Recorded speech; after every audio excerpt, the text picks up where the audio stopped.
posted text. I see double toiling trouble, busting bubble. Shadows in the swings, laughing like they're gonna snitch. This is where it starts to glitch.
Bangkok, the beating heart of Thailand and the battleground of legends. Now, as the FFWS SEA Fall 2025 begins, the battle returns home.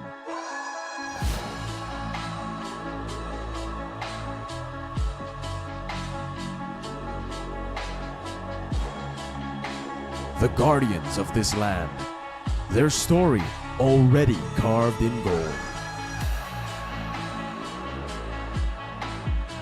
But the walls of legacy always have room for new champions. And for teams who come from overseas, even while enjoying the culture. The grind doesn't stop. Because the real battle has yet to come. Some plan every step, but 3 rivals, 1 zone. Only the bold will rise. And some don't bother with plans. They strike, and the map follows. Each prepares in their own way, step by step, push by push,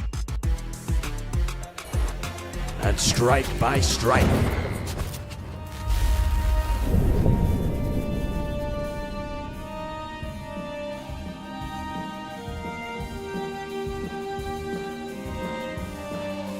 a single strike, and Let the battle begin.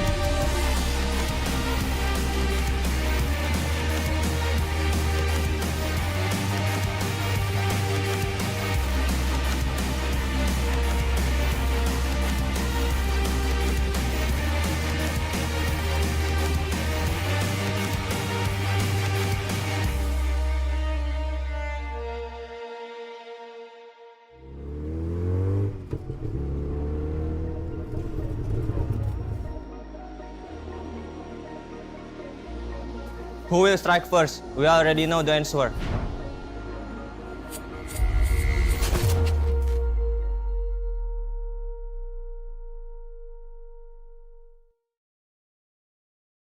สวัสดีครับผม AG ดิวครับจากทีม AG Global ครับ สวัสดีครับผม AG สายฟ้าครับจากทีม AG ครับ สวัสดีครับผมทวิตคูก้าครับ สวัสดีครับผมทวิตดนครับ วันนี้ผมมาเล่นเกมเกมเดินแมปครับ ในเกมฟรีไฟครับ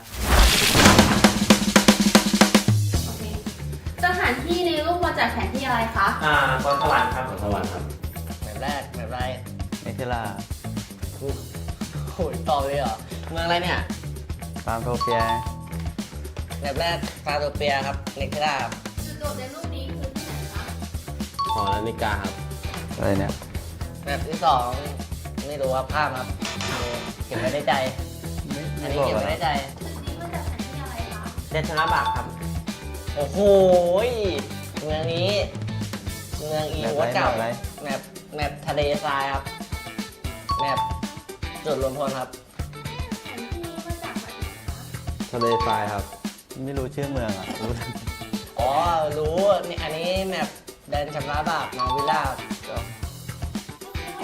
โลเคชั่นไหนที่ไหน จุดรวมพลครับแมปที่สี่ครับโอ้ยแบบไรสายฟ้า แบบทะเลทรายครับสถานศักดิ์สิทธิ์ อาคารในรูปมาจากสัญลักษณ์ของแผนที่เป็นแบบไหนคะ แดนชำระบาปครับ โอ้โหไม่รู้ได้ไงราชาที่สี่แบบไรเนี่ย ไม่รู้ ชื่อเมืองอะไรเนี่ย อันนี้แมปแดนชำระบาปเมืองลงเรือครับต่อเลยเนี่ย ตึกนี้อยู่เมืองไหนคะ โคราช ถูกต้องค่ะ โอ้ยลงกันทุกวันชาติก่อนแต่ตอนนี้ไม่ลงแล้วแบบไรสายฟ้า โรงงานครับโรงงานแบบอะไรเนี่ย แบบ เกาะสวรรค์ ครับ ตึกนี้อยู่ในแผนที่ไหน นิกเทอร่าครับ โอ้โหแบบนี้ราชาบุรีรัมย์แต่ก่อนลงแบบไรแต่ว่าแบบไร นั่นแหละเกาะสวรรค์ไหน ซึ่งเมืองอะไรเนี่ย หอนาฬิกา ตึกนี้อยู่ในแผนที่ไหนคะ นิโคล่า แบบต่อไปครับ แบบอะไรวะ แบบนี้ผมโลกลาครับเมืองอะไรเนี่ย ต้นแม่น้ำครับ จุดโดดร่มที่นี่อยู่ที่ไหนคะ นิคมโลกลาครับ จริงเปล่า จริงครับเมื่อใครถามจุดโดดร่มที่ไหน คือที่เมืองชื่อเมืองหรือเปล่าตอนนั้นผมยังตอบผิด จุโดร่มในรูปคือที่ไหน อ๋อ เมืองต้นน้ำครับ ต้นแม่น้ ต้นแม่น้ำ คลิปแล้ว อ๋อแมปอันนี้แมป เนเธอร์ล่า ใช่ครับใช่เมืองอะไรเนี่ยเมืองแคมป์ BWC อ่ะ แบบไออวกาศครับเมืองอวกาศอยู่ซ้ายมือแต่ชื่อแบบอวกาศใช่ครับ ใช่เหรอ ใช่นี่ครับแมปทดไว้ในใจแมปบุยเมืองบุรีรัมย์ครับชื่อนี้แหละผมตั้งเองตั้งใหม่ ำผมเล่นเกมเดินแมปจบแล้วครับทีมทวิตได้มาให้ Xin chào mọi người, mình là WZ Bo. สวัสดีครับ ผมเบียร์ยูโมชิครับ สวัสดีครับ ผมวันมอครับ มาจากทีมฟอลคอนครับ Nama gue Rasya, gue dari tim Evos Divine. Kalau gue Duts dari tim Mararkyu dan hari ini gue bakal main Repeat Point Creation.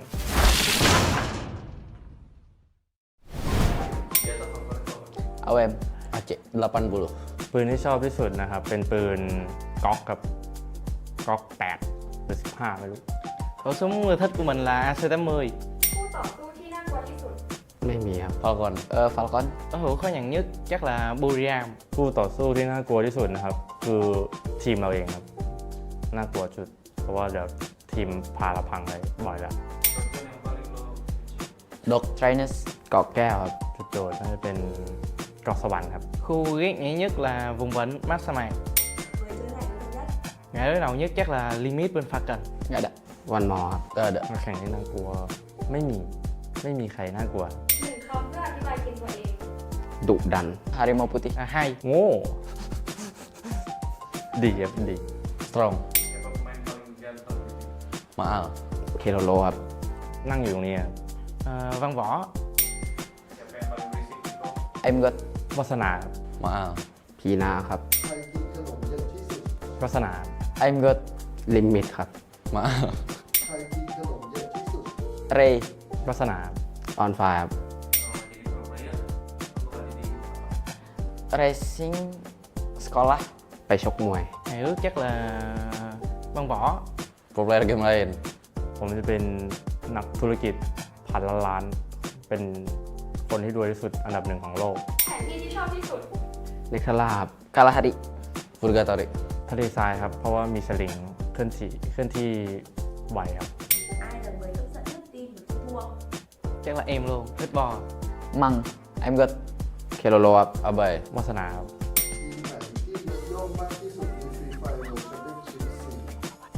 ต้องเป็นทีมนี้ครับ WG โนนหนึ่งจัด บุรีรัมย์ tôi hiểu nhất chắc là Falcons ทีมฟอร์คอนครับ Semua tim. วันนี้ก็จบไปแล้วนะครับกับเกม Repeat Fire Question นะครับ สวัสดีครับผม AG บาร์มาจากทีม AG ครับ สวัสดีครับผม AG ชีน้อยมาจาก AGL ครับ Halo guys, gua Koja dari Bigetron. Halo, gua Adriel dari tim Bigetron Band. Xin chào tất cả mọi người, mình là Lola đến từ B Sport. Còn mình là Nero đến từ B Sport. สวัสดีครับผมวันนี้กูก้า สวัสดีครับผมทวิตจามครับ Xin chào mọi người. Hôm nay tụi mình sẽ tham gia Whisper Challenge. Let's go. Booyah. บูย่า Buya. Buja, Buja, Buja, Booyah. Buja. Buya. บูย่า Bò da, Cái gì? bò da. Bồ da. Dạ, đúng. Casacot. Hả? Casacot. อะไรนะ Casacot. แคสคอร์ส ใช่ Class squad. Class squad. กลาสวอตกลาสวอตกลาสวอตกลาสวอต Pass. Casacot. แคสคอร์สกลาสวอตtử chiến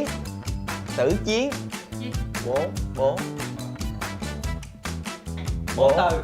không bốn Bao nhiêu từ? nè bốn viết vết bốn Bao nhiêu từ chứ?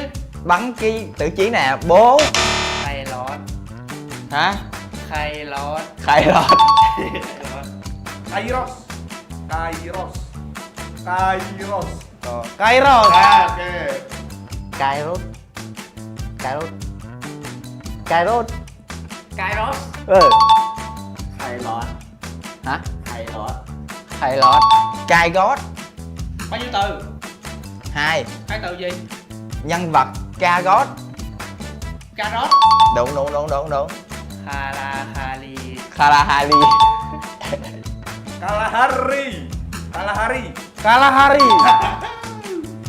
Kalahari. Kalahari Kalahari. Kalahari nóng lắm Kalahari Kalahari. Kalahariถูกไหมล่ะฮา Hari. Kalahari map sa mạc Cái gì? map sa mạc cái map thi đấu ấy Map sa mạc. đúng Latcher. hả Latcher. Lasher ใช่ถูก Raser. Ajril ya bener Raser. Bigetron Raser. Ruser. Loser Raser. R. Raser. Raser Rooster Súng trường. Rooster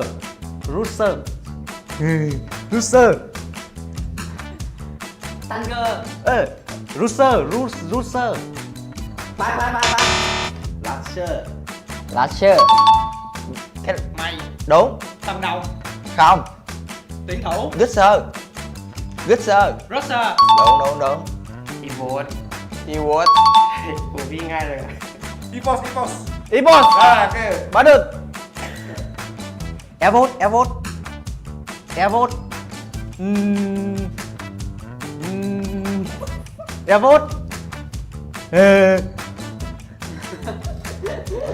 Bát Evos. Hả? Evos Evos. Hai. Hai từ. Evos. Evos. Đúng. วาสนา Wasana. Wasana. Wasana. Ok. Wasala. Russer Wasala. บาส วาสนา Wasana. Wasana. Egbo. Export. One more. Apa? Export. Export. Egbo.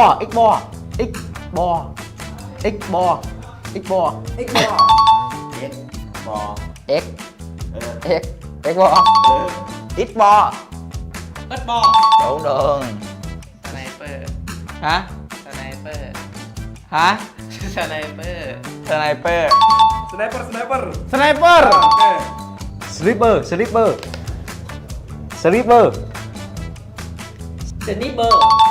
สไนเปอร์ Sniper. Mày bắn vị trí gì? Tao Đúng. là sao? Vị trí gì? Tao là cái gì? Tuyển thủ. Vị trí gì? Vị trí hả? Bom. Russer. Lúc đầu. Sniper. Đúng. บอมเบอร์ Bomber. Bomber. Bomber. Ok. Bomber.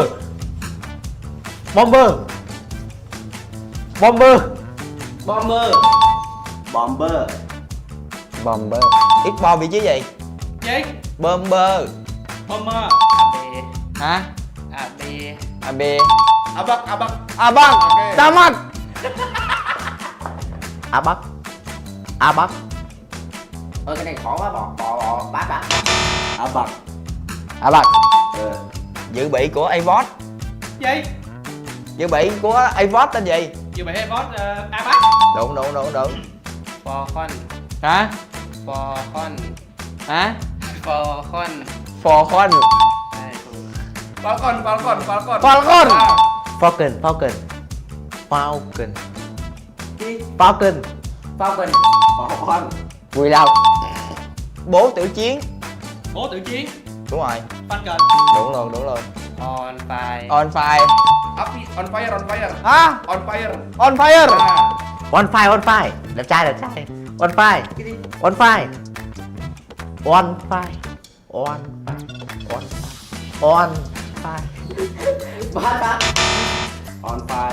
On fire. Idol của tao lại. Mày là ai? Idol. Idol on fire. Đúng luôn. และนี่ก็คือทายคำของพวกผมนะครับ ถูกทุกข้อเพราะว่าผมโกงครับ บ๊ายบาย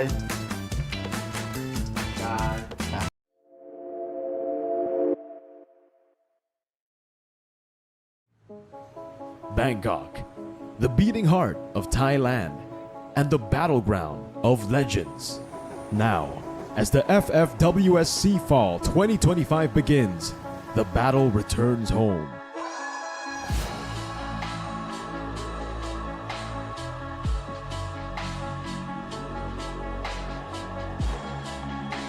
The guardians of this land, their story already carved in gold. But the walls of legacy always have room for new champions. And for teams who come from overseas, even while enjoying the culture. The grind doesn't stop. Because the real battle has yet to come. Some plan every step, but three rivals, one zone. Only the bold will rise.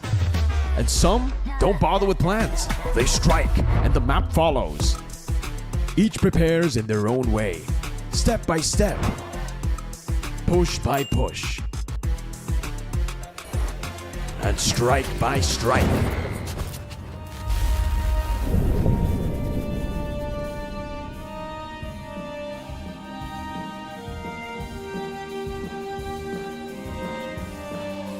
A single strike and Let the best of me.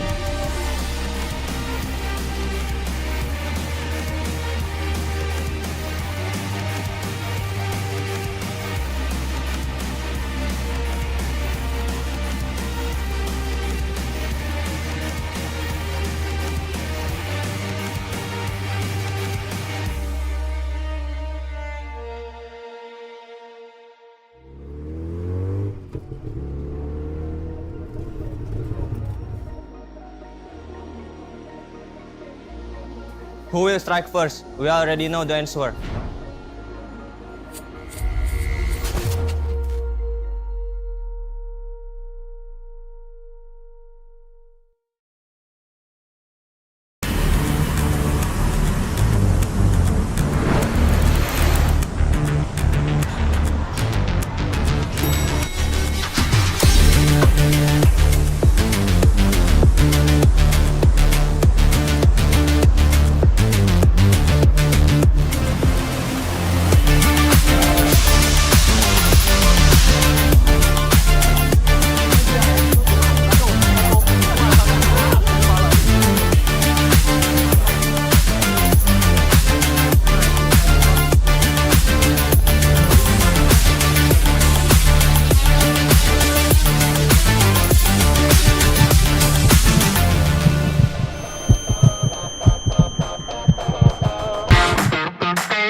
สวัสดีครับผม AG ดิวครับจากทีม AG Global ครับ สวัสดีครับผม AG สายฟ้าจากทีม AG ครับ สวัสดีครับผมทวิตคูก้าครับ สวัสดีครับผมทวิตดนครับ วันนี้ผมมาเล่นเกมเกมเดินแมปครับ ในเกมฟรีไฟครับ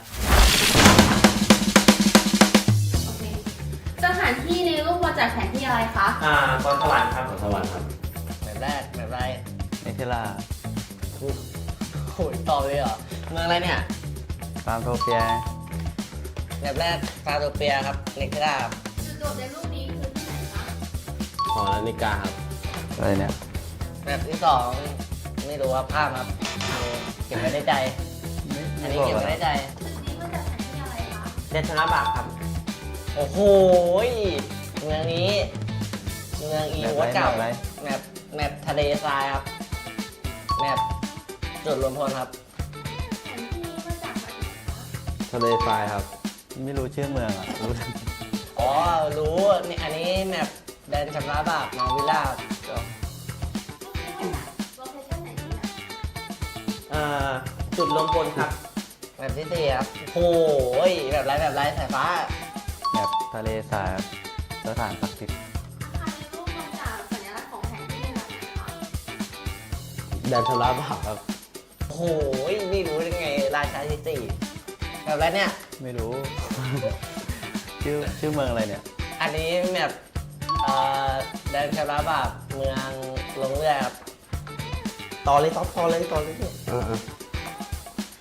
กนี้อยู่เมืองไหนคะ โคราช ถูกต้องค่ะ โอ้ยลงกันทุกวันชาติก่อน แต่ตอนนี้ไม่ลงแล้ว แบบไรสายฟ้า โรงงานครับโรงงาน แบบอะไรเนี่ย แบบกอ ส ส ว ตึรรค์ วรรค์ กนี้อยู่ในแผนที่ไหน นิกเทอร่าครับ โอ้โหแบบนี้ราชาบุรีรัมย์แต่ก่อนลงแบบไรแต่ว่าแบบไร นั่นแหละเกาะสวรรค์ไหม เป็นเมืองอะไรเนี่ยเมืองอะไรเนี่ย หอนาฬิกา ตึกนี้อยู่ในแผนที่ไหนคะ นิโคล่า แบบต่อไปครับ แบบอะไรวะ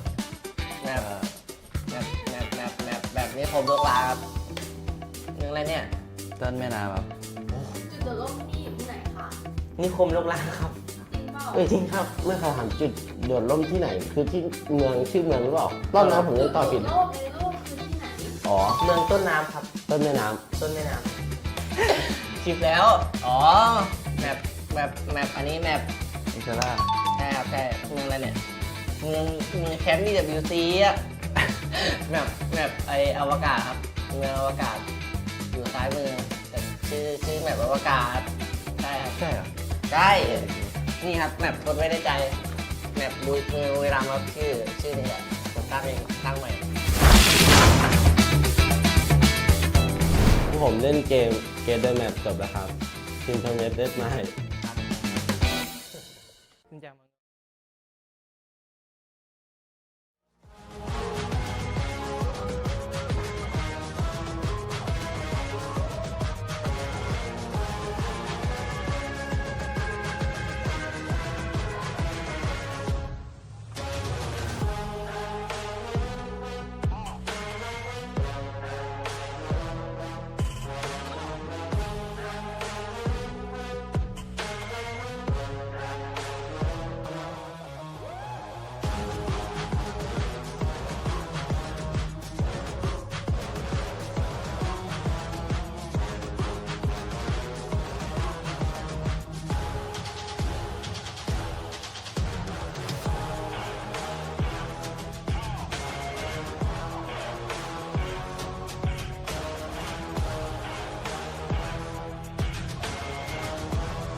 New banner, always hungry to prove themselves. Twisted Minds พวกเขาคือม้ามืดที่น่าจับตามองที่สุดผู้ท้าชิงจากประเทศไทยที่พร้อมจะโค่นทุกทีม Twisted Minds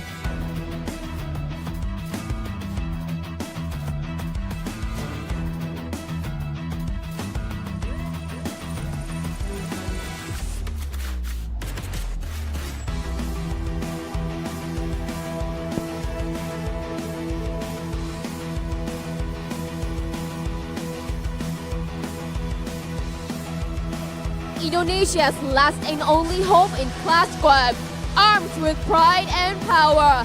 Evos Divine ในสมรภูมิแคสควอดแห่งนี้เหลือเพียงพวกเขาเพียงทีมเดียวที่เป็นความหวังสุดท้ายจากอินโดนีเซียในซีซั่นนี้และนี่คือ Evos Divine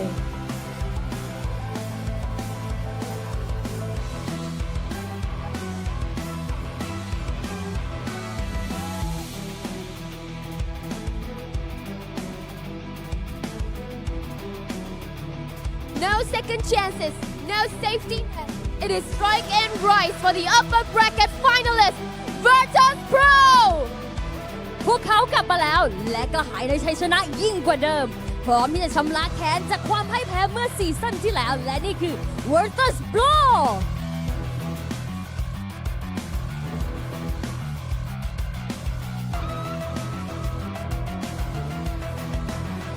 The Thai seasons of Clash Squad in Free Fire SEA, chasing history with back-to-back dominance. Let's go, Team Falcon! ราชาแห่งโหมด CC แชมป์เก่าผู้กลับมาเพื่อป้องกันบัลลังก์และเพื่อสร้างประวัติศาสตร์คว้าแชมป์เป็นสมัยที่ 2 ติดต่อกัน Team Falcon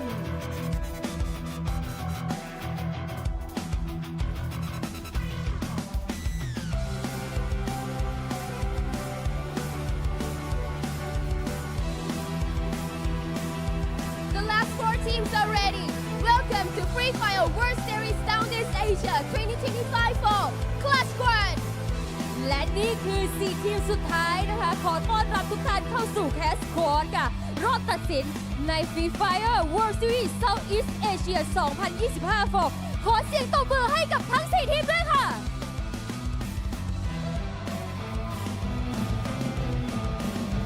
For our first match of the day, we will find out who will get the advance right inside the game. And now, let's head back to our casters.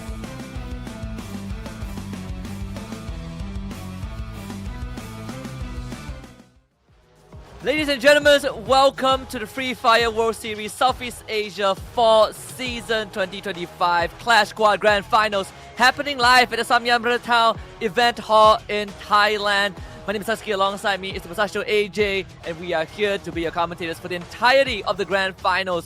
We got 4 series coming up, 3 best of 3s, 1 best of 5, 4 teams, 1 championship title, and a possible back-to-back. Yeah, we started off with 16 teams and now the best 4 still stand. And the day is going to start off with 2 teams who had just lit the competition up. And then we get to see a little bit of action in that upper bracket finals as well. But of course, all of this action is brought to you by none other than Red Bull. And if you didn't know just yet, Red Bull Zinc and Vitamin from Thailand is supplemented with Zinc, B3 and B6, featuring a maltase that helps players stay highly focused and seize every opportunity to achieve stylish booyah victories out there on the battlefield. And on a LAN stage like this, I feel like, Husky, this is exactly what the squads need.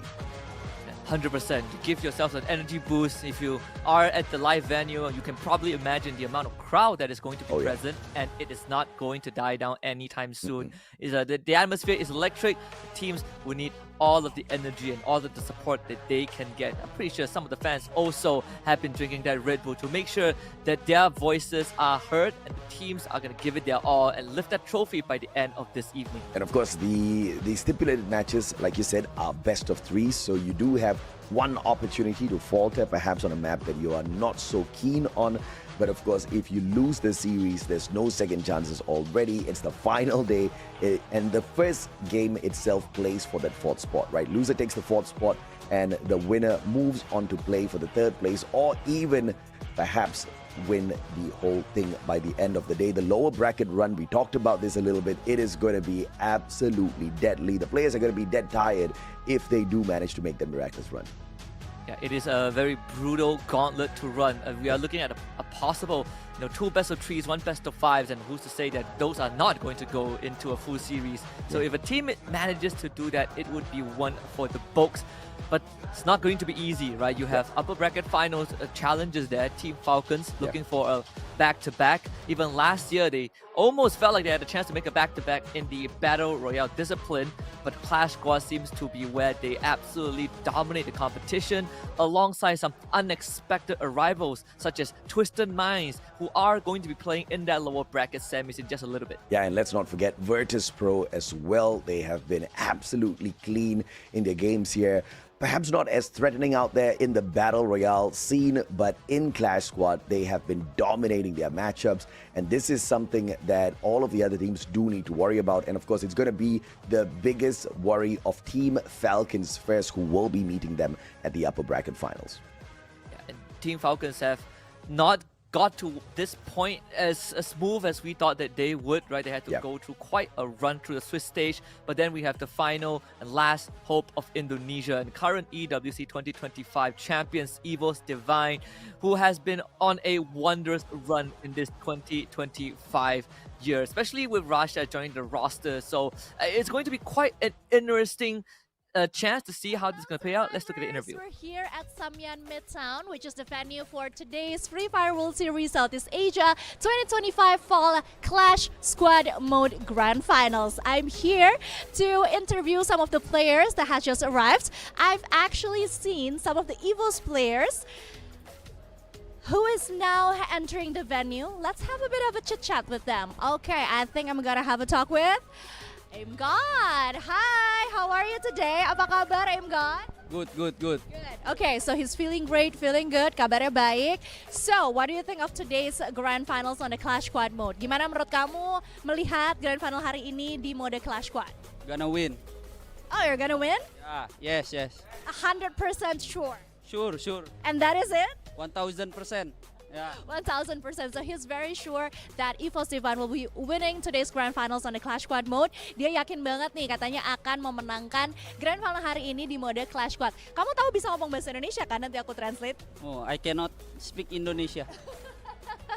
So for some reason he refused to speak Indonesia. But okay, talking about something a bit more serious, who do you think is the toughest team to beat on today's Grand Finals? Menurut kamu siapa tim yang bakal paling susah untuk dikalahin di Grand Final di mode Clash Squad? Tim Falcon. Team Falcon. Oh, so the reigning champion. Do you think they have, I don't know, do you think they have like something that you can exploit? Apakah kamu merasa mereka punya sisi yang bisa kalian eksploitasi dan manfaatkan? They have talent. They have talent. Okay, tapi nggak ada kelemahan nih. Is there any weakness that they have that you guys might be able to exploit? I have Russia. Oh, you have Russia. Yeah. Okay, so Falcon might not have a weakness, but Evos Divine has Russia, and we're super ready to face the Grand Finals. All right, thank you so much, Imgod. Thank you for having a chit chat. Would you say bye to the survivors? Bye. Good luck. Good luck today. Bye. So yeah, that is it. That was Russia from Evos Divine. I'm very curious to see how today's Grand Finals is going to go. So make sure to watch the Grand Finals of Clash Squad mode of Free Fire World Series Southeast Asia 2025 Fall.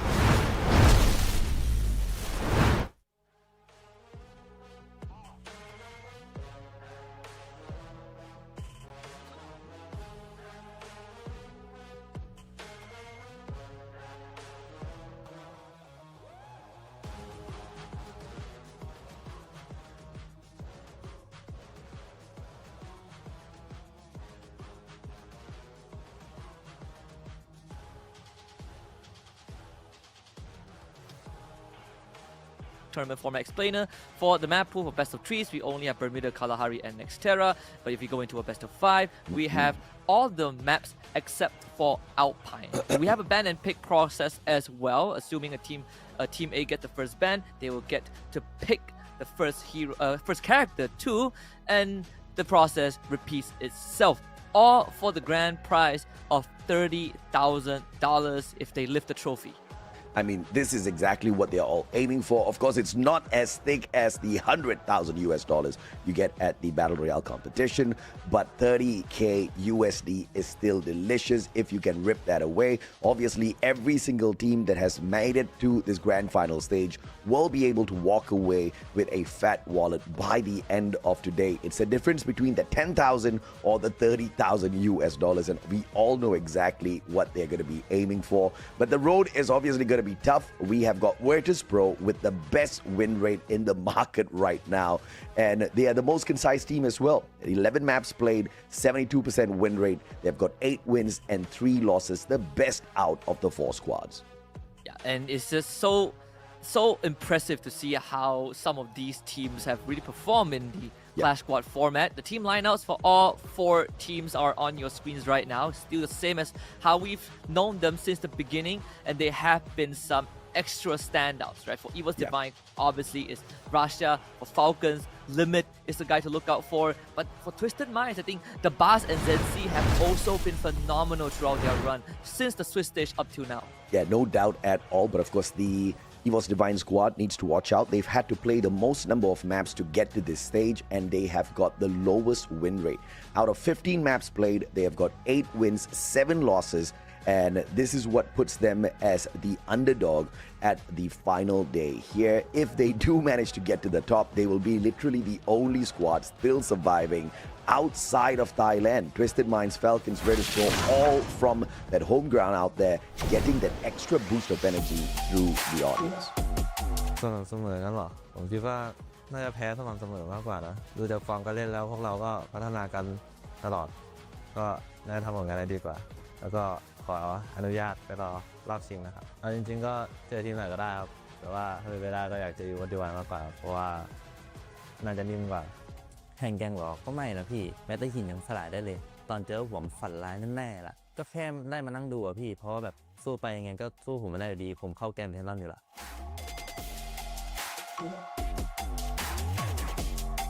Tajam. Menurutku pisau dapur juga tajam, tapi kan kita white tiger, predator sesungguhnya. Mungkin twisted man yang bakal jadi mangsa kita. Simple, siap-siap jadi korban berikutnya. Kita lapar dan grand final adalah ladang berburu kita. เขาอาจจะได้แชมป์โลกครั้งล่าสุดมาก็จริงครับแต่อีสตอรี่ก็ไม่ได้ช่วยเขาไว้หรอกเพราะรอบนี้เขาไม่มีโอกาสได้คัมแบ็กแล้วบัลลังก์แชมป์โลกก็ช่วยเขาไว้ไม่ได้หรอกครับผมไม่สนหรอกครับว่าทีมไหนจะตกลงมาไม่ว่าจะทีมฟาคอนเวตัสโปจุดสูงสุดก็คือทีมทวิตเต็ดไมล์ครับ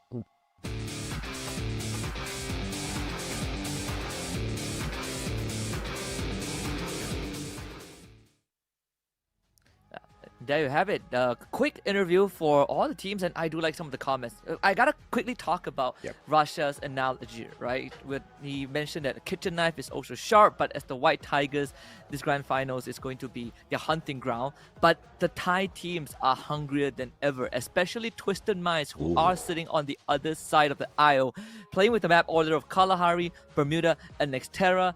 Twisted Minds, for those who might have forgotten, at one point was Reverse Red. You know, at one point they go by many names at this point, but they have also been at the pinnacle of a podium before, and it all starts here if they can make that resurgence before that battle royale appearance tomorrow. Yeah, I'm already nervous for Evos Divine here. We're starting things off on Kalahari, and that is their weakest map. And on the opposite end of the stick, you've got Twisted Minds, who are currently on a 100% win rate at Kalahari. Looks like we know exactly who may be able to start things off a tad bit more aggressive because of that confidence. And Twisted Minds opening things up with a quick Zane ban, and Evos taking out Cassie from the equation. A little bit different from their usual move of banning the Oscar out.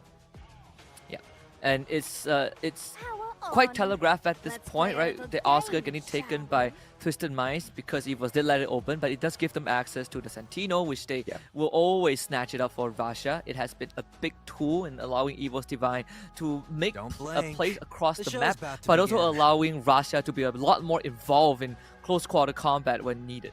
Yeah, this is a very curious pick coming on through from Twisted Minds as well. And since Evos does not take that Oscar out of the equation, prioritizing the capability to recover out of the Cassie, they do have to deal with a little bit of an extra aggressive front on the side of Twisted Minds. But having Santino allow them to reposition Russia to join in with that fight as well, obviously is going to give them a little bit of an edge in that battle. They do have the Ignis to block out the initial phase of information as well. So this is a pretty balanced side on the pick of Evos thus far. But Twisted Minds also making sure they've got a extra fallback for the defense through the time turner.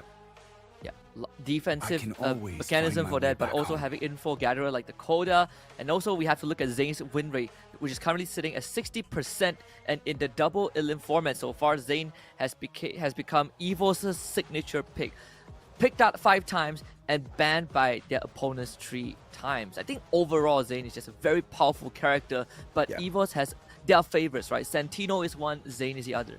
Yeah, absolutely, man. And obviously, it's going to hurt Twisted Minds as well that they are taking Zane out of the equation. But like you said, they don't want Zane to fall into the hands of Evos. So they just have to figure out a different style of play. But they do manage to pick up the Coda that they have. Evos Divine, the best is that Cassie ban, and they've already taken that out of the equation already. So in the overall grand scheme of things in this ban and pick, it seems like Evos does still have their way. Even their favorite Homer, they get to bring it in. They take the clue away since Coda belongs to the side of Twisted Minds. And just to throw into the hands of their sniper, one final pick on that Iris. Wow, okay, so it is utility galore for Evos Divine, right? Plenty of ways for them to gather intel, to slow down Twisted Minds if they want to advance, but in terms of the long-range fights, in certain situations, you definitely would favor having the Santino a lot more just because of the flexibility the character provides. But for Twisted Minds, this is very to their identity, very quick and easy way to get info, able to do heavy damage through defenses, through glue walls with the Iris, but at the same time, if they want to step on the gas and run at Evos, they have just the tools to do that. Yeah, absolutely, man. And as far as Twisted Minds is concerned, they have got their biggest positives whenever they bring in the Iris, Koda, as well as Tatsuya. Now, instead of the Tatsuya, they've got the Oscar in the run here. Obviously, you want to take advantage of that Oscar if it has not been ripped away by Evos just yet. So they are running a true comfort pick on their side as they take this battle out here up against Evos. Once again, starting things off on a map where Evos has not been performing very well at all, and Twisted Minds have got a 100% win rate thus far at Kalahari. The picks look like it is leaning towards the side of Twisted Minds as well. A high probability for the Indonesians to suffer a blow at the very early start. Of course, the one that can change the whole trajectory of this matchup on a map that Evos is not very steady on is Russia. Oh yes, and an interesting fact as well is when we talk about players on the big stage and the pressure that is going to inevitably build, Indonesian teams are slightly more prepared because even during the group stage, knockout stage, right, their venue has audience, but for everybody else who are usually playing in the closed environment, so let's see if Twisted Minds can handle the pressure. You have a couple of players who might not have been in this situation as often as the Evos boys. Yeah. It looks like it's already a full house there at the venue. So it will be incredibly explosive once it kicks off. I think Twisted Minds is a team that builds up momentum. You give them this, they will take it a mile. And it's very difficult to think that Evos or Indonesia has managed to pack their fans into the crowd, right? It's obviously going to be a very heavy Thai crowd out there today, and Evos might not be getting that support that they do need from the energy of the audience if things do start going southward. Twisted Minds, on the other hand, they do have a little bit of a pep up from all of the voices out there. At the end of the day, the Thais may like one or another team out of Thailand, but when it is their nation up against another, I think we all know exactly who they're going to be screaming loud and proud for. Oscar, Chrono, Koda, as well as Iris on the side of Twisted Minds, taking on Evos with a Homer, Clue, Santino, and Ignis.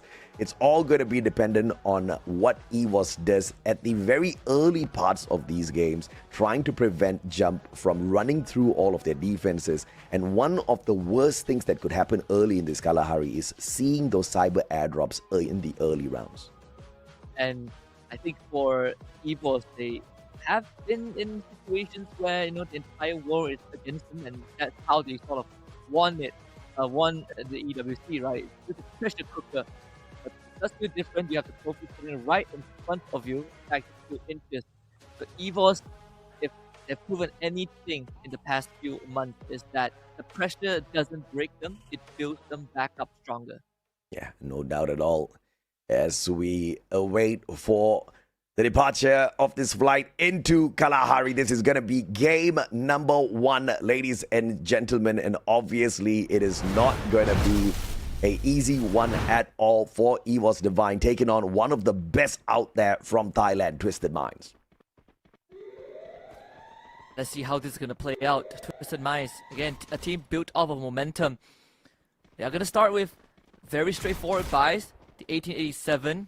Just quick shotguns. When you're playing at Santa Catarina, a lot of these close angles are going to be very beneficial for these kind of weaponry to work with. But we do see the M500 in the hands of Rasha and Kochil trying to play outside the building. But with Jump getting the 2-piece at the start, Twisted Minds have already gained control. Ooh. Jump continues to clean up, and in the blink of an eye, round 1 for Twisted Minds. Yeah, and Twisted Minds really knowing how to work that shorty. The M1873 in their hands, just absolutely popping off the heads of the Evos Divine players. And Evos Divine, on a map that they're not so confident on, will go ahead to be nerfed very early on. Second round, they can force buy, and Russia is sticking to the M500 as we would expect him to, but the mini Uzi is picked up in the hands of Ray and AimGod. They're not looking to stay down here, Evos Divine, forcing their way through the second round.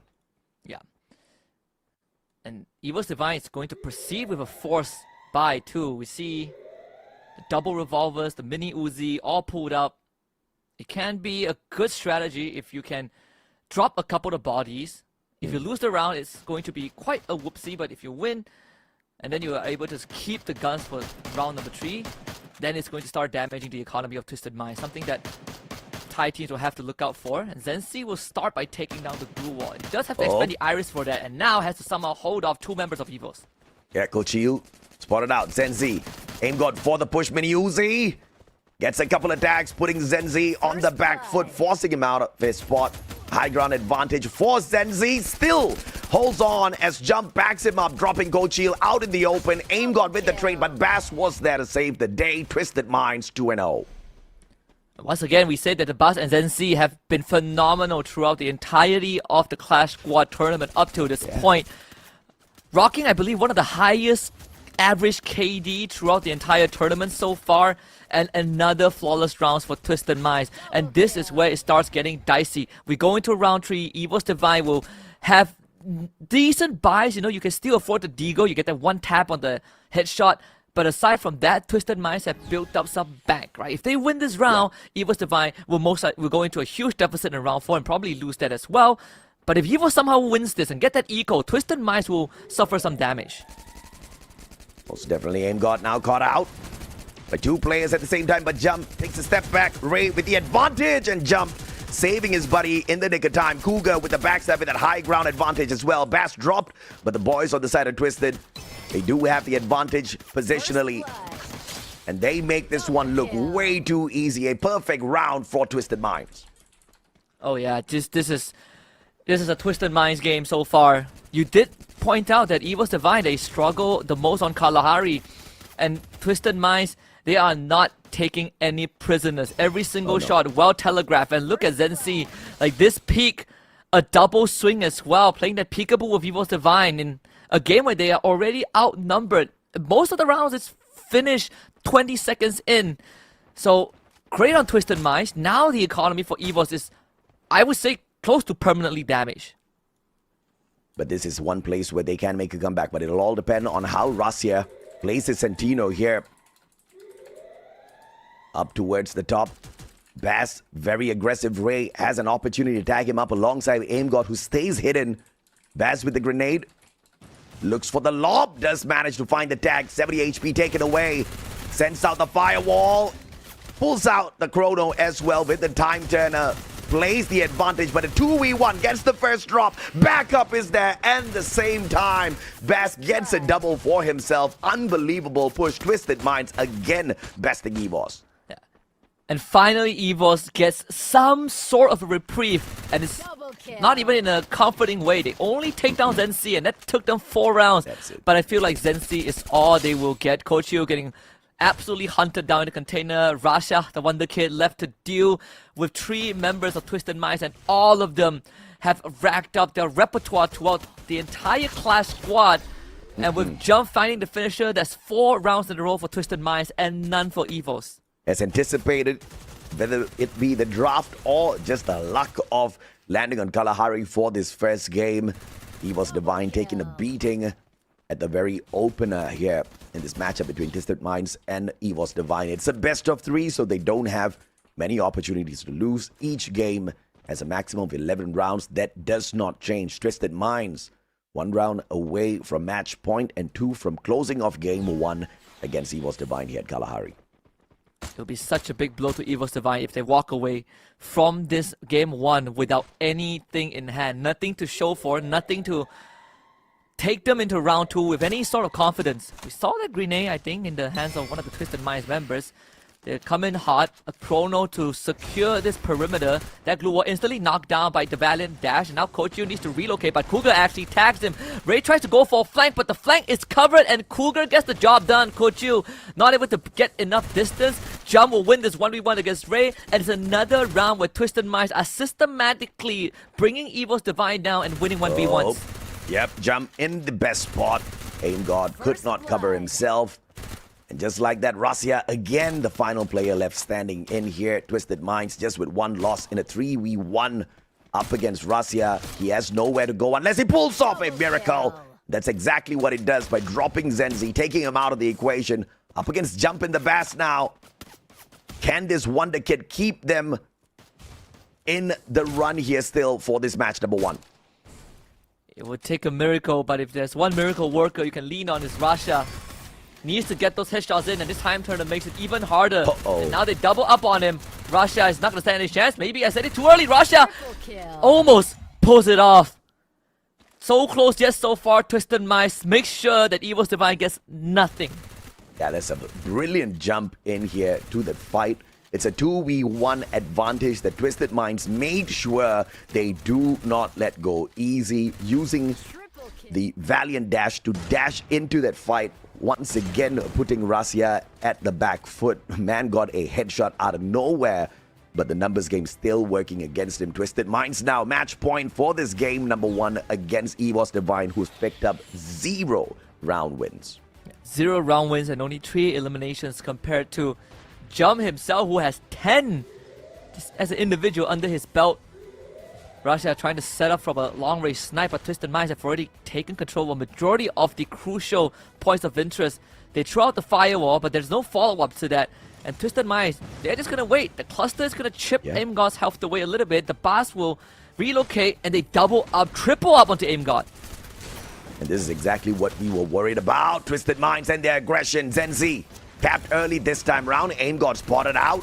But Bass just not going in for the shutdown. Jump is going to be surrounded by 3 players, and Twisted Minds losing their first round here against Evos Divine. But is it too late? Evos Divine desperately needs to win 5 more rounds in a row. That is some solace for Evos Divine. Good recovery, a flawless round to keep the economy afloat. But they have to do it 4 more times to send us to sudden death. And Twisted Minds, they have plenty of cushion to lay back on. It was a good snipe from Russia, followed by a grenade from Kochu, which really set Evos up for success without letting Twisted Minds get in their face. Let's see if they can do it again on Refinery. Fun fact down at the bottom of the screen, Evos, the reigning Free Fire champs at the EWC 2025, faces Cougar of Virtus Pro, who was a part of the Falcons squad as well, if you guys didn't know. Bass now up against Ray. Great time turner. Ray taking advantage, but that was the wrong move. Gets barricaded in, shut down early. Twisted Minds with the 1-man advantage early on, down deep here on this Refinery. And that time turner is just too much for Evos to deal with. Kochu finds a trade, but instantly Twisted Minds replies with 2 more. And game 1 of Kalahari firmly in the grasp of Twisted Minds. It's a 6-1 score. Once again, Twisted Minds maintaining a 100% win rate here on Kalahari. Their best and cleanest map here at Clash Squad. Evos Divine losing their worst map. So that basically just means they do have a decent chance of a comeback here. Evos Divine, they're not down and out just yet, even after taking the first L. It does put them on the ropes, because if they lose the next map, they are going to be out in 4th place and walk away with $10,000, and Twisted Minds advances to top 3. But for now, this is the opening that is going to propel Twisted Minds forward with almost a near flawless performance from every single member. It felt like they could do no wrong. Yeah, absolutely. And you have a couple of players from the side of Evos Divine who do not have a single elimination on their side. It was an expected result for sure, but I did not expect it to be that one-sided. I expected to at least have a little bit of back and forth before Twisted Minds took something away there. Yeah, absolutely. I felt like, you know, for Evos Divine, they need to go back to the drawing board and figure out how to stop Twisted Minds, because we did say that both teams got their comfort picks. There's a lot of utilities from the side of Evos Divine, but for Twisted Minds, it felt like every single move was not only calculated, but there is a recipe prepared to deal with what Evos Divine is throwing at them. The time turner was so beneficial in keeping Evos Divine away, and then you have the Valiant dash that is just knocking down the glue walls. Evos Divine feels like they couldn't find any space. And of course, without the Centino in there, bringing in the most amount of efficiency, this is going to hurt the side of Evos Divine. They were allowed to play it. They took the Zane out of the equation instead, and that ended up hurting Evos Divine badly because the front line just doesn't have the usual extra layer of defense that they can take advantage of. And obviously, if they do have the Centino, perhaps some sort of a miracle play could have happened. That's the only problem, right? Because even in the past, where the Centino has been pretty 50-50 for the side of Evos Divine, those really depended on some sort of a miraculous save from Russia. But you can only depend on him for about a couple of rounds. If you just literally get ran over in a matchup like this, a comeback using that Centino just clearly wasn't going to cut it. It didn't happen for the side of Evos, and they really need to think about their picks here for this game number 2. Of course, Bermuda is the better one out of the two, so I'm a tad bit nervous here for Evos.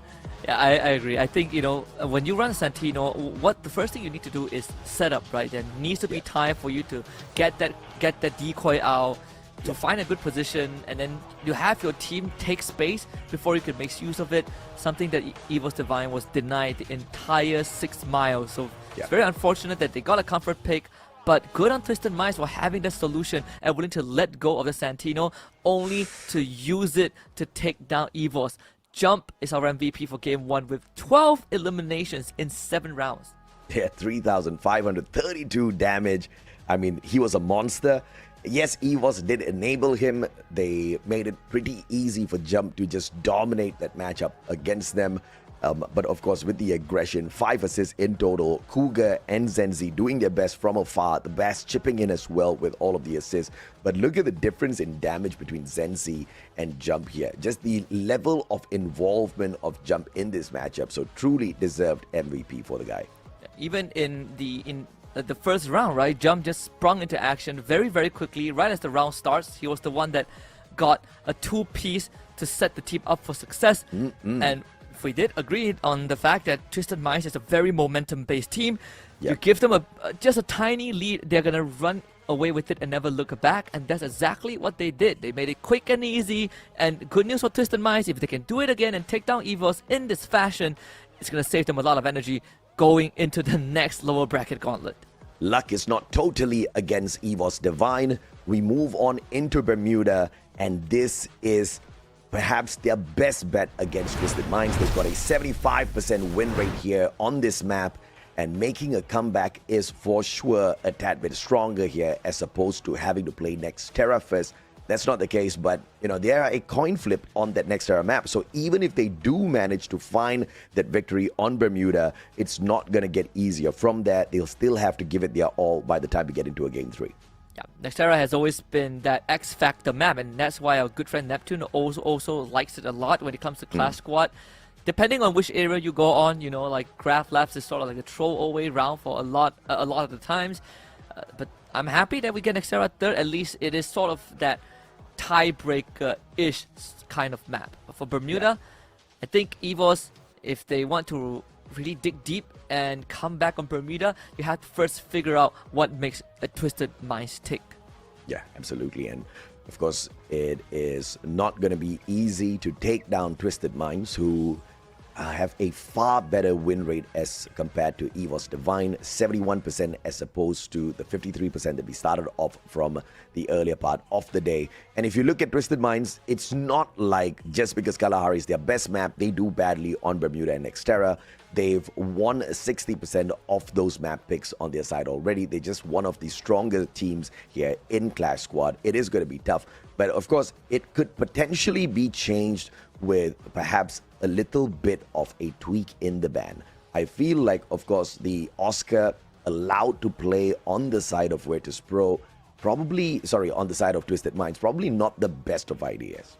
Yeah, it's also in these fast rounds, especially in the fashion that Twisted Minds won in Game 1, these fast rounds give the losing team even less time to think about what to do going into the next round, right? Because it just ended so quickly. So for Evos, the last time we saw them in this position was at the Esports World Cup, where the breaks between rounds aren't exactly the longest. You get actually the most time to talk amongst each other before we hop onto the map. And even then, there's a lot of tension in it because the coaches Oh. aren't allowed to interact with the teams too much. And Evos starts off by targeting the Chrono. I'm shocked because this is the first time ever Evos has banned out the Chrono. And I would have expected them to remove the Oscar from the equation, but there's a high probability Evos wants that Oscar for themselves. They are very proficient with it. I was a little bit more surprised that it was not their first pick and it was Centino in the previous game. Evos just kind of seeming to be a little shaken with what happened there, but the recovery is what it's all about. Twisted Minds taking the Zane away from the clutches of Evos Divine, just making sure they don't get very aggressive up front. Yeah, and that's a very good way to stop Evos because it is one of their best pick. And this time they will opt to go for the Oscar instead. So you're taking away 2 of the power picks that Twisted Minds would have liked to have. Yeah, absolutely. But of course, the Ignis, Coda, Twisted Minds definitely want to play a lot of information game out there. You've got a possibility of the Clue being brought in here on the side of Twisted Minds as well. But usually that is their second pick. But Evos Divine prefers to play on the Clue. So a potential steal away from the side of Twisted Minds could play a little bit of a cripple here, but Twisted Minds instead playing this Centino in their pick. This is a dangerous one because they are very, very capable with that Centino. A 71% win rate whenever they bring the character in. Yeah. The Tatsuya taken, there's still the Cassie as well. Evos with the Ignis, they could still opt for the Cassie and Oscar, and then you take like the Iris or the Clue last. Because but they're gonna take the Clue first, so they don't really mind not having the Cassie on their end. And they leave the ball in Twisted Minds' hands. Yeah, Cassie is not really a favorite of the side of Twisted Minds. Neither is it a favorite of the side of Evos Divine, which kind of made it into a little bit of a curious banner earlier as well. But Twisted Minds now, they are open for the Steffi, trying to block out a couple of these grenades that are obviously going to drop onto their heads. They've got the opener for Coda as well for that information gameplay. So, or are they going to be running in here blind? It is quite tough to see them doing so since that Coda is literally all for the taking. Yeah. Steffi is an interesting approach too. Again, is to deal with the utilities, the Trobos, and on top of that, some damage reduction too. And they are going to actually go for a potential Steffi Coda, which gives Twisted Minds, you still maintain the aggression that you have. In fact, there's a lot of flexibility, but it's sort of like a pseudo replacement for not having the time turner, right? Steffi sort of does that, but in a slightly different capacity. There you go. So the Cassie actually ends up coming out. I do prefer this a lot more. Well, they're still deciding. Yeah, they've definitely played the Cassie more than the Steffi. So The world is ours. this is a little bit of a curious one. And he was very thankful that they did not take that pick onto Cassie. They left that one wide open, and Twisted Minds opting not to pick that up. So electrotherapy on the side of Evos. They've got the Oscar, they've got the Ignis, they've got the Clue. We can expect a very aggressive comeback here from the White Tigers. Again, Evos have one last chance, and this could be their last 11 rounds max on the map. So Evos needs to again dig deep. They have a way better comp that allows them to not only be aggressive, but at the same time have ways to deal with Twisted Minds. And the fact that they got away with the Cassie, which I really thought Twisted Minds would go for, is going to give them a lot more agency to take Twisted Minds on face-to-face. A more passive lineup on the side of Twisted Minds here. They've got the information through Coda, but you'll need solid communication with the rest of your team members as well to identify exactly where the opponents are. Steffi, a little bit of a fallback, like you said, instead of that Chrono Time Turner banned out by Evos, but it's not really going to defend them against all those bullets that Evos will be trying to pummel them down with a tad bit later on. Tatsuya for that aggression, but looking at how they've gone in here with these picks of Centino and Steffi, that Tatsuya is probably going to be used defensively as well. I do not expect Twisted Minds to push the mid side of the map very early on with this lineup. Yeah. Let's see. I think for Twisted Minds, they can still stick with the same game plan. The only caveat being that if you want to take on Evos head on, that Steffi isn't going to be as effective as the Chrono, so you need to pick your fights a lot more. But it does allow them to set up for the Santino, which was something that we did point out during the post-game of Game 1 that Santino needs time to set up before he can really get into a spot where he can start, playing tricks on the enemies, and I think Twisted Minds have the capacity to set up for him. Yeah, I think Zenzi definitely has the capability of doing that. And overall, the Santino pick has been very effective for the side of Twisted Minds. In almost half of their matches, they've gone in here with the Santino pick whenever they are given the opportunity to, and they've got a 71% match win rate whenever Santino's involved in their games. I think that's fairly high. It's a really good reason to pick this one on the side of Twisted Minds, but it's not their best character out there. What is best on the side of Twisted Minds is actually that Ignis pick, which Evos Divine has very happily nicked off of them, taking away their Oscar as well. So this is going to be a little bit of a problem in this next matchup for Twisted Minds. I do expect them to have the mechanical capabilities as always, but based on the lineup, based on seeing how their mental focus is for the second game and where they're prioritizing with the active picks, a little bit of a more defensive setup here for the side of Twisted Minds as we head on into this Bermuda map where Evos technically should be winning. Oh yes, I agree. Again, for Twisted Minds, the other thing that they have shown us in that Game 1 is the willingness to fight. And based on the very minimal sample size that we have from Game 1, they have been winning almost all of the 1v1s, right? And sometimes they're able to really catch Evos off guard in those rotations, and they're forcing Evos to make defensive moves only to ambush them from kind of a pincer maneuver. Something that Evos needs to adjust as well on a map like Bermuda, where you have a lot of urban areas to play around.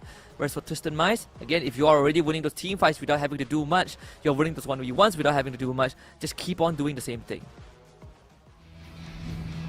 Skills locked in. Game 1 completed. Is this going to be the final match here for Evos Divine, or will they mount a comeback? The active skills that they've brought in look like they are solid enough to get the squad a victory as we set up Bermuda between the two teams. Round 1 out of 11. Do we go the distance, or does Evos Divine now strike hard right back to pull away a quick one? When you have the Cassie on your team, the general impression you give is that you are going to win extended fights just because of the constant regeneration that you have. Rasha already losing 90% of his health.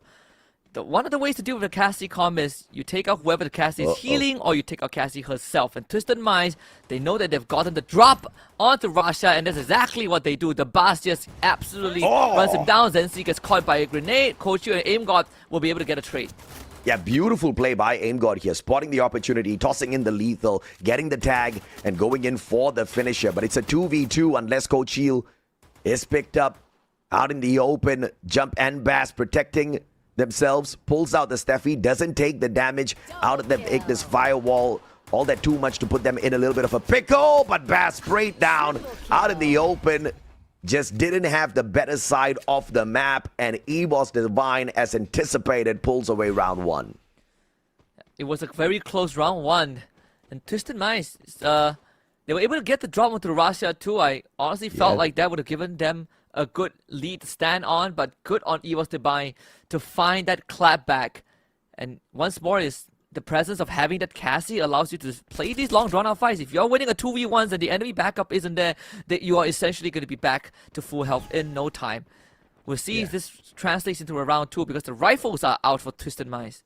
Questions need to be asked here because Razia has the clue, so he should have had a clue that he was going to get rushed by 2 players there in that situation, giving it away early, but thankfully the team still did manage to pull that away, and Aim God slicing down the Bass, sending out yet another firewall and another slice. Fantastic matchup here for Evos Divine, getting a double melee, Zenzi all alone, but up against 4 players, there's nothing he can do.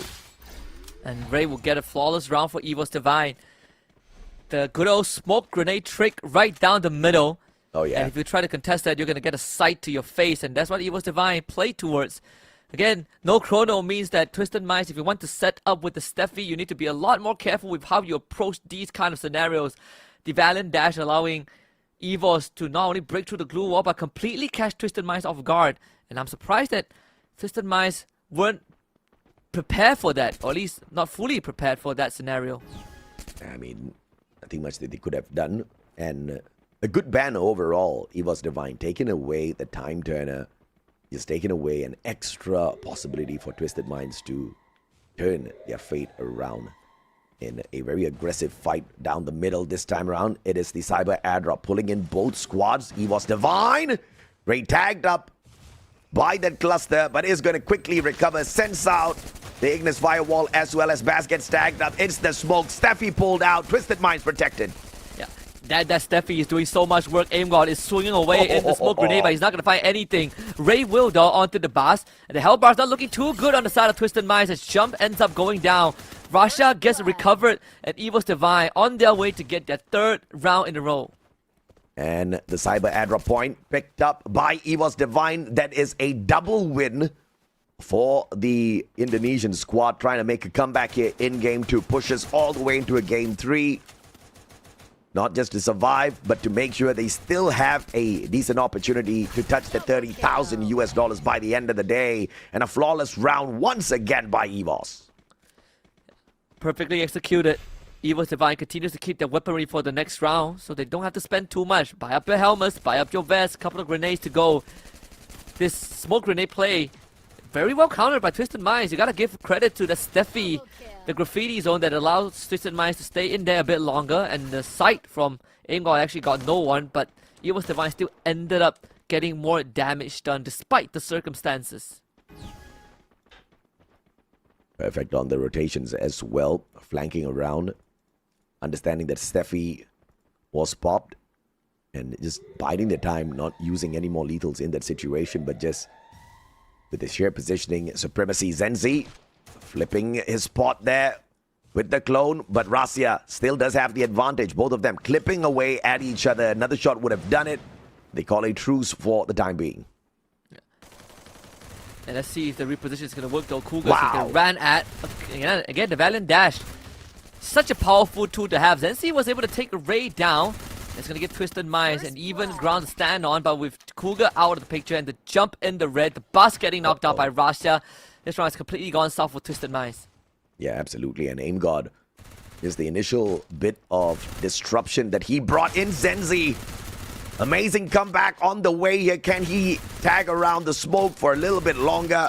AimGod circles around, MP5 denial, and Evos Divine makes it 4 in a row. Just a good switch up from Evos Divine in the draft and how they approach the round. The statistics don't lie. Evos Divine finding extreme comfort on Bermuda. These urban warfares, coupled with the smoke grenade that Evos Divine have been strategically using to really, disorientate Twisted Minds, making these rounds look easy. And now Twisted Minds truly in the dumps with the economy. Very scrappy buys, a couple of Degos and the VSS, but that is pretty much it. I can't believe Twisted Minds.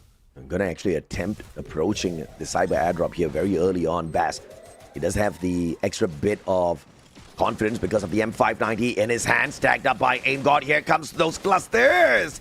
And yes, he could avoid it with the Steffi, but he could not avoid the sight, and AimGod slicing down jump. Cougar somehow was able to take out Kochi through the smoke, though AimGod comes in for the retrieval, but the Bass makes sure that they have the numbers.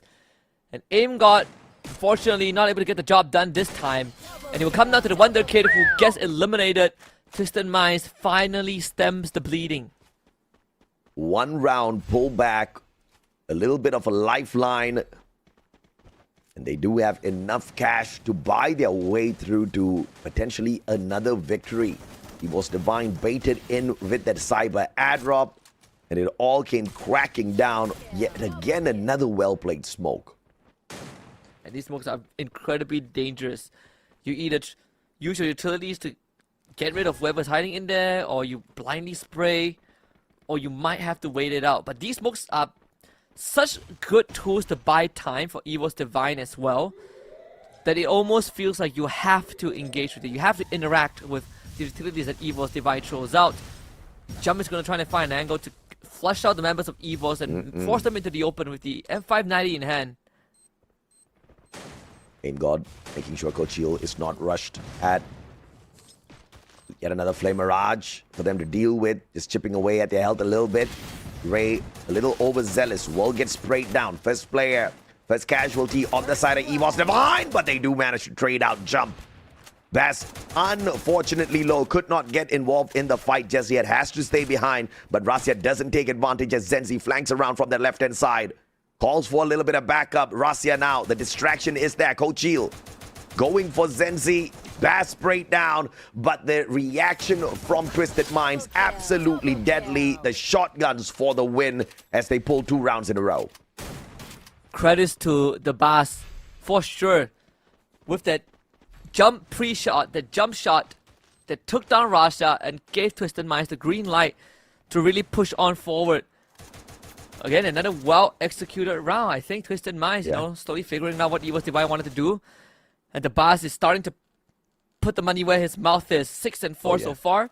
Jump, not so fortunate this time. He's 0 and 6, but you cannot overlook the support that he has brought to his team, even though he has no eliminations. No doubt at all. And now, Twisted Minds, they are all geared for battle. Jump with a very early push for the Cyber. Adra pulls that Steffi out. No grenades can tickle him. Waits for the moment, unlocks the airdrop, pulls away the Cyber point for the side of Twisted Minds. And Ray's gonna get run down too. The Bass on the hunt. Oh, what he's a away. Good sneak. Coach Yu wants to get him back up, and the Bass knows it.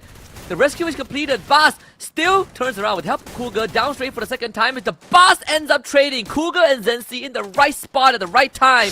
And it's them against Rasha. But Rasha has a chance to turn it all around. This 1v2 is very doable. Rasia, can he get to his buddies? If he can pull Aim God back up to his feet. No, he can't. What a snipe from afar. Zenzi, VSK. 3 rounds in a row. Twisted Minds looking to end Evos Divine. Back on the board for sure. 1 more round as an equalizer. Looking good for Evos. Like, this revive was great, but Cougar and Zenzi made sure that the efforts of the Bass was not wasted. Shutting down Rasha at the very end too was the cherry on top. And now is Twisted Minds' turns to be in control. How will they stay alive? 1 more Cyber point needed for Twisted Minds. And then they will be almost invincible. Obviously going to be looking for those level 4 vests. They do have enough money. Tossing out that smoke. Evos Divine. Decent flank around. Zenzi going to get caught with his pants down, but the Santino saves him in the nick of time. It's going to allow Twisted Minds to continue repositioning. Zenzi has gotten plenty of info. In fact, Ray is under so much pressure with the clusters being thrown in for Cougar, who has the Alvaro with him. Rasha was able to catch jump on the rotation, and that gives Evos Divine numbers, but the Bass returns the favor instantly. Evos steps on the gas. They're going to pressure the Bass the best they can, but the Bass is better with the help of Cougar, and Coach Yu cannot do anything. The Bass about to change his name to the best. What a play from the guy. Snuffing out Aim God in the most meanest of ways. And now 3v2. Ray couldn't sustain himself, and the Bass just absolutely deadly. 10 eliminations already for the side of Twisted Minds, and he aces out the squad of Evos. An ace to bring them to the equalizing point too. Talk about a recovery. Down 4 rounds, but pulls it back, and the comeback is better and better every round. Every round is cleaner and cleaner. The shots are deadlier. And Evos really now on the ropes. They have such a big lead, and now that is all for nothing. And to make matters worse, the money isn't looking good. Evos, if they lose this round, Twisted Minds might just win the whole thing. This is supposed to be the right draft here for the side of Evos Divine, but being outplayed by the mechanical capability of Twisted Minds. And now the final Cyber point, and obviously that drags out Twisted Minds like absolute hungry, menacing players down in the middle. But Evos Divine understanding the risk here, pushing on forth, looking for the point, but they make a mistake with Aim God. That Steffi was popped, but the Bass pops off again. And the Bass, he's gonna go down, but he did his job. Twisted Minds knew exactly what to do with Evos Divine. Aim God wants the breakthrough, but the Bass instantly dashes towards the Cassie to make sure that there is no follow-up, blocks him up with the glue wall, and forces isolated 1v1s. Coach Yu does not have the confidence to move on forward because of the threat of the Bas. And that puts Twisted Minds not only at series point, but also it's a 5-round run it back. They could just do the impossible and win 6 in a row. But it did matter a little bit. Evos Divine managing to get the double cyber point out of that. And now level 4 West on the side of Evos Divine. A little bit of extra damage repellent here. Sprayed on by the Evos boys to find the equalizer, to find round 11 to stay alive in this fight to push us into a game number 3. It's all going to be dependent on the shotguns, but clearly Zenzi and Jump having different ideas here. I do see that AWM in their hands.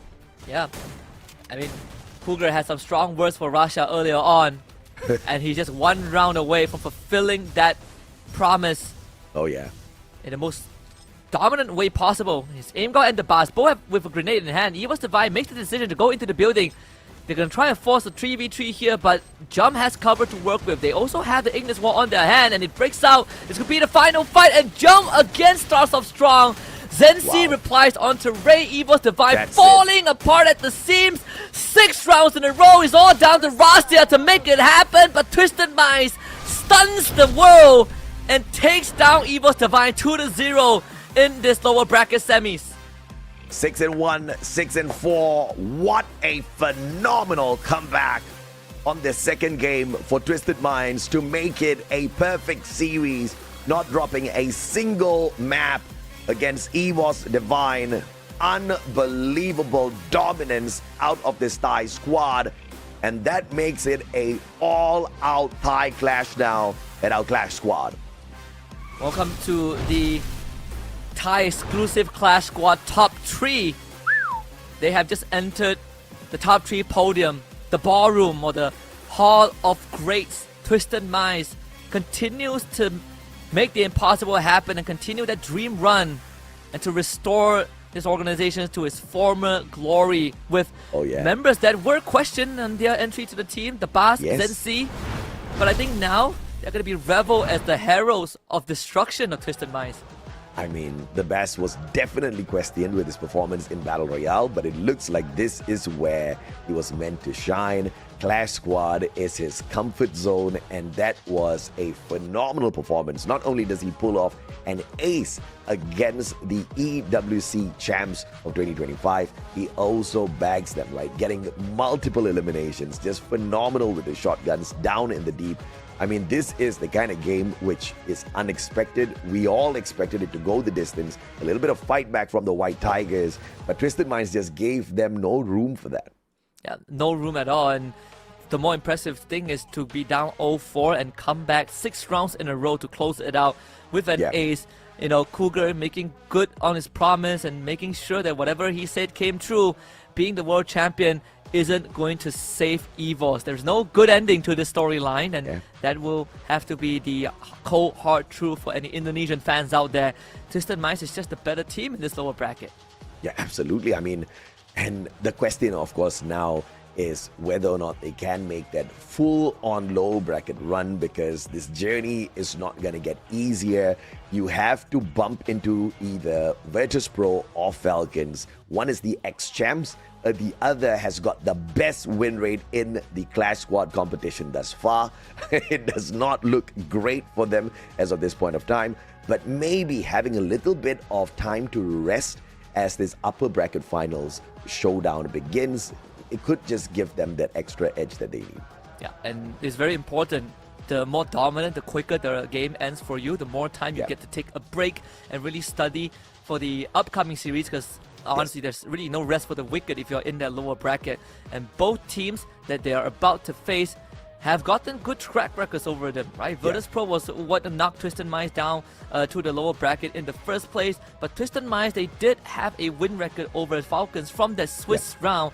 So there is a chance if Falcons somehow goes onto the lower bracket, we might see Twisted Minds beating them again. That would be obviously what everybody wants out there, especially those who feel like Twisted Minds is back with a bang, right? But Falcons, you know, it's going to take a lot to take these boys down.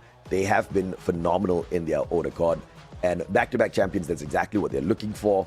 They haven't been able to really get it done well on the EWC stage nor the group stage this time round, so this could just be their best opportunity. They're not going to let this one go easy at all, Husky. Yeah, not at all. I'm looking forward to what Twisted Minds have to show for the rest of the lower bracket, because again, to them, it's a death match every single series. They get some time to rest, and I feel like, for Falcons or VP, perhaps they can say that it's not a surprise that Twisted Minds is going to win. Yeah. But it definitely has made this grand finals very, very interesting with how last season panned out. I really thought that Evos could at least make it to top 3 and give us a more different outlook of how fall season is going to go. Yeah, but it's always happened like this, right? The Thais go out there, they dominated first, and then they end up motivating everybody else. Seems like it's ending in the exact same way here yet again. And of course, we've got our MVP for you, the Bass. Simply the best. 12 eliminations, 4,094 on the damage. Played a very clean game up against Evos. Basically unstoppable on this map. It was the one that really started the comeback train. He rallied his team. He made sure that they are not going to go down without a fight, and he did. He brought his team back into the game and was able to make sure that his team are on the same page as him. The executions became cleaner and cleaner. They adapted better to what Evos wanted to bring to the table. And even in the games of adaptation, I guess Evos fell short in that facet. And that's why we get the 6-4 scoreboard, which started as an 0-4 lead for Evos. And Aim God with the Oscar definitely tried to put in some dividends here for the squad. But even with all of that damage, even with all of those eliminations, he just could not get the job done. Rasya was unfortunate because he was getting those clips in. He just could not put those guys down on the ground for long. The recovery gameplay from Twisted Minds, absolutely deadly, turning around those situations just way too quickly to overwhelm Evos. 6-1 at Kalahari on the map where we expected Evos to lose, but on Evos' best map at Bermuda where a comeback was supposed to happen, the White Tigers have fallen, and Twisted Minds easily cross over them and deliver the 4th spot to Evos Divine. And Evos Divine will still walk away with $10,000, so they're not going to walk away empty-handed, but they are going to miss out on the lion's share of $30,000. They still have Battle Royale finals tomorrow, so something to look forward to for the Evos fans. Yeah, absolutely, and they are very confident. They are very capable in Battle Royale. They just haven't showed it through their score lines as well as dominance just yet in the group stage, something we are expecting to see out of them by the time that we get into the finals. But of course, we've got the interview coming up for you guys as well, and Husky and I will be right back with you after that.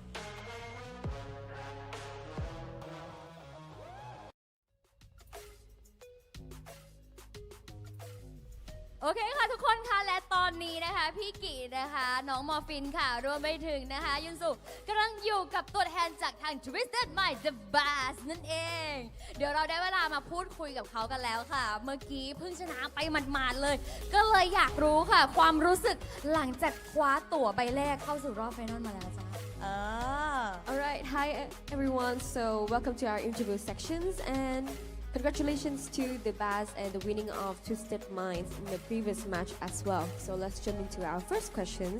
Congratulations. So take us through that final moment. What is the feeling in the team right now? รู้สึกชิวๆครับ He just feel chill for this game to versus with Evos Divine.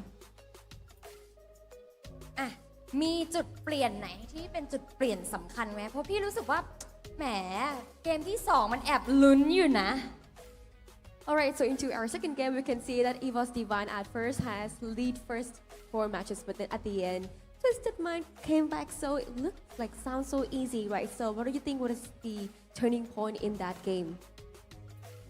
ตั้งแต่ฟิกได้4-1ครับแล้วก็ไหลยาวเลย It's about the round 5, which is Evos Divine got 4, and then Twisted Mind just come back 1, and after that, it's like the streak that they got. So the best thing that moment is bring them back the to bring the victory back. Do they feel easy while doing that, or they feel like it's just a fluke, just a luck, or they think that they can come back? ตอนนั้นรู้สึกว่า มันเป็นความโชคดีของเราไหมหรือว่าแบบโชคดีแบบฟลุกว่าแบบเฮ้ยกลับมาได้หรือว่าจริงๆแล้วเรารู้วิธีในการเอาคือกลับคืน ฟุกครับ It's just the luck Oh, just the luck. ฉันชอบการตอบของน้องๆชาวไทยฉันเหลือเกิน มันช่างมาตรฐาน คงเส้นคงวานะอ่ะทีนี้ขอถามลึกลงไปอีกนิดนึงดีกว่า เพราะว่าตอนนี้พี่รู้สึกว่าจริงๆแล้วเนี่ยพอเห็นเกมที่ 2 มันไม่ได้ง่ายอย่างที่คิดค่ะทุกคนคะมันน่าจะมีอะไรสักอย่างที่ทีมฝั่งตรงข้ามอ่ะเขาทำให้เรารู้สึกว่าเอาแล้วรับมือยาก และที่สำคัญคือพอเราเจอแบบนั้นปุ๊บเนี่ยเราแก้เกมยังไง Our next questions. Your opponents put up a very tough fight, and what was the biggest challenge that they presented, and how did your team adapt to overcome it? ไม่มีครับ ไม่มีเลยเหรอ รู้สึกว่าแบบสบายๆเลย และที่เขานำไปก่อน ตอนนั้นเกิดอะไรขึ้นทำไม เป็นไง ไม่รู้ ชิวๆสบายๆ Nothing they just don't have any problem with the Evos divide but yeah they might be like struggle a little bit when second game but the boss say no nothing no problem at all we can control that They struggle a little bit and then they still feel nothing. Yeah, such gamers. และที่สำคัญคืออันเนี้ยต้องบอกว่ามันเป็นเรื่องที่หลายๆคนเนี่ยมักจะเห็นกันอยู่แล้ว คือเราดูเกมกันอยู่ตลอด เรารู้ภายหน้าของเกมค่ะแต่เราไม่ได้รู้เบื้องหลังภายในนั่นเองเลยอยากรู้ว่าปกติแล้วอ่ะสื่อสารกันในเกมอ่ะคอมมูนิเคตกันยังไงคุยกันยังไงสั่งกันยังไงแล้วมันมีช็อตไหนไหมที่แบบรู้สึกว่าเฮ้ยตอนช็อตเนี้ยที่เพื่อนสั่งอ่ะโอ้โหเอา MVP ไปเลยอยากจะชมเลยเพราะว่าแกสั่งนี้ให้เล่นตรงนี้ให้ยิงตอนนี้ก็เลยแบบชนะมาได้Right, next questions will be for the tactics of the team. So I can see that in our 2 previous games, the teamwork was very incredible. So can you talk about the team's communication? And is there a special shout out you want to give for your teammate today? ไม่มีครับ เล่นเอง ก็คือส่วนใหญ่เราเล่นเองเลยแล้วการสื่อสารในทีมเป็นยังไงบ้างคะโอเคไหมก็คือทุกคนพูดกันเยอะแล้วก็แต่ส่วนใหญ่ช็อตที่จะเล่นก็คือเล่นเองหมดไม่มีใครสั่งเราเลยเหรอ So about the communications, everyone they have a good communication already. And about how to make play, the boss say that each of the players just play by themselves. No one gonna lead them. They just play by themselves with their skill play. But the boss, currently we're on the stage and I can see that you are a new member of Twisted Mind, so give a credit to your teammate, can you? Yeah, because we're on stage and we almost stepped into the grand finals of the Clash Squad. ตอนนี้เราเกือบจะเข้าสู่แกรนด์ไฟนอลแล้วมีคิดว่าผู้เล่นคนไหนในทีมที่เราให้แบบเป็น MVP เลยแบบคอยพูดหรือว่ามีโมเมนต์อะไรที่แบบเก่งๆเลยสำหรับวันนี้ในแมตช์เมื่อกี้นี้ให้ใคร ให้พี่จำครับ ให้จังเพราะว่าอะไร ทำไมอ่ะแค่อยากให้แค่นั้นเลยเหรอเฮ้ยมันอย่างนี้ก็ได้เหรอครับผม ไม่ให้ตัวเองเหรอ งั้นเอาอย่างนี้ดีกว่าในเมื่อเขาบอกว่าปกติเล่นกันเองเนี่ยก็เลยอยากรู้ว่าจริงๆแล้วตัวทีม Twisted Mind เนี่ยมี IGL หรือเปล่า I wanna know who is the IGL of Twisted Mind น่าจะพี่จำครับ พี่จำอ๋อเพราะพี่จำเป็น IGL หรือเปล่าก็เลยให้ MVP จำติดสินบนมาปะเนี่ยไม่น่าใช่ So the MVP of his is gonna be Jam maybe because at first we asked Piyuki asked that why you give it to Jam. He said I don't know, but then just asked that Jam is the IGL of the team, so that's why he give it to Jam. Makes sense, makes sense. โอเคคุยกันมาเยอะแล้วค่ะเชื่อว่าตอนนี้เนี่ยแฟนๆก็อยากที่จะได้รับนะคะข้อความจาก Twisted Mind กันบ้างดีกว่าเพราะว่าเชียร์กันมาจนเหนื่อยขนาดนี้งั้นพูดอะไรค่ะหรือว่าส่งข้อความอะไรถึงแฟนคลับที่กำลังเชียร์คุณอยู่หน่อยดีกว่า Alright, so we have so many viewers here watching and support for your team. So do you have any message do you want to send them and also to the viewers on live? ฝากเชียร์พวกเราทีม Twisted Mind ด้วยครับ แค่นั้นเลยเหรอเหมือนเมื่อกี้ถามพี่ไม่ใช่เหรอว่าพี่กิจครับเปิดไฟเขียวไหมถ้าผมจะพูดถึงใครพี่เปิดไฟเขียวนะลูกเวทีนี้พูดถึงใครก็ได้เอาที่ออกอากาศได้มีไหมSo thank you all the fans all around the world and please keep supporting Twisted Mind และนี่ค่ะทุกคนค่ะคือตัวแทนนะคะจากทาง Twisted Mind The Bass นั่นเองโอเคติดตามให้กำลังใจนะคะแล้วก็เชียร์น้องๆกันต่อค่ะแล้วเดี๋ยวแมตช์ต่อไปรับรองว่าสนุกสนานแน่นอนแต่เดี๋ยวขออนุญาตพักกันสักครู่หนึ่งแล้วเดี๋ยวกลับมาเจอกันกับเกมสุดมันค่ะ Alright, thank you so much, the best. And now let's have a little bit of break before we jump into our next game.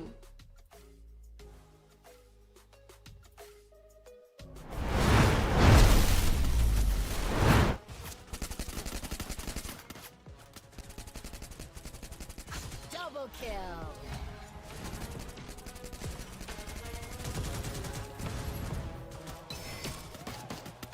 First blood. Double kill.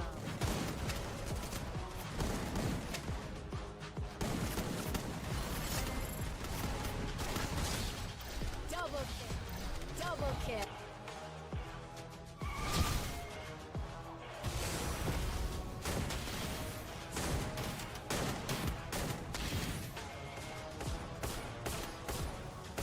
Double kill.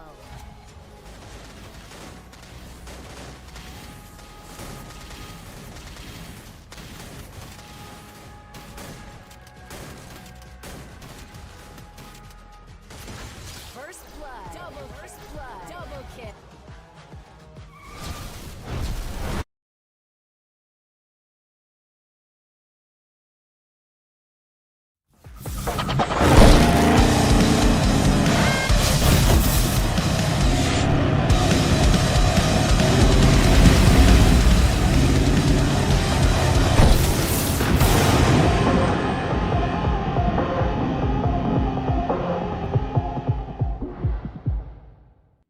สวัสดีครับผมเบียร์ยุวัฒนาครับ สวัสดีครับผมเบียร์ยูเกตไทครับ ก็วันนี้ก็จะมาจัดเทียร์ปืนกันนะครับ สวัสดีครับผม AG บาลอนมาจากทีม AG ครับ สวัสดีครับผม AG ทีม SR มาจาก AG ครับ วันนี้จะมาจัดเทียร์ปืนครับ AK 4.7ของ A ครับ พาร์ทมา AWM ครับ โอ้เอสเลย S อันแรกด้วย ปืนแรกผมไม่เป็นเวกเตอร์เลยปืนนี้ก็ส่วนตัวก็ชอบเล่นมากครับต้นเกมครับก็ปืนโหดมาก แต่แบบยิงใครไม่ค่อยตายให้ไปอยู่นี่เลยนะ ใช่ไหมอาจจะซี อยู่นี่เลย โทรก่อนเอสเลยครับ M1887 A ดีกว่า A ก็ได้มั้ง G18 ครับก๊อก18ก็ปืนนี้ผมให้เป็นเอสเลยเพราะว่าผมยิงคนตายมาเยอะแล้ว ดีทั้งห้องซ้อมทั้งในแข่งอะเอสเลยเอสบวกเลยถ้ามีเอสเนี่ยคือผมว่าอยู่นี่ MP40 A ได้สันนี่ได้วะ แรงนะ ผมว่าดาเมจมันยังไม่พอแล้ว50แบบ C หรือเปล่า ให้4อะดาเมจมันยังไม่พอมันผมว่ามันต้องแบบสักเม็ดเดียวแบบ300อย่างเงี้ย G18 เอาไปเลยตรงนี้เลย P90 ครับถ้ามันเล่นต้นเกมได้ก็เอาไป B เลย UMP ดีครับ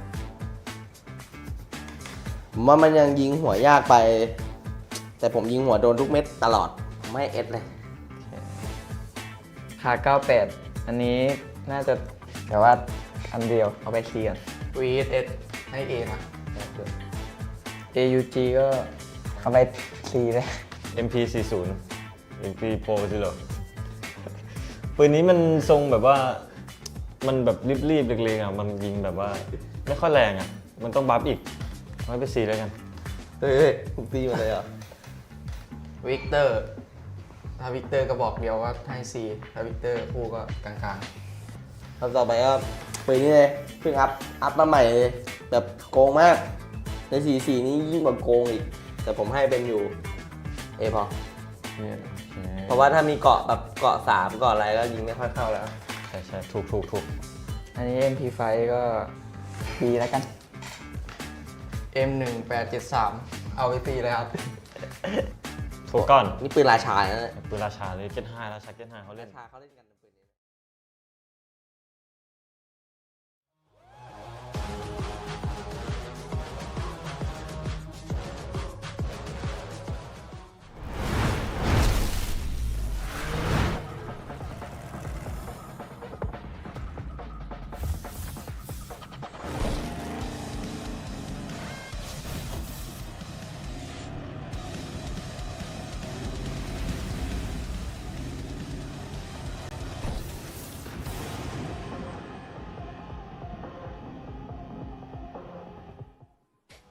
And then there were 3. Welcome, ladies and gentlemen, boys and girls, survivors of all ages. This is a Clash Squad at the Free Fire World Series Southeast Asia 2025 fall season. The final day of a Clash Squad. And you guys know exactly what just happened. Evos Divine. We expected a stronger fight, but it looks like Twisted Minds were just overwhelming for them. 6-1, 6-4, ending the run of Evos, making them walk away with a fat wallet either way, $10,000 in their pocket. And now 3 more teams are left. But the next battle moves on back up into the upper bracket finals, where we get to see a little bit of Virtus Pro as well as Falcons do battle, Husky. 100%. And this is going to really shake things up for the rest of today, because losers is going to go down to the loser bracket to face off against Twisted Minds, whereas the winner will get a free entry not only into the grand finals, but secure a minimum of $15,000 and a shot at the $30,000 bag too. All of this powered by, of course, the Red Bull Zinc and Vitamin from Thailand, supplemented with Zinc, B3, and B6 vitamins, featuring a mild taste that helps players stay highly focused and seize every opportunity to achieve stylish Booyah's victory. Thank you very much, Red Bull, for being here with us from spring to fall. Absolutely, man. And of course, the players clearly on a little bit of Red Bull there in the previous matchup. This next one, whether or not they are on a couple of cans of Red Bulls or not, we do expect peak performance from both squads. They walk into the competition with a pretty massive win rate for each of them, right? Falcons currently on a 64% win rate, Virtus Pro on a 72%, and obviously Virtus Pro just a little bit more efficient with their games, playing a total of 11 maps so far, as opposed to the 14 that Falcons have played. Yeah, and I think that that itself gives us a very good idea of where these two teams stand. I feel like, just based off of track record, Falcons theoretically should come out on top, but then Virtus Pro, they did have the slightly easier road up to this point. Even when you look at the updated bracket, right? Virtus Pro, they 2-0 Twisted Minds, they kind of blew through AGAL also. So up to this point, Virtus Pro have not lost a single game, whereas for Falcons, they had to brave BRU first before getting a 2-0 over Evos. So this is where we are in the upper bracket finals. Yeah, and let's not forget as well, Twisted Minds, they have already bumped into Falcons in the past, where they did manage to get a dub over them, a 2-1 victory. But up against Virtus Pro, Twisted Minds got taken down 0-2. So we already know who Twisted Minds is hoping to beat down here at the lower bracket final.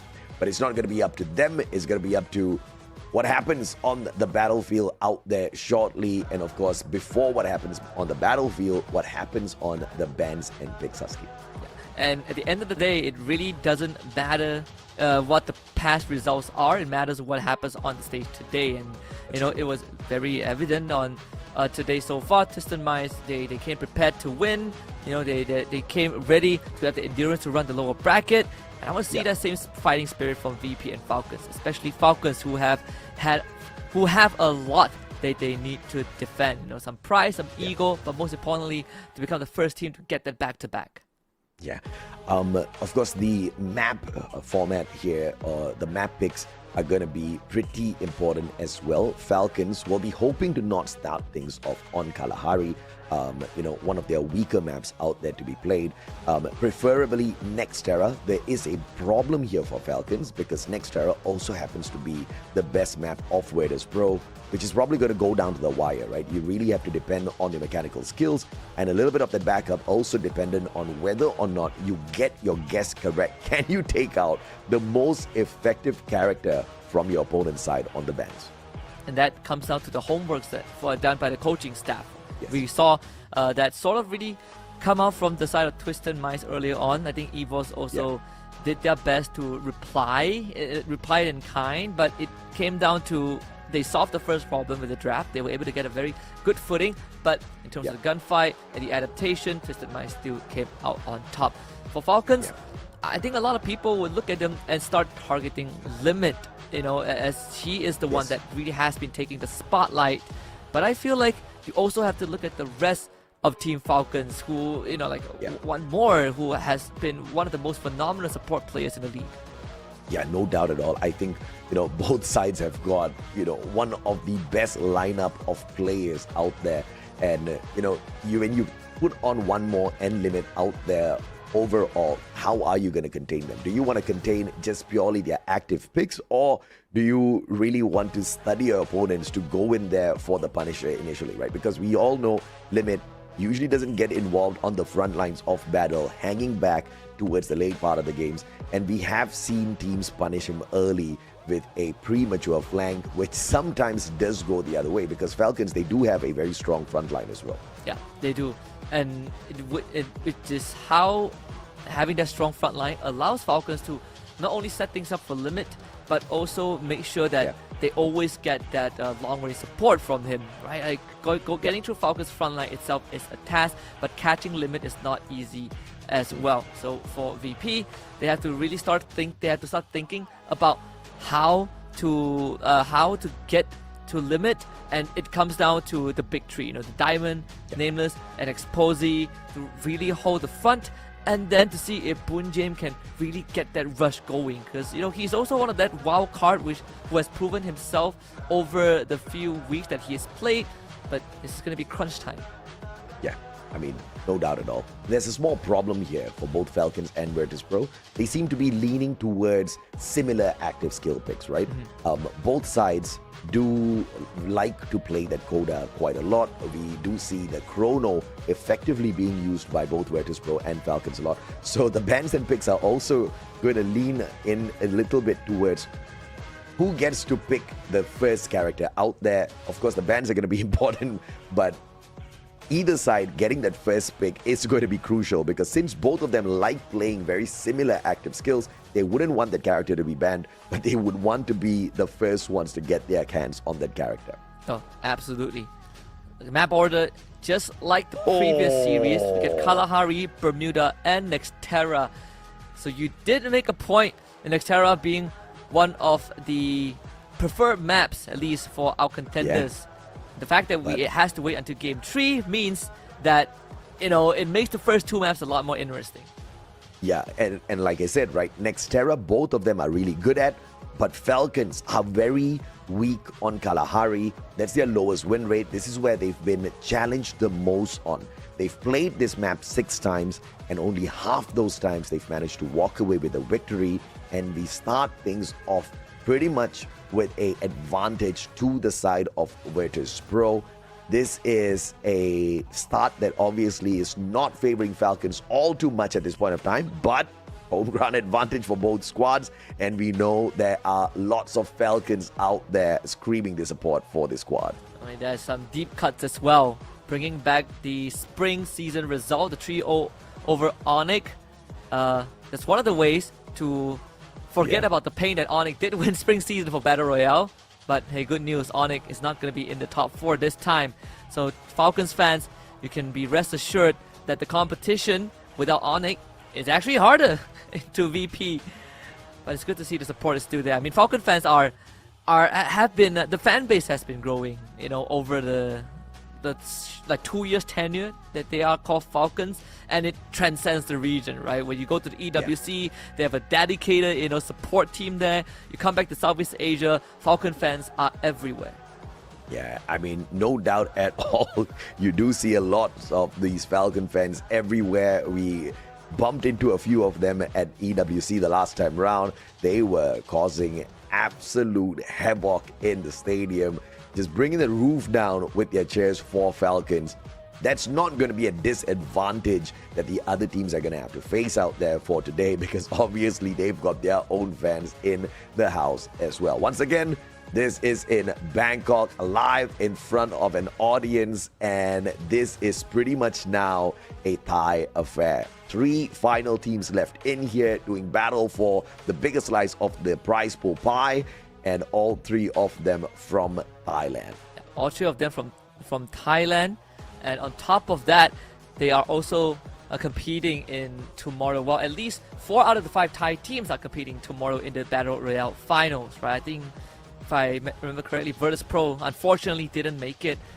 Either way, there's still opportunities for them. If they could, make that deep run and win it all, it's still a 30,000 back for them.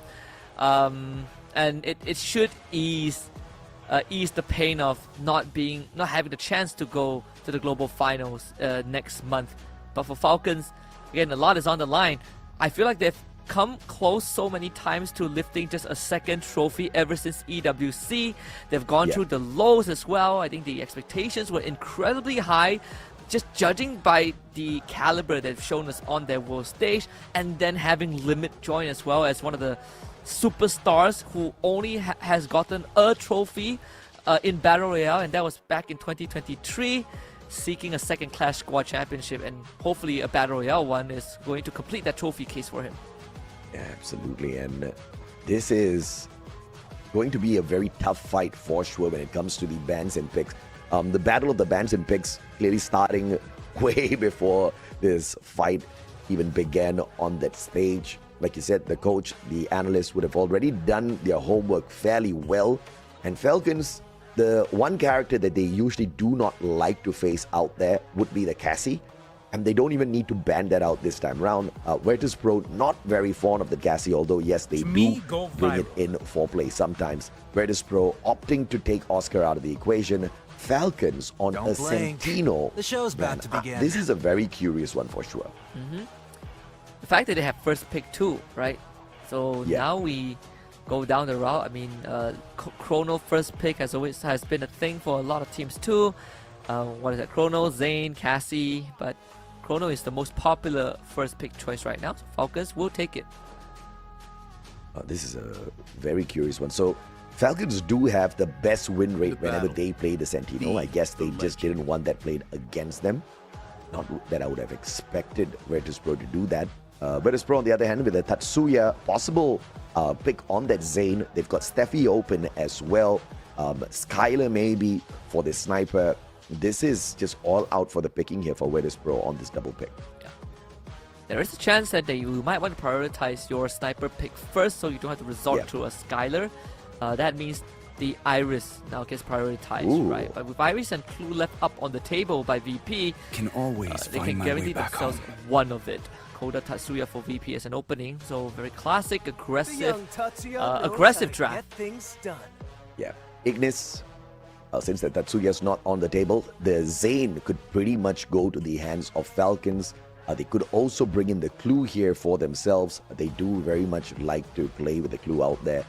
Do prefer that Koda, of course, but as that second best, this is a possible pick here for the side of Falcons.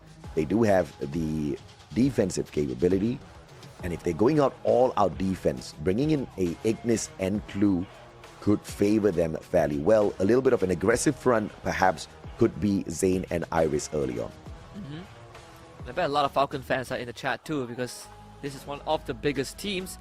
And early on, I just casually asked who does everyone think is gonna win, and not to my surprise, 90% says that Falcons is going to win the grand finals. We will take the Ignis and the Clue. So now willing to go down more of a utility-based route. Yeah, Tatsuya Koda out here. Iris, very much possible. Skylar, possible. They don't have a pick yet for their sniper. That Santino, they won't be able to tickle Falcon with that since it has been banned out, and they settle for the Skylar. This is a very, very decent draft here for the side of Virtus.pro. Just plenty of utilities to work with. Great glue or breakers with the Skylar 2. Not to mention that teams could also opt for the active ability, the skill cards in game. So sometimes you can supplement yourself with abilities that the enemy has just by getting the right the right ability cards through a cyber drop. That's one of the main reasons why teams are contesting for that so ferociously. Zane seems to be a good pick for Falcons last. It bolsters that front line. Yeah, brilliant pick here for Falcons as well. I expected the Zane pick to come in a little bit earlier, but of course, mentioning the Ignis and Clue, they do have practically their favorite picks out here on the side of Falcons as well. So both sides going to be very comfortable. What's going to be a little uncomfortable here for Falcons is that we start things off on a map where they are the weakest at. Can they oust Virtus.pro, who have been very efficient in the competition so far? Or has the journey for Virtus.pro just been a little bit easier? We'll find out now on this first game, Aske. Virtus.pro, a lot more to prove, and all eyes are going to be on, I think, Boon James primarily, because we already know the caliber of the other three players. But for Boon James, it always feels like if a game goes south, people turn their attention to him and wonder if he is the one that needs to step up. And if there's any chance, any time to prove it, I think this is it, right? This is the chance for Boon James to prove that he can hold his own weight against titans like Falcons. Yeah, no doubt at all. Falcons, they are looking for a swift win here. Obviously, nobody is going to be looking to play an extra match before the grand finals. Losing just means the torture continues, and you'll technically have to play 3 series in a row just to stay alive and potentially become the champions once again. Neither side wants that, although I would have to say both sides very capable of that. I do expect it to go 3 games, because it would be a shocker if we end 2-0. Unless, you know, Falcons get off to kind of an amazing start and then they find themselves in an unstoppable position, and then sure, there is a possibility. Falcons at their best in Clash Squad are literally unstoppable. It felt you will feel that it's impossible to win them in 1v1s. It is impossible to outmaneuver them, and then Limit is just taking your team out before you even see them, even when the round starts. So there is that chance, but I trust VP to have familiarized with what Falcons like to do. This is a very scary lineup here for sure on the side of Virtus.pro, because their highest pick and win rate comes from characters like Skylar, Steffi, Tatsuya, and Zane. They don't have the Zane, but they do have the Skylar, Steffi, and Tatsuya on their side. They've got the Koda as well.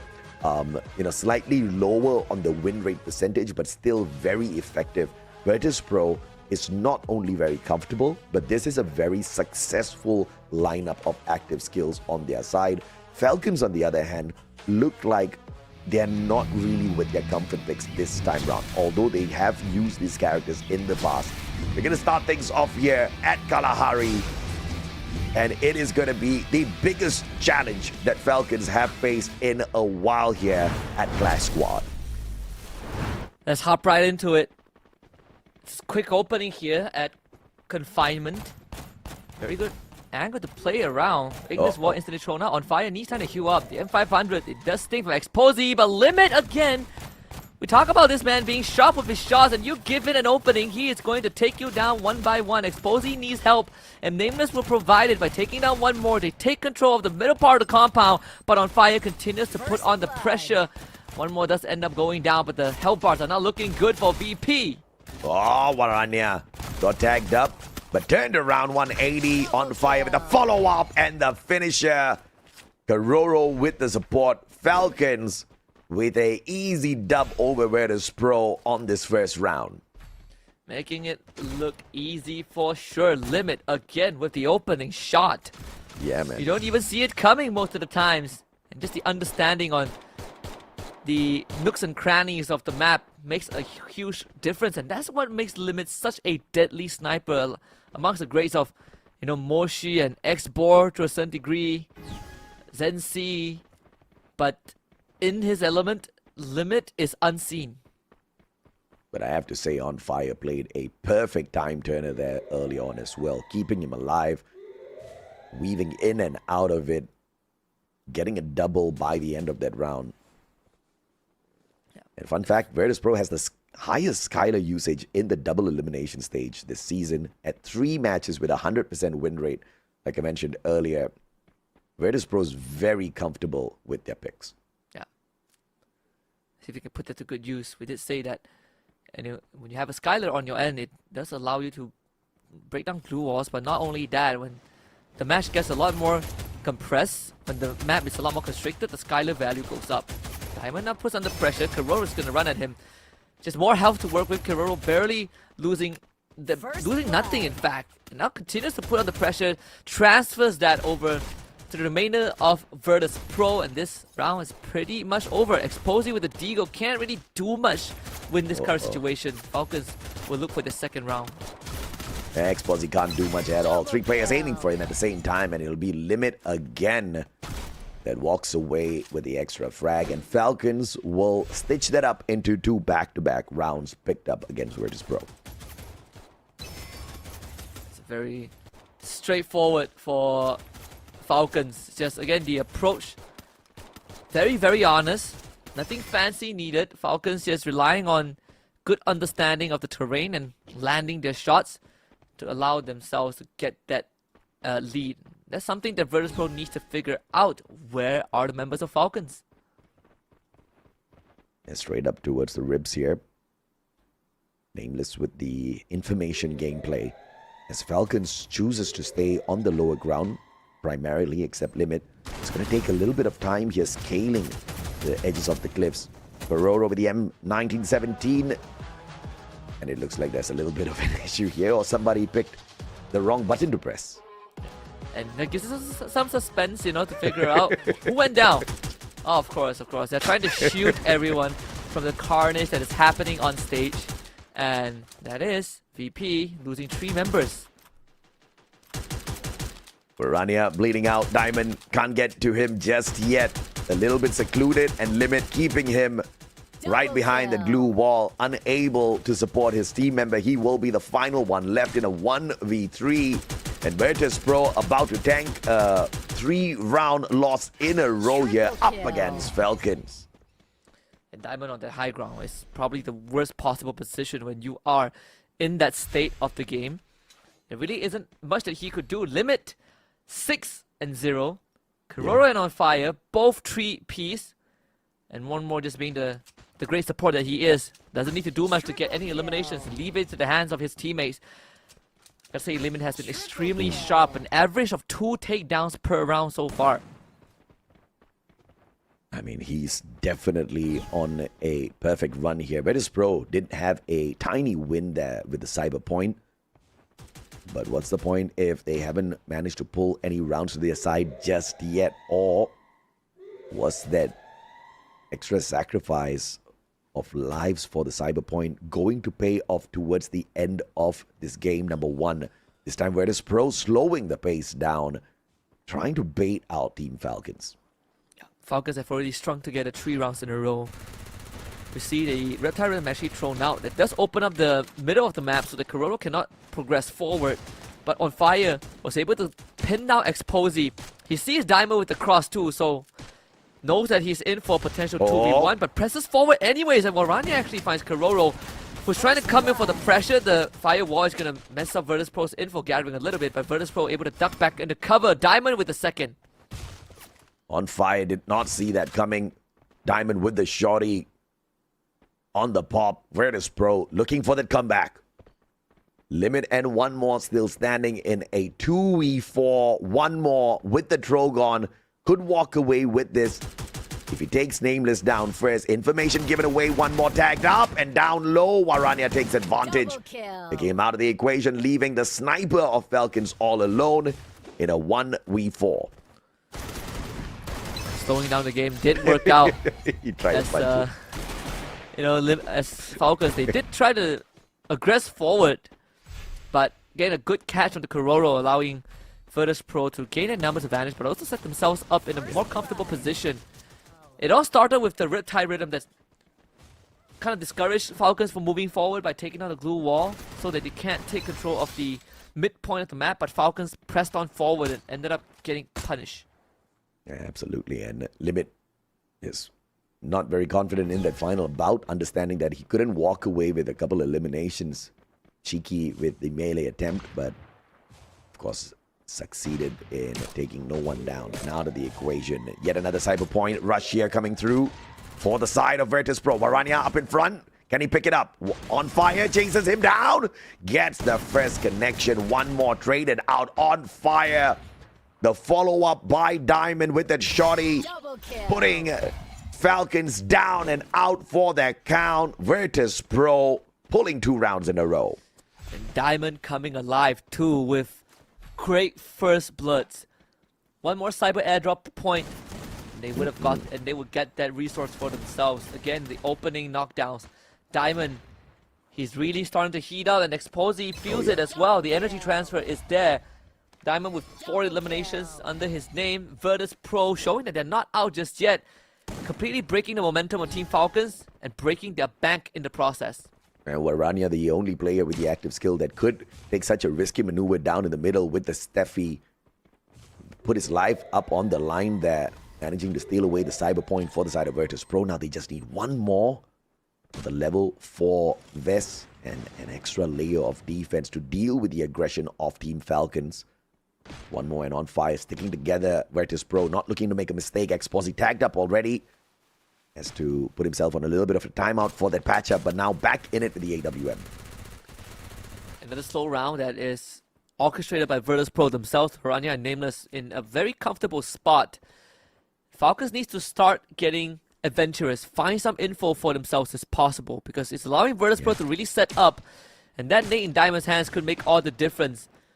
Tags on the Kororo, that's half his health bar gone, so Kororo forced to regress forward, while Diamond has plenty of space to work with, and VP will now push on.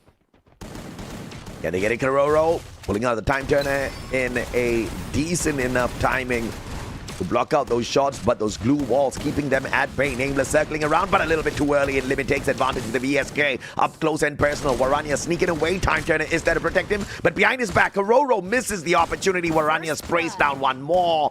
Nameless taken out of the equation. Diamond doing really well for the squad yet again. And now on fire in a little bit of a pickle up against 3 Virtus Pro players. Really excelling under pressure, this Diamond guy. Once more breaking the game open for his team and finding 2 more. Tallying up to 6 eliminations, average of 2 per round, and tying up the score 2 against Falcons. And the finances down the dumps now. Falcons can still buy some decent guns, but the weaponries, the armor, it will favor the Virtus Pro. 3 rounds in a row. Now it's looking a little bit more like the prediction. Team Falcons, of course, having the advantage at the very start with the first round victory, and then kind of scaling with their resources. But now Virtus Pro have managed to win it back and looking for the final cyber point. But flanking around the outside, Nameless tagged first. Diamond pushing on forth, looking for Kororo, finds the first shot. Kororo still staying alive, and Diamond not able to get the final shot in that bait and switch. One more gets involved in the fight as well. And that puts Diamond instantly on a pause as Nameless is able to back him up. Goes for one more, puts him down with the shorty. 2 players down and out for the count on the side of Falcons. Yeah, can't bail Kororo out, sadly. Diamond finally gets knocked down, but there's still a lot of work that needs to be done. There's no confirmed elimination, so Diamond gets picked back up very, very quickly.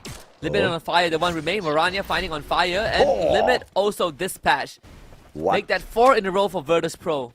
4 in a row, 3 cyber points. Level 4 West, here we come. They've got enough money to get the job done.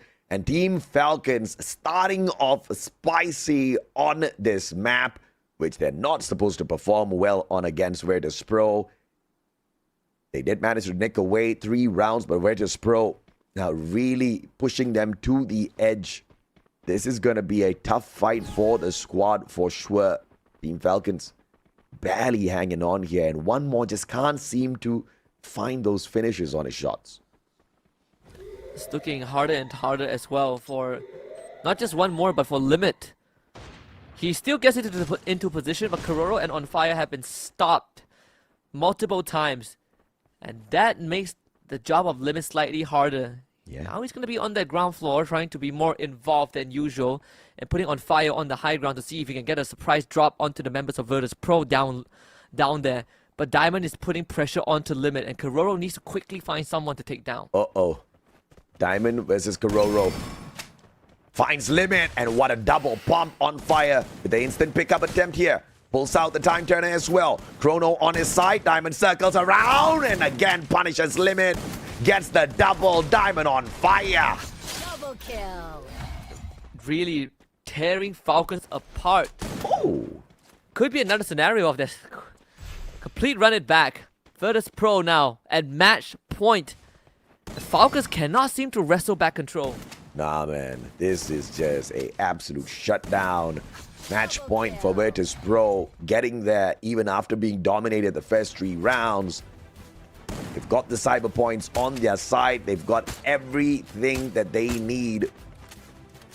And one more round victory puts them one step closer to the grand finals in this best of 3. Exposy is having an amazing time. And speak of the devil, Exposy with the opener. Kororo goes down. They need to pick him back up, but out in the open is very dangerous. Yeah. So Kororo will need some time to recover. The rest of Team Falcons in the building. Diamond with a great nade. Kororo stood no chance. Waranya spotted out, but those shots needed to be an instant takedown because Diamond has found Limit, and Limit stood no opportunity as well. Exposy with a delivery system. My God. Right into that game 1 win for Virtus Pro is 6-3, and another 6-round run it back, AJ. What a game. Virtus Pro made me nervous initially with the predictions because they were looking like they were about to be dominated. But when they turned it around, they made sure that the data just does not lie. 12 maps played, 9 victories claimed by Virtus Pro, 1 more map victory to send them into the grand finals. What a dominant comeback here on this first game. Cool, calm, and collected with the approach that Virtus Pro has. You really gotta give it to Diamond. Yeah. He's sort of shown us a bit of that rush effect, of the boss effect. You know, team is behind, you step up a round or 2, you start to figure out what the quirks of Falcons are. Your team rallies behind you, and the rest is history. And this is the second game that we have a team that falls behind and just they click and then they win 6 rounds in a row. Yeah, and this makes it yet another stat builder for that Skylar. They've got a 100% win rate. They are the team that picks the Skylar the most, and they have won every single round where they let that Riptide Rhythm rip through the defenses of their opponents. I don't think Falcons saw that one coming at all, because the turnaround was just absolutely dominant. Once Diamond started ripping away points here, he just didn't slow down. Yeah, him and Exposy did a fantastic job in shutting down Team Falcons. And Falcons have some thinking to do, because they came into this looking very strong, right? Limit was extremely on point. They knew exactly what the game plan was. But it all started in round 4 when VP started to slow the rounds down. They started to use utilities just to prevent Falcons from aggressing, to allow themselves to set up. And, you know, evidently it was more than enough, because Falcons wants to go fast and VP punishes them for doing that. Yeah, and of course, this is a situation where Falcons really needs to dig deep and think exactly how can they cripple Virtus Pro, because that comeback play from them was just a tad bit too aggressive and unstoppable. You know, Coda giving them that information that they required, and they had everything it needed in their arsenal. That Skylar, they even had the Steffi on their side. But honestly, there was just not enough threat from the side of Falcons felt here on this first game. And Diamond, the MVP, 11 eliminations, 4,042 on the damage. Complete domination. Diamond, he stepped up in round 4, started winning those 1v1s. He even took it upon himself to hunt down Limit and make it work.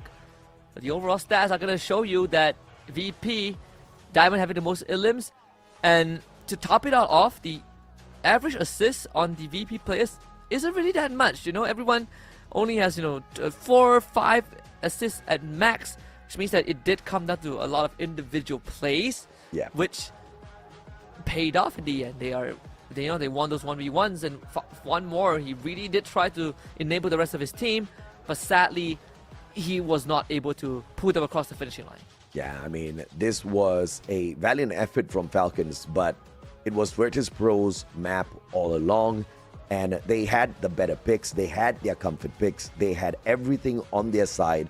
Falcons just could not pull a full effect on the Bantam picks earlier on, and what made it seem like a great start, they could not continue. They did have the advantage for the second and third rounds, which they definitely took well, good enough advantage against. 3 rounds in a row, they pulled away for themselves. But the moment the resources started to build on the side of Virtus Pro, they kind of bucked up financially and they made the right investments, focusing on their weapons to kind of suit their play style as well, right? Just pulling out those shorties, up close and personal, M1887, straight to the hearts. This is going to be another opportunity now for the side of Falcons to stay alive, because one more game that they lose, well, the journey doesn't end there. They'll get kicked down to the lower brackets, but of course the journey gets a tad bit harder from then, because 3 series in a row they'll have to play, of course, considering them winning that lower bracket fight. Look at this, right? Battle in style, the hit-to-hit. And Falcons' stats are definitely a lot more than VP. Yeah. Like, an average of 100 eliminations, a lot more, 100 more headshots, knockdowns. But that also comes into consideration that they had to play a lot more games overall compared to VP, even from the Swiss stage onwards. So we now head to Bermuda, which Falcons should feel a lot more comfortable on. But if they want to have a chance, Nextera will be the best bet. But to get there, you have to get through Bermuda, which I feel like VP also has very little problems with. Yeah, I mean, this again has to go down to the bans and picks here. And you're right, this next map, in fact, the next 2 maps, both these teams have no issues on at all. They've got the exact same stats on both ends. Virtus Pro going to focus on the ban for the time turner. That's a good pick coming through from them. Falcons, on the other hand, could potentially think of taking Skylar out of the equation. Tatsuya would be a really good ban as well. And usually, of course, that Coda picked by Virtus Pro, if taken out of their hands, they could depend on the clue, but they're not so comfortable there. But Falcons going to choose to take Oscar of all characters out of the equation. I think this is a little bit of a misstep here from the side of Falcons. Don't blink. The show's about to begin. Yeah, I'm trying to figure out. Because Virtus Pro is just really not too keen on that Oscar.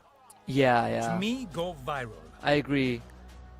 That means that you probably have the Zane on your end. It feels like that makes the most sense, because Santino, like giving over Santino itself to a team that is a professional in it, it's already pretty dangerous.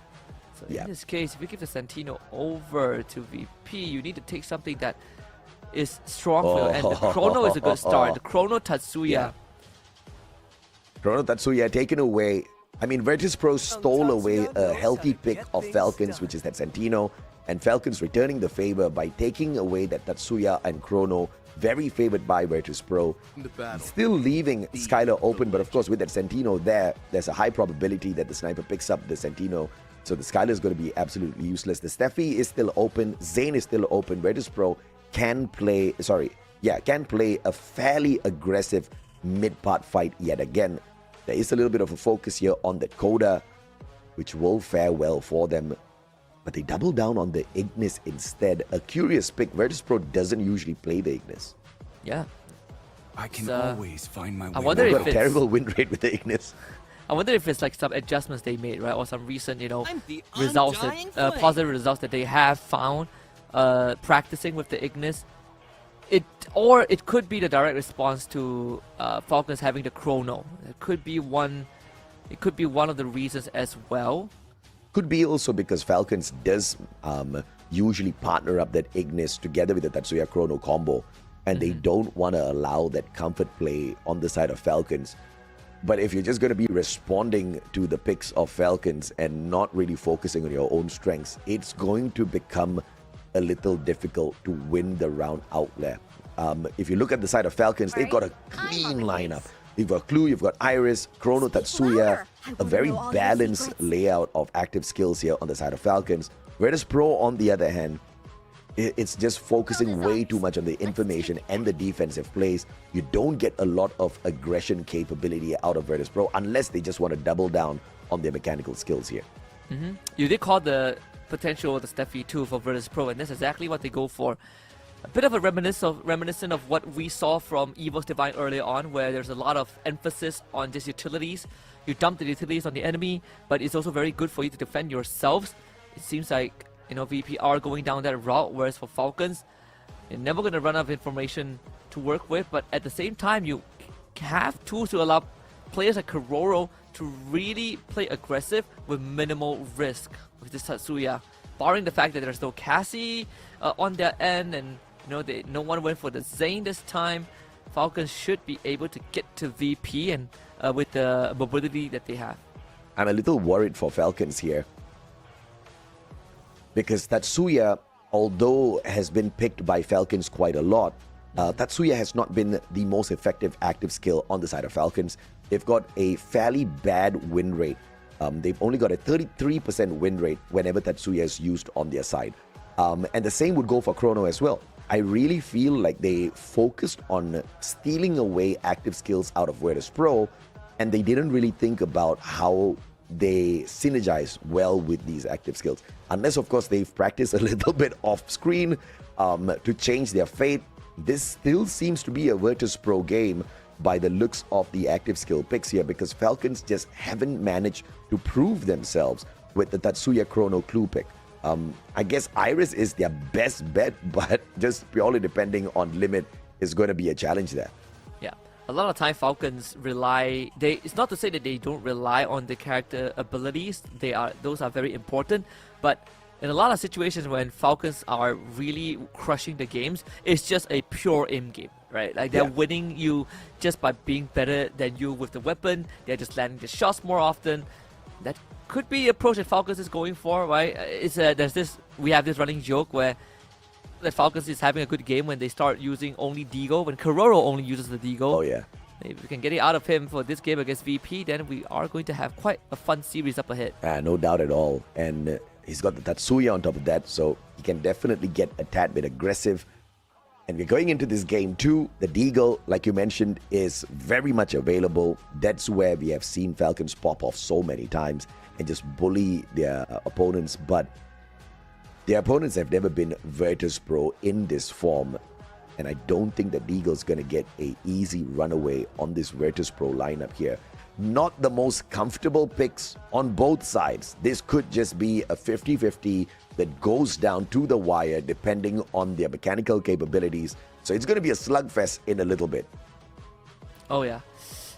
Let's hop on to Bermuda, folks, for game number 2 of this upper bracket finals, best of 3. Falcons are 1 game away from dropping to the lower bracket finals, and VP are 1 game away from making the first grand finals appearance in the Class 4 tournament and securing a minimum of $15,000. All starts with round 1. Let's see if VP can continue that dominance that was perpetrated by Diamond. Diamond, M500 up against Kororo. Spots his back, goes in for the shot, nameless. Flame Mirage on fire! Pulls out the time turner up against Warania. No nades can tag up Warania. But On Fire tries with the sight, has the time turner to take advantage of up close and personal, and the sight does manage to get the slice. Backs away, looks for yet another cut. Does manage to find the first connection and the second one missing. Doesn't miss on the third. And a double melee here for Mr. On Fire. They say if you can't win with the guns, just bring a sight to battle. It's rated S tier by all of our players, all of the pro players when it comes to Class Squad. And that's the power of it. 2 slices is all you need. Wide range, easy to use. But we've seen teams so far, come back from a deficit. It was shown by Twisted Minds earlier on. They came back from 0-4. Virtus Pro came back 0-3. So it's by no means definitive of how well it's going to go for Falcons just yet. On Fire is going to keep his side. Smoke grenades out in the middle. We've seen this trick before. Let's see if On Fire can find any victims. Oh, what a pop on that Steffi! But Kororo's Deagle does not miss. You may avoid the nades, but Warania clipped Kororo absolutely deadly on the Deagle. 1-0 already. Falcons looking to make this a 2-0. Exposi could not beam over to his clone. Gets sprayed down as well. This is Falcons looking for the back-to-back round. And Kororo just pops nameless too. Kororo, the 3-piece this game. And that's what we talked about. Kororo, when he gets on that Deagle and he feels good about himself, he is gonna start wreaking havoc. I mean, this was a clean 2 rounds out of Team Falcons. Again, they did steal away the favored active skills of Virtus Pro.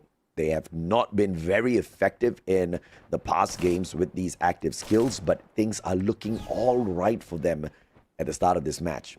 It did look all right in the previous game as well, but Virtus.pro just absolutely flipped it on them. Varania Nameless, great blue wall played by Nameless here. Both sides going for that cyber drop. On fire! Through in a smoke grenade. Fire looking for Varania again. Is he gonna get him? No way it worked 3 times in a row. One more to the Deagle pop. Varania ends up going down again. The Deagle doing so much work for Falcons. Virtus.pro just cannot get their foot in. Kororo with another 3-piece. I mean, this guy. On Fire clearly got the assist off of 2 of those eliminations there. Just slicing and dicing with the scythe. Kororo not missing with the Deagle. They get the cyber point after the round comes to an end. And Falcons makes this a easy 3-0 blitz. But this is where Virtus.pro now starts to have a little bit of money in their pockets that they can make use of. And Exposy actually going to double down on the VSK. Had a little bit of cash for the level 2 helmet and the level 3 vest as well. So he's going to be able to sustain himself a little bit longer out there. But a 3v1 flank, one more in a lot of trouble. Diamond tagged up by the deep freeze and the glue wall, saving one more as he escapes. Let's see if Virtus.pro can awaken themselves again from the slump behind. What a flank from Falcons. Varania not given the chance to play the game at all. The time turner comes out on fire, surviving longer than he should have, and actually wins the fight against Nameless. Yeah, man. Virtus.pro could not find their footing at all this game, and Falcons looking to get a 4th. On Fire with a double, initially with the flank, the MP5, level 3, getting him the knock. And Virtus.pro, they did have a great flank around, but just unfortunately could not get away once that pressure started piling on. They made the wrong calculation to leave one player on the back lines. And once they got rushed on in towards that warehouse, just no open ground for them to just lay themselves out wide. Instead, that open ground turned out to be their worst curse. Now 4 rounds in a row, Falcons trying to run away with this. If Magic Falcons wins this 6-0, it would be quite the statement too. Send us to next era. On Fire has been good on the side the whole time. There has been no solution so far from the side of VP. They really are trying to get rid of this man, but they cannot. The Steffi is keeping On Fire safe. Now he's going to show himself a little bit. On Fire, is he really going to get away with daylight murder again? It seems like that is going to be the case. On Fire is just straight up cutting them to ribbons. How is On Fire getting away with all these? I mean, On Fire plays the chrono, didn't even need to pull out the time turner in that situation. Exposy found by the M590 in the hands of one more. And match point for this game number 2. What a play. Team Falcons looking for a massive comeback here against Virtus.pro. Come at the Kings, you best not miss. And Virtus.pro not really hitting their shots.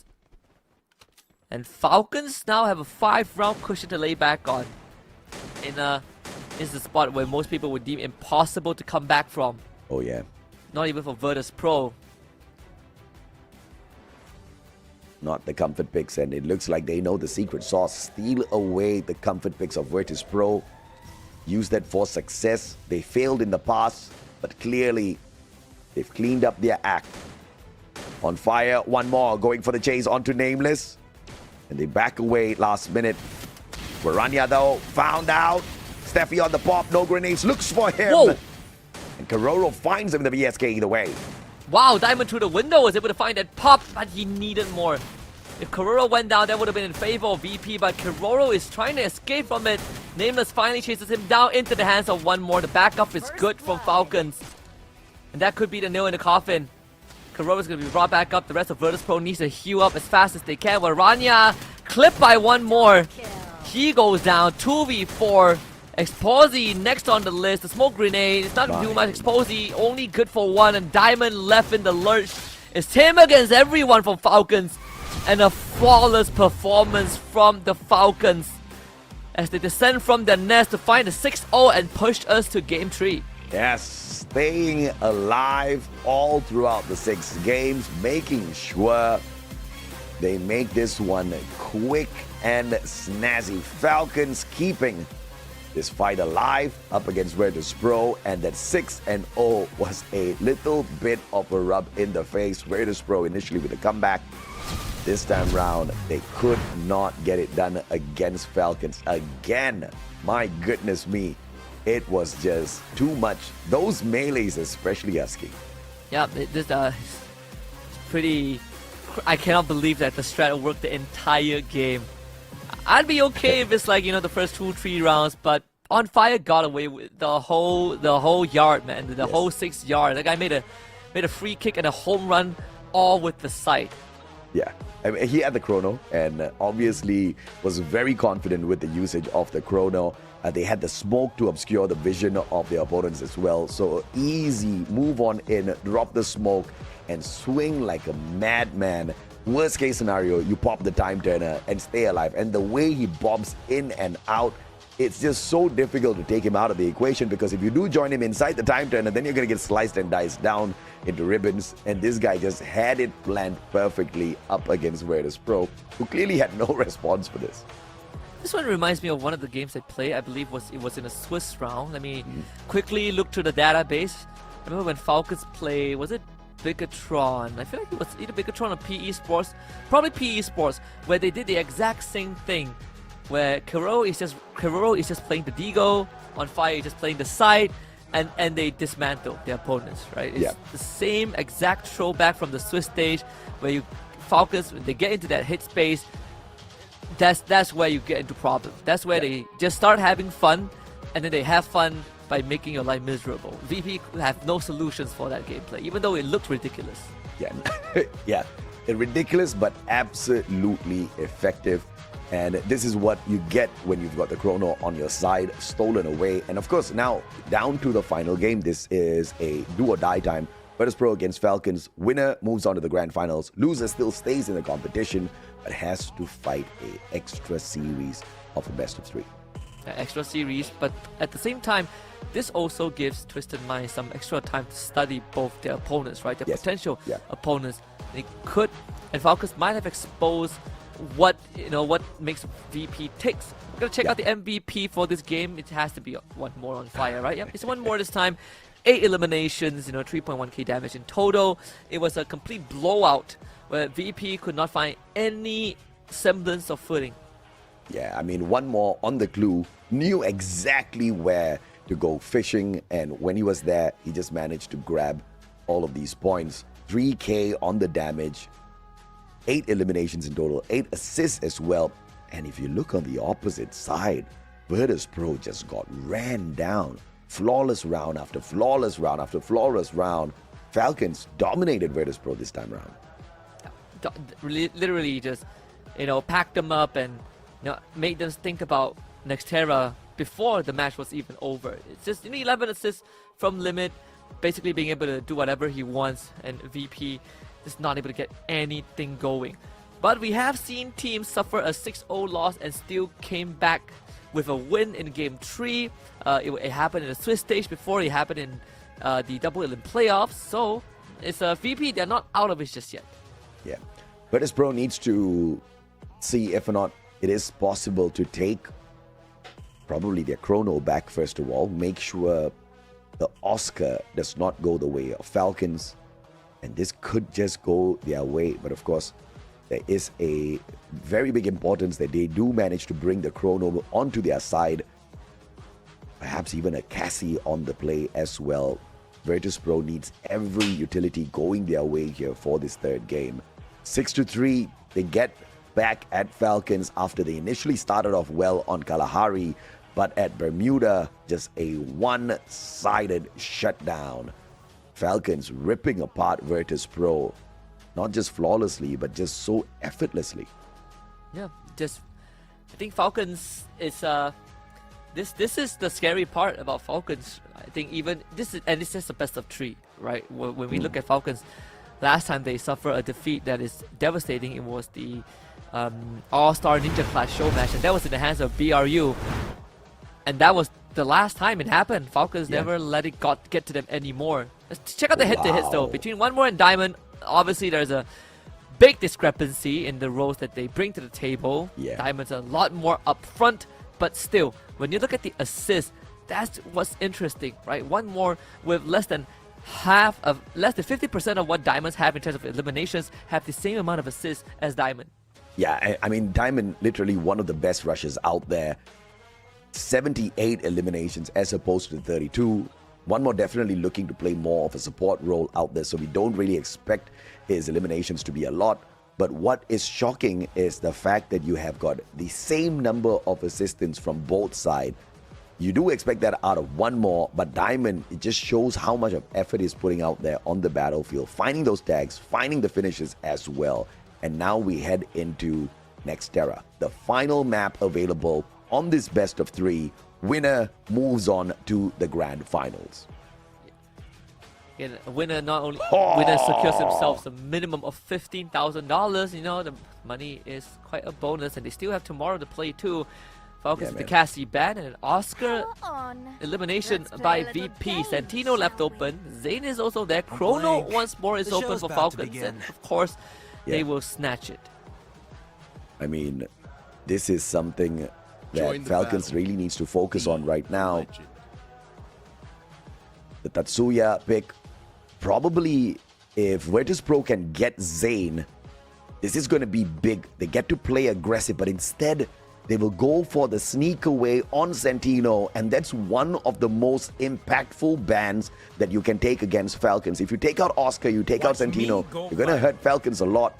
And Virtus.pro just did exactly those two moves right now. Yeah, hit it where it hurts the most. See if they want to double down on that, right? Because we see Falcons, they did went for the Clue Iris in the previous round too. I think Falcons have ways to circumvent that. Zane is still up there as well with the Ignis. So Falcons are not completely out of it yet. The Skylar can always be one of the last resort for both teams, actually. Coda is also up on the table, yeah. I mean, of course, they need the information out there. I do expect to see a possible Steffi out here for Falcons, and they take the Zane instead. Going blow for blow, Virtus.pro is always in a pickle. If they cannot have that Zane, more importantly, if they have to go against that Zane, this is just keeping things on the balance here, on the wire. I don't even know exactly which side is going to run away with this one. Virtus.pro, they get a double pick for this last one. They need some information. High probability Coda. You're probably going to get a Steffi, or worst case scenario, it could also bring in probably that Clue for the play, just to make sure a lot of the info doesn't go the side of Falcons. What worries me most right now is in terms of durability, Falcons wins head straight up, right? Like Chrono, you have the Zane, that's extra 80 HP for you as well. So VP, you need to find some smart ways to play around that, because there's no more other characters that give you the amount of durability that the Falcons have. So like you say, they do go for the Steffi alongside with the Clue. That leaves the Iris up for grabs for Falcons, and there's a no-brainer right now. I'm liking what Falcons have. So Virtus.pro, you pretty much can guess exactly how they're going to go with this fight. But like you said, Falcons, they have got what it takes for the defenses. And now with that Iris, they've got what it takes to penetrate the defenses of Virtus.pro as well. There's no Oscar in here for the surprise play. It's going to hurt Falcons a little bit. But Zane being ripped away from Virtus.pro and played against them makes me a little bit more nervous for Virtus.pro. Falcons looking to be the slightly more favored one in this final game for me. Yeah, I agree. I like what Falcons have a lot more coming into this game. Obviously, if you are a VP fan, I feel like there's a lot of emphasis on trying to play long range, right? Trying to stiff arm Team Falcons. You know, Santino, Clue, Steffi, they're not the best at playing close range. Maybe Steffi is more, mid range. So a lot of that responsibility might be on the Tatsuya's shoulders to take on these fights against Falcons, and even then you have to contend with the time turner, you have to deal with the Zane's fortification, his durability, and your location will always be pinged out by the Coda, and then you have the Iris that is going to constantly challenge you, expose you. So VP have a lot of things to worry about. Yeah, VP definitely has a lot of things to worry about. Unless, of course, Exposi plays the Sentino to perfection. It could just be that trump card that they have on their side. They can use that Tatsuya defensively. And as a matter of fact, everything that Virtus Pro is about to do out here looks fairly defensive. And so does the side of Falcons. Both understanding the risk of this final game.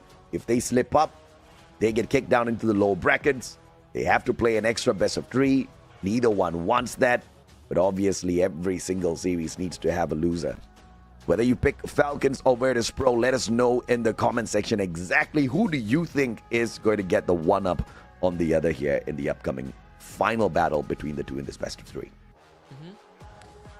Let's see. Again, if you're VP, you need to keep a couple of things in mind. That it's not easy to take down Falcons, first of all, and second of all, you need to track where limit is. So that's going to be the job of Exposi. And third is in a straight-up gunfight, Falcons have a higher chance of winning. And of course, if Falcons pulls out the smoke grenade trick again, VP will surely need to play around it with the clue. That's a good counter for sure. And Diamond probably is going to be going for the very, very aggressive mid-side push in the early parts of the game. Both sides will be looking to contest heavily for the cyber point. So we can expect those rounds to be a mad rush for the center part of the map very early on from the rushes on both ends. But it looks like we're geared up to strike and rise here into the final matchup between the two here in the upper bracket finals. In this best of 3, this will decide which squad is the first one to enter into the grand finals and which one is tortured a bit more in the lower bracket final right after this. Let's see if Falcons can complete the reverse sweep with how dominant Game 2 has been. Right after Bad's gunfire's hurt, see the relocations of both sniper players on fire. Drops the dome now, and one more is going to stand in front. Double pistols in hand. Waranya couldn't really find any avenues, and the Psyche is now pulled out. One more getting caught with the cross on the fire. Quick return to make sure that one more doesn't get eliminated. And on fire, finds 2! And that's just too much for VP. 3 perfect plays in here. On fire, looking for yet another, and he gets it. Will be able to just turn the tables. Not a knock, but the assist was heavy. But Exposi and Diamond making sure Virtus Pro do not leave that battlefield empty-handed. On fire. Perfect plays at the very start, man. Dropping the time turner, making sure he's the first one to that ad drop, sneaking away the scythe, getting a double for himself on the knocks, but that just wasn't enough. Great stuff from Exposi, really saving the day. Because I swore Falcons were about to win that round 1 based off of On Fire, but Exposi, he was left in the shadows. Falcons started to lose track of where he was, and that M500 paid off in these pistol rounds. One good headshot is all it takes. Virtus Pro now have double revolvers in their hands, the VSS2 in the hands of Exposi. We'll see the Santino can he continue to work magic. On fire again.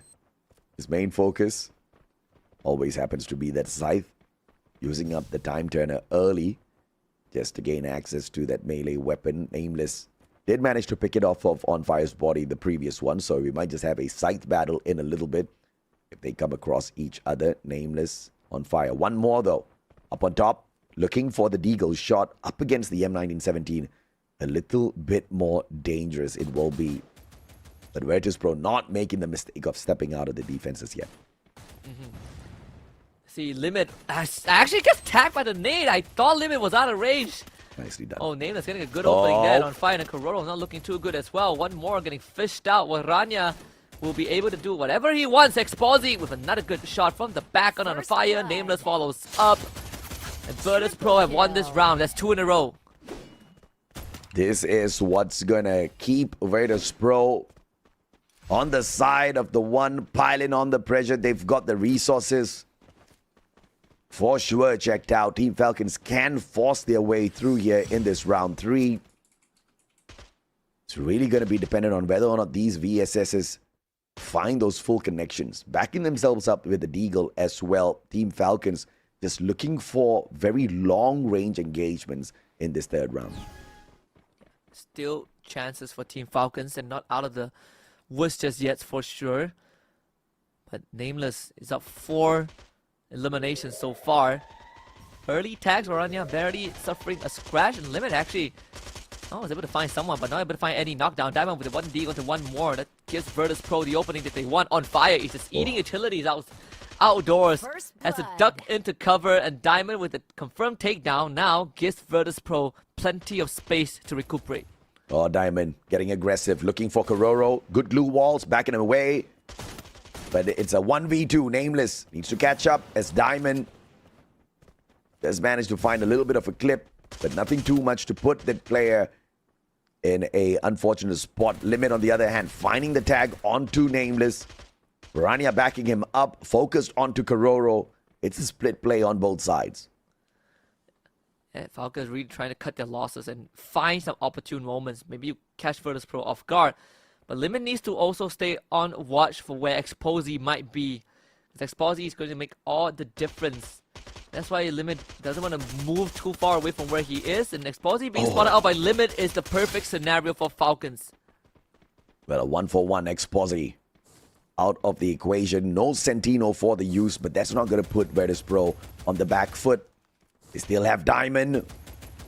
He still has got that clue, and they're just waiting for the timer to refresh.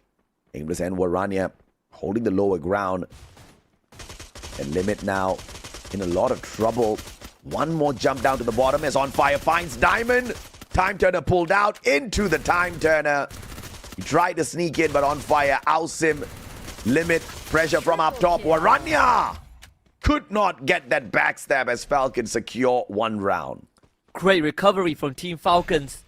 In what seemed to be a round already in the back of Virtus Pro. They slowed it down. It was all going according to plan. But the comeback started with Exposy being found out by Limit. And just a good coordination from Falcons, trusting in their ability to win these fights and playing around the Time Turner. Now we go to Graph Labs. And this is where Team Falcons really would feel comfortable playing around. Virtus Pro, by no means, are in a deficit. 4 VSSs. They are ready to play that long range.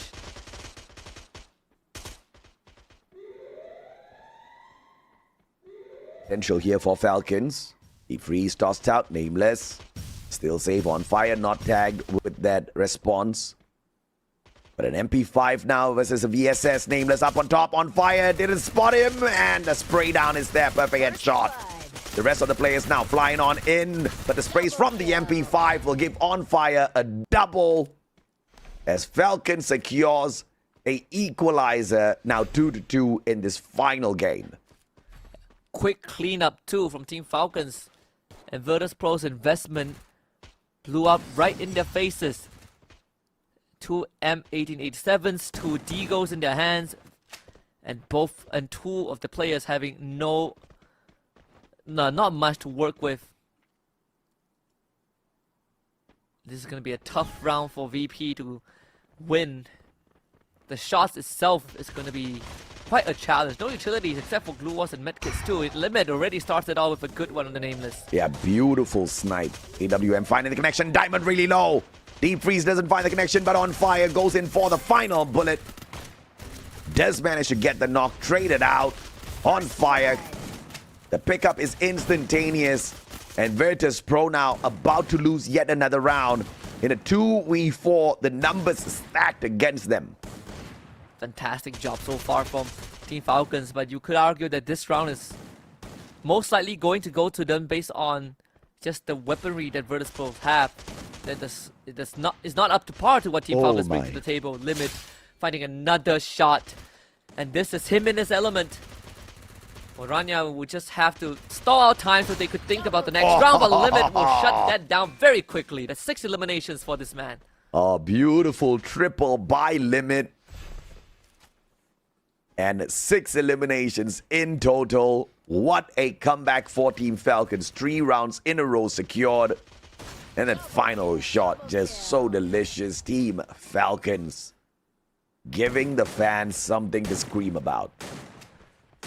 And Falcons fans must be delighted to see this turn of events after 2 rounds of Virtus Pro.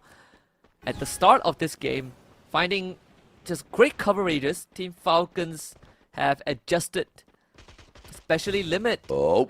And again, the initial shots that are coming in from Team Falcons is starting to do a lot more than just taking away the health bars of Virtus Pro. It is disrupting the tempo. This is a reset here. Falcons down towards the bottom. Kororo is the level 3 MP5, but up against 2 players. Definitely get caught out. Choosing to play little risk here. Looking for the reposition. Limit catching up with one more alongside Kororo. They've got 3 long-range weapons up at the top. One more.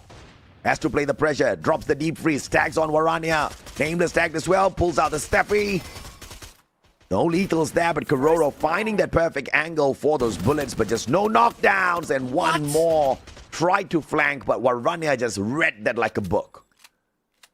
What a response for Warania. Nameless wish he have gotten that knockdown earlier on because it was an exposed shoulder. Yeah. Now there's a chance for Virtus Pro to tie things up. Limit just took out Nameless. That's his 8th elimination, but the circle is closing in. Limit will have to evacuate. Maybe not though. Actually, the zipline takes him across the finishing line. Kororo finds Exposy from the back. Diamond now left with a 1v2. It's him against Kororo first. Can he find the isolated fights? Limit with the tag. Kororo with the follow-up. And now they try to flank around. It's a 2v1 and Limit turns around. Drops the ball, but the follow-up from Kororo saves the squad. Falcons now 4 victories in a row. 2 more for Grand Finals appearance for a back-to-back 2. Whereas for VP, it's another round where they came close, but Falcons wrestled it away from them. And Falcons fans, euphoric in the crowd as they come close to a Grand Finals. Cyber airdrop appears in this round 7. Both teams up to the top, instantaneous. Falcons a little slower. Advantage to Virtus Pro. On fire, trying to flank around from the back. Alongside Kororo. One more. Spotting out Varaya and Nameless. Getting the tag. On fire as well. Steffi pulled out. On fire looking to sneak away the cyber point. And what a tag. Kororo and Limit simultaneously get the double drop. Get the triple. Exposy the final player. Falcons on series point with this victory. It's almost a guarantee, and it's almost destined that Falcons will be in the Grand Finals whether you like it or not. My God. 1 more round and they will be there. And it's all about crossing the finishing line. That was a blitz play. 2 cyber points, and I don't think we even need the cyber market the way Falcons are playing this one out. And now the final battle, the final joust between the two, and this has a lineup of Falcon players who can play that long range, play the mid to short as well, with their weapons stacked up, double AWMs. On fire has the M590, Kororo, AWM setup as well. Varania up against one more, Flemirage looking for the tag, doesn't find the accurate tag. But Kororo from afar, dropping Exposy, nobody there to save the buddy. This could be the nail in the coffin. Kororo, wow. Oh my goodness, how did he not go down? A missed opportunity for Virtus Pro that could end up in tragedy. The pressure on fire, the time turner is good on fire. Playing ring around the Rosie and he wins that 1v1. The cascading effect continues to burden Virtus Pro as they are now left the hopes on Varania, who just went down. His diamond to hold against 1v4. It is just not possible. Not in this situation. Team Falcons makes a back-to-back Grand Finals appearance in Clash Squad. And they made it look so easy. Yes, 1 map given away, but the comeback was absolutely phenomenal. And what a blitz. 6 rounds in a row. They gave their opponents no room for comeback at all. Falcons dominating Virtus Pro in that final game. And Falcons now gets some time to prep for the grand finals itself. Whereas for VP, it's time to face the demons again, Twisted Minds, in that lower bracket. It is going to be a hell of a lower bracket finals before one of them can claim the right to face off against the reigning Clash Squad champions again. Well fought from VP. Falcons though were just better. And I think a lot of people knew it in the back of their heads that Falcons will eventually strike back hard. Yeah, absolutely, man. I mean, Virtus.pro have been very clean so far. But of course, there always needs to be an end for a perfect run like that. And who else better than the Falcons to put an end to their rampage? And the way Falcons did it, they just made it look so clean. And now the first ones into the grand finals, like you said, the only team to make it into the grand finals of Clash Squad back-to-back 2 times in a row is Team Falcons, and they are the reigning champions in the grand finals to defend their throne or potentially even be crowned the back-to-back Clash Squad champions. Yeah, and that's, again, they have guaranteed a minimum top 2 finish. Yeah. A chance to, for someone to bag the grand finals MVP, that's an extra $3,000 in the pocket, but also a minimum of $15,000. So Falcons fans who can rejoice, you can rest assured, maybe get ready to throw a party after this. They only have 1 more series to play. Yeah. The journey is not over just yet, but they sure are close to it. Yeah, absolutely. And of course, Falcons are a tad bit excited, but we all know they're not going to let it get to their heads just yet because it's not over for Virtus.pro. And Twisted Minds, obviously, one of those who can deal heavy damage. Falcons have managed to meet Twisted Minds in the past, and they did take an L to them. It did go the distance. We went into a game number 3 where Twisted Minds ran away with the matchup at the end. But Kororo is going to make sure that doesn't happen this time around, or at least he will try his best. 9 eliminations, 4,390 on the damage. This guy was not the only contributor, though. The whole of Falcons were on fire this time. And just an explosive game from Kororo. This guy, we have crowned a lot of the players out there, by being one of the top rushers in the league. But Kororo has always been there. He's not only been there when he was with Falcons, he was there way back then as one of the most aggressive players. And it was just so when he joined Falcons, he sort of showed what he's capable of. Yeah. But when you give him the confidence, when you enable Kororo to do work, it's sort of like Limit. They will do whatever they want and they will win no matter what. Yeah, no doubt at all. Losing the first game at Kalahari, as we expected Virtus.pro to walk away with a dub, but a phenomenal reverse sweep, starting off with a one-sided, perfect, clean shit game after game, 6-0, not a single player lost on the side of Falcons. Of course, a little bit of a stir-up by Virtus.pro in the final matchup, but Falcons put a very quick end to that. And of course, for VP fans, again, do not feel sad, don't feel discouraged. Yeah. You still got 1 more best of 3 to go.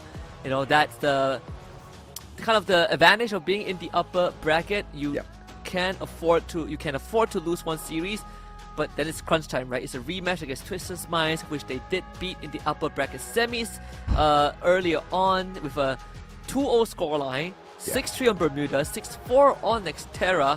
But if we still get the same map rotation like we did in the past 2 series, maybe the results will be a bit different.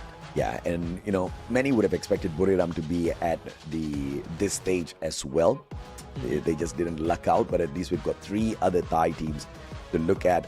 We've got the interview coming up for you guys as well. Husky and I will be back right after that and a little short break.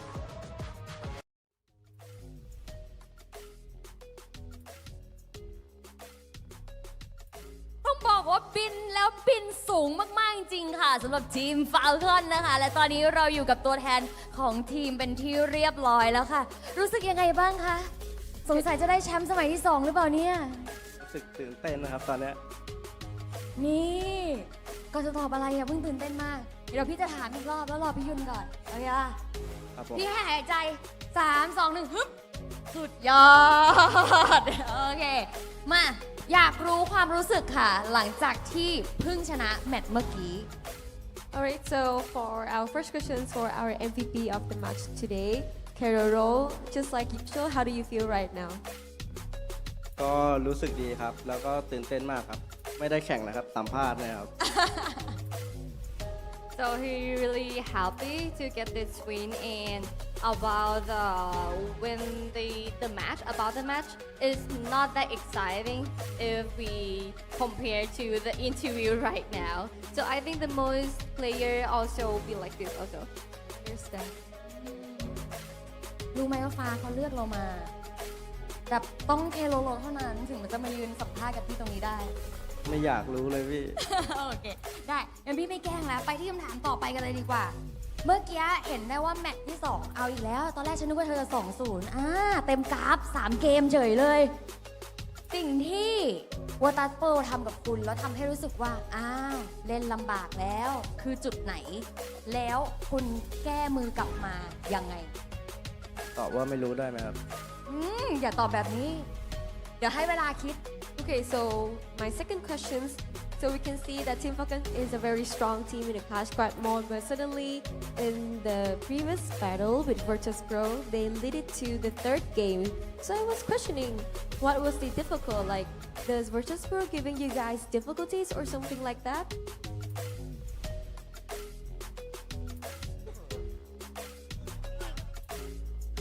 ไม่มีครับ ก็คือรู้สึกว่า 3 เกมอันนี้คือไม่ได้มีปัญหาอะไรที่แบบว่าเกิดจาก Virtus Pro เลย ไม่มีครับ ไม่มีเลยแล้วเกมแรกเกิดอะไรขึ้น พลาดนิดหน่อย แค่พลาดนิดหน่อยเฉย ใช่ครับ ๆ สุดท้ายกลับมาได้อยู่ดี ใช่ครับผม อ๋อก็เลยคิดว่าไม่มีปัญหาอะไรเพียงแค่พลาดเอง ชิล ชิล3 เกมนะชิล Okay, so even is 3 games, but he still say that we don't have any problem.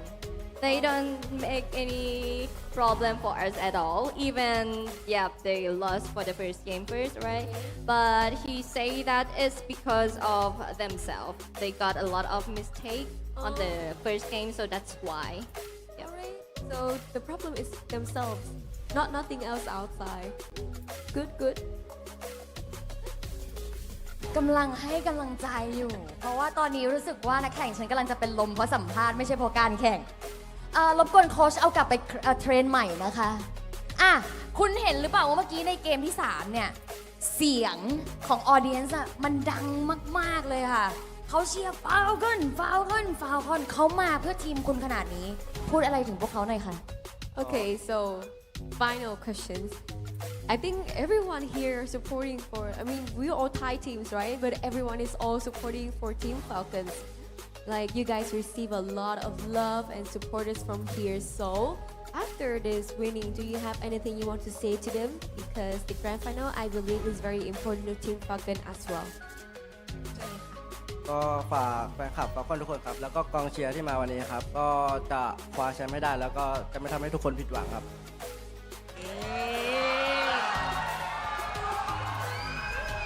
So out here, alright. So thank you for fans that supporting Team Falcon. So we gonna get the champion for you guys. So please keep supporting Team Falcons. Wow. So your goal today is to get that trophy right next to us, right? อยากได้อันนี้คือเป้าหมายก็คือจะเอาถ้วยนี้กลับบ้านไปใช่ไหม ใช่ครับ จะไปตั้งที่ห้องครับ So yes, he really want this trophy to get back home and on the shelf at the house. Oh, okay, another one to the collection. Yes. Good. โอเคค่ะขอเสียงปรบมือให้ทีมฟาวคอนหน่อย และตอนนี้นะคะเราก็จบในส่วนของสัมภาษณ์แล้วค่ะทุกคนค่ะเดี๋ยวเราพักกันสักครู่หนึ่งแล้วเดี๋ยวเรามาร่วมสนุกกันต่อนะคะกับเกมมันๆที่เหลือพูดเลยว่าใกล้เข้าไปทุกทีแล้วค่ะกับแมตช์ไฟนอลนะรอดูเลยค่ะ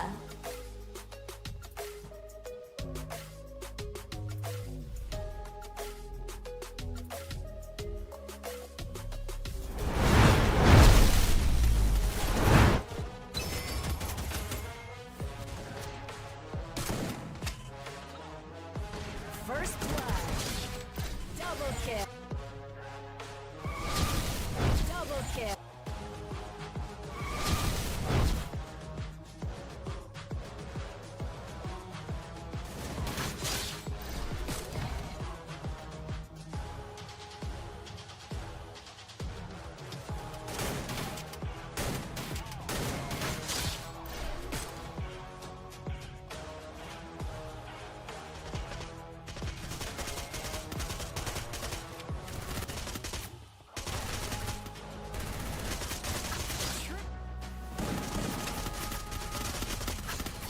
kill.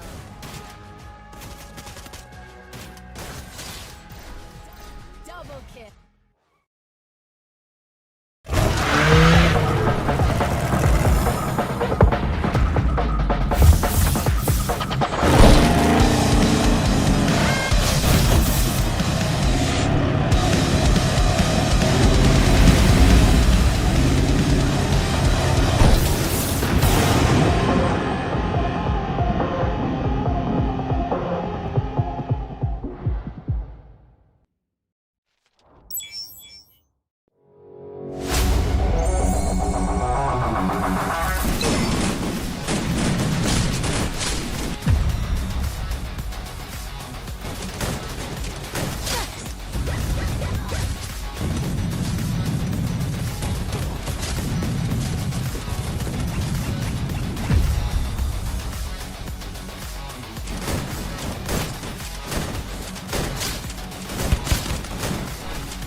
Halo, perkenalkan gue Ektindir dari tim RRQ. Halo, perkenalkan gue Ikal dari tim RRQ.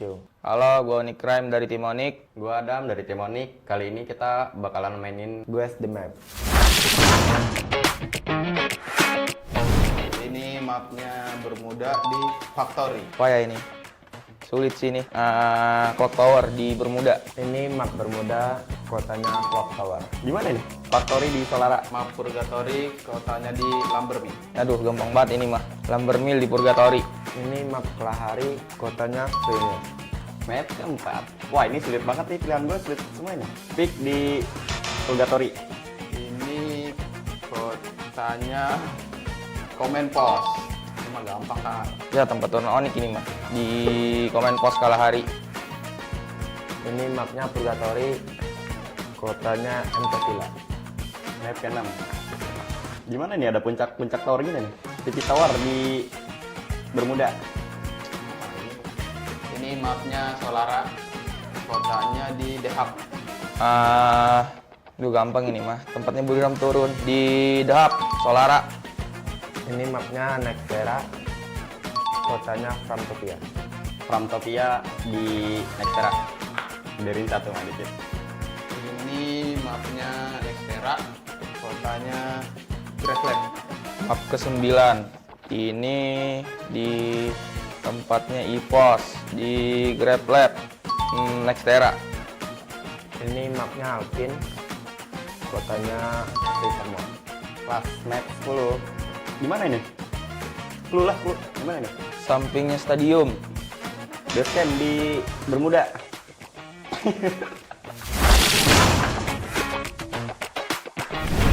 Ya, dan ini Guess the Map dari kami.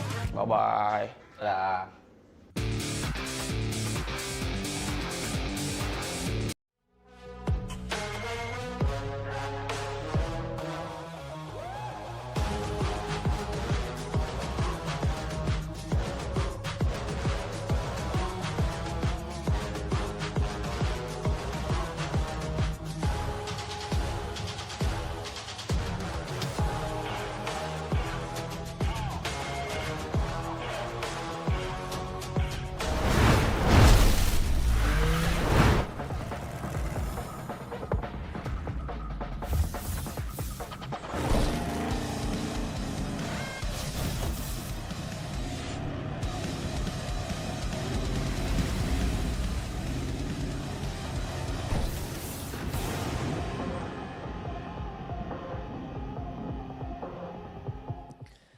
Welcome back, folks, to the Free Fire World Series Southeast Asia Fall Season 2025 Clash Squad Grand Finals.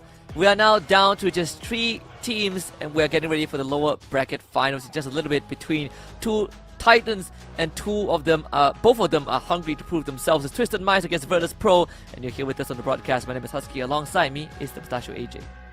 I think this is going to be a showdown that we are not going to forget for a long, long time. But of course, this would not be possible without our partners who have been supporting us from spring into this fall season. Red Bull Zinc and Vitamin from Thailand is supplemented with zinc, B3 as well as B6. So if you haven't tried it, you got to pick one up for yourself. It features a mild taste that helps players stay highly focused and to seize every opportunity to achieve those stylish booyah victories that they look for.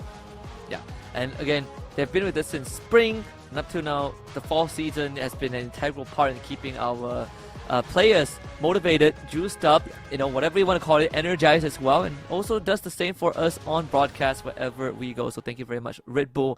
It's something that both Twisted Minds and Virtus Pro will definitely need coming up, especially for Virtus Pro, because there's no breaks from this point onwards. They just came off a best of 3, a full best of 3. They have to play another best of 3, and if they do make it to the grand finals, it will be a best of 5. Whereas for Twisted Minds, they've had some time to study and rest, so by default it should be better for Twisted Minds coming into this. Yeah, I mean, if you look at the win rates, they are fairly equal, very close to each other. Twisted Minds have played 40 maps so far, Virtus Pro has played 12. The first one has got 71% win rate as opposed to the 66% win rate by Virtus Pro. Does this determine anything? It just means that Twisted Minds are a little bit better. Of course, they went a little bit further in terms of what they could do out there. We saw exactly how they crushed the hopes of Evos. But now up against Virtus Pro, obviously this does not get any easier. And this is the tournament format explainer to show you exactly what we mean. Falcons, the team that's in the grand finals, awaiting the winner of this upcoming battle between Virtus Pro and Twisted Minds. Well, Team Falcons await in the grand finals for their challenger, just like last season.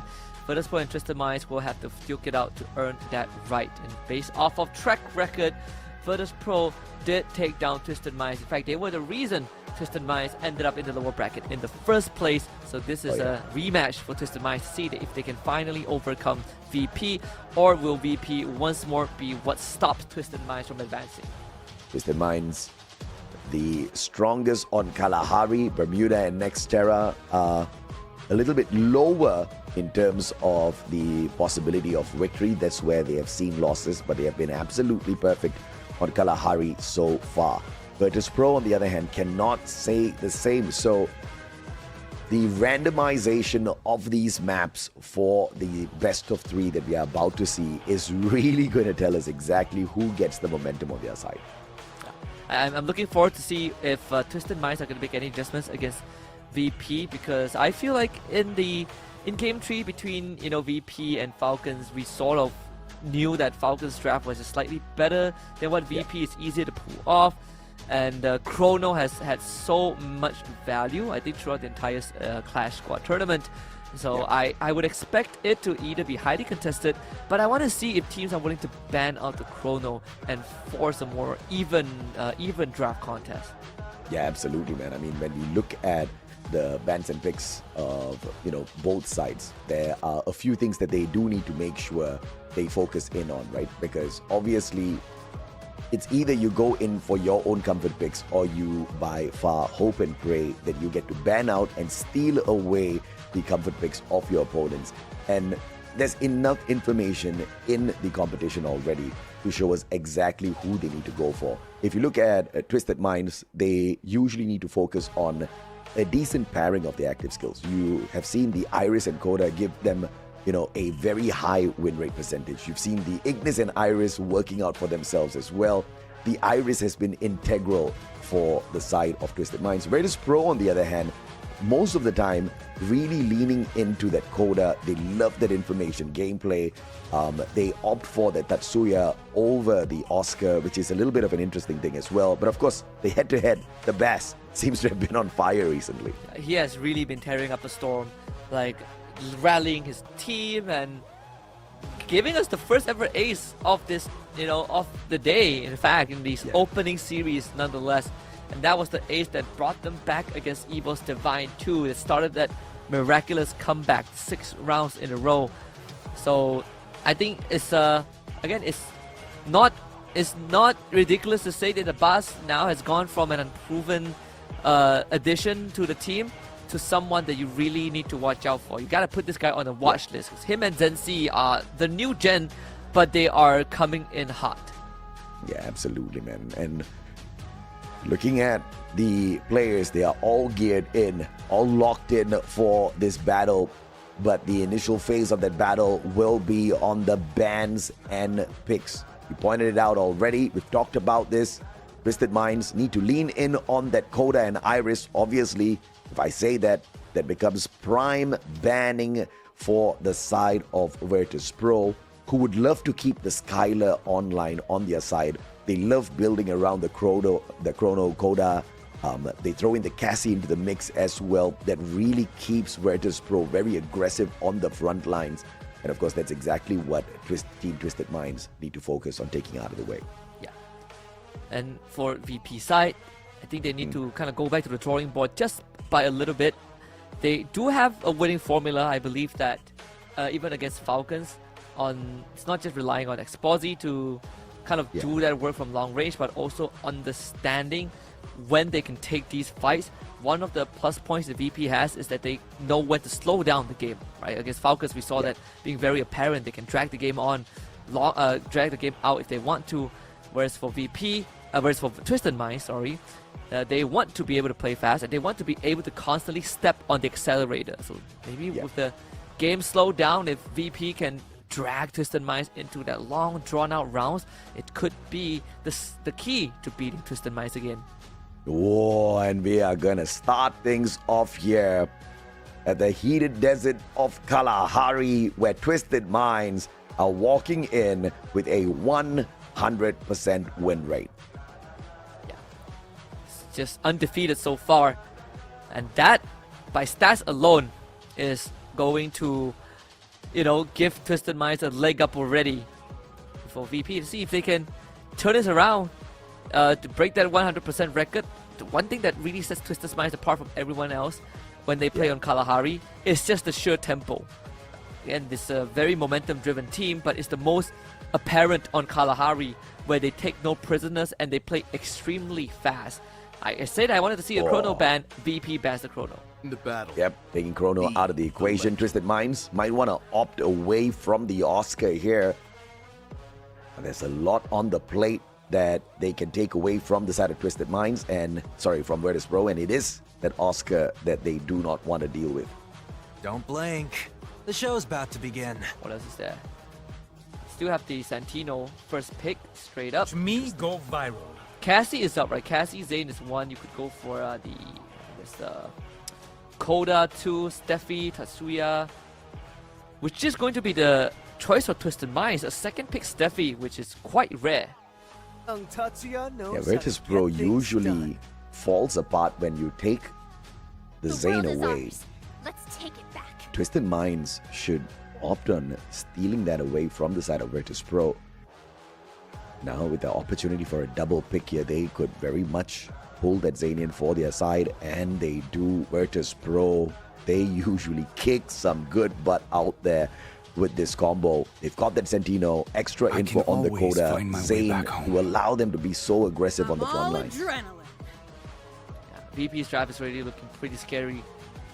Santino, Coda, Zane, very robust front line already, and with good backline support. If you are Twisted Minds, you're looking at the Clue or Iris. I think Clue is a priority because you don't have anyone to gather intel just yet. And we've seen teams that run a lone homer to try and make up for it, to pluck the holes. I believe Kagendra did it too, but it's just not enough. The Cassie and the Iris will be the choice, so there's literally no intel gathering. Let's play a little game. Yeah, I mean, Speak they louder. don't have I wanna know info, all your secrets. but they do have some massive firepower and defensive capability on the front lines through the Cassie, Steffi, Tatsuya, Iris to back them up from the back lines. Obviously, in a very aggressive fight, your opponents are going to be putting up those glue walls. And if you've got a sniper who can just penetrate easily through those glue walls and mark the players right behind, giving away that information to the rest of the team members, this is going to be quite the easy run over here for Twisted Minds. But Virtus Pro looking for that final pick here on their side. The Chrono is still not on the list here because they took that out of the equation. With the Coda on their side, Tatsuya snuck away, Iris taken away. Virtus Pro really has to dig deep into what they can play out there. Now, on top of everything else, the Cassie's out. They could bring in a Skylar, or they could, of course, go in for the Clue for some extra bit of information out there. But looking at the way they like playing this, return of the A124, that was unsuspected. Yeah, The A124, okay. I was thinking maybe the Ignis could also be an option, but the A124 is always one of those picks in the back of your mind when push comes to shove. But I think it's also a very good denial towards what Twisted Minds has. Let's take a look at some stats. Look at Coda.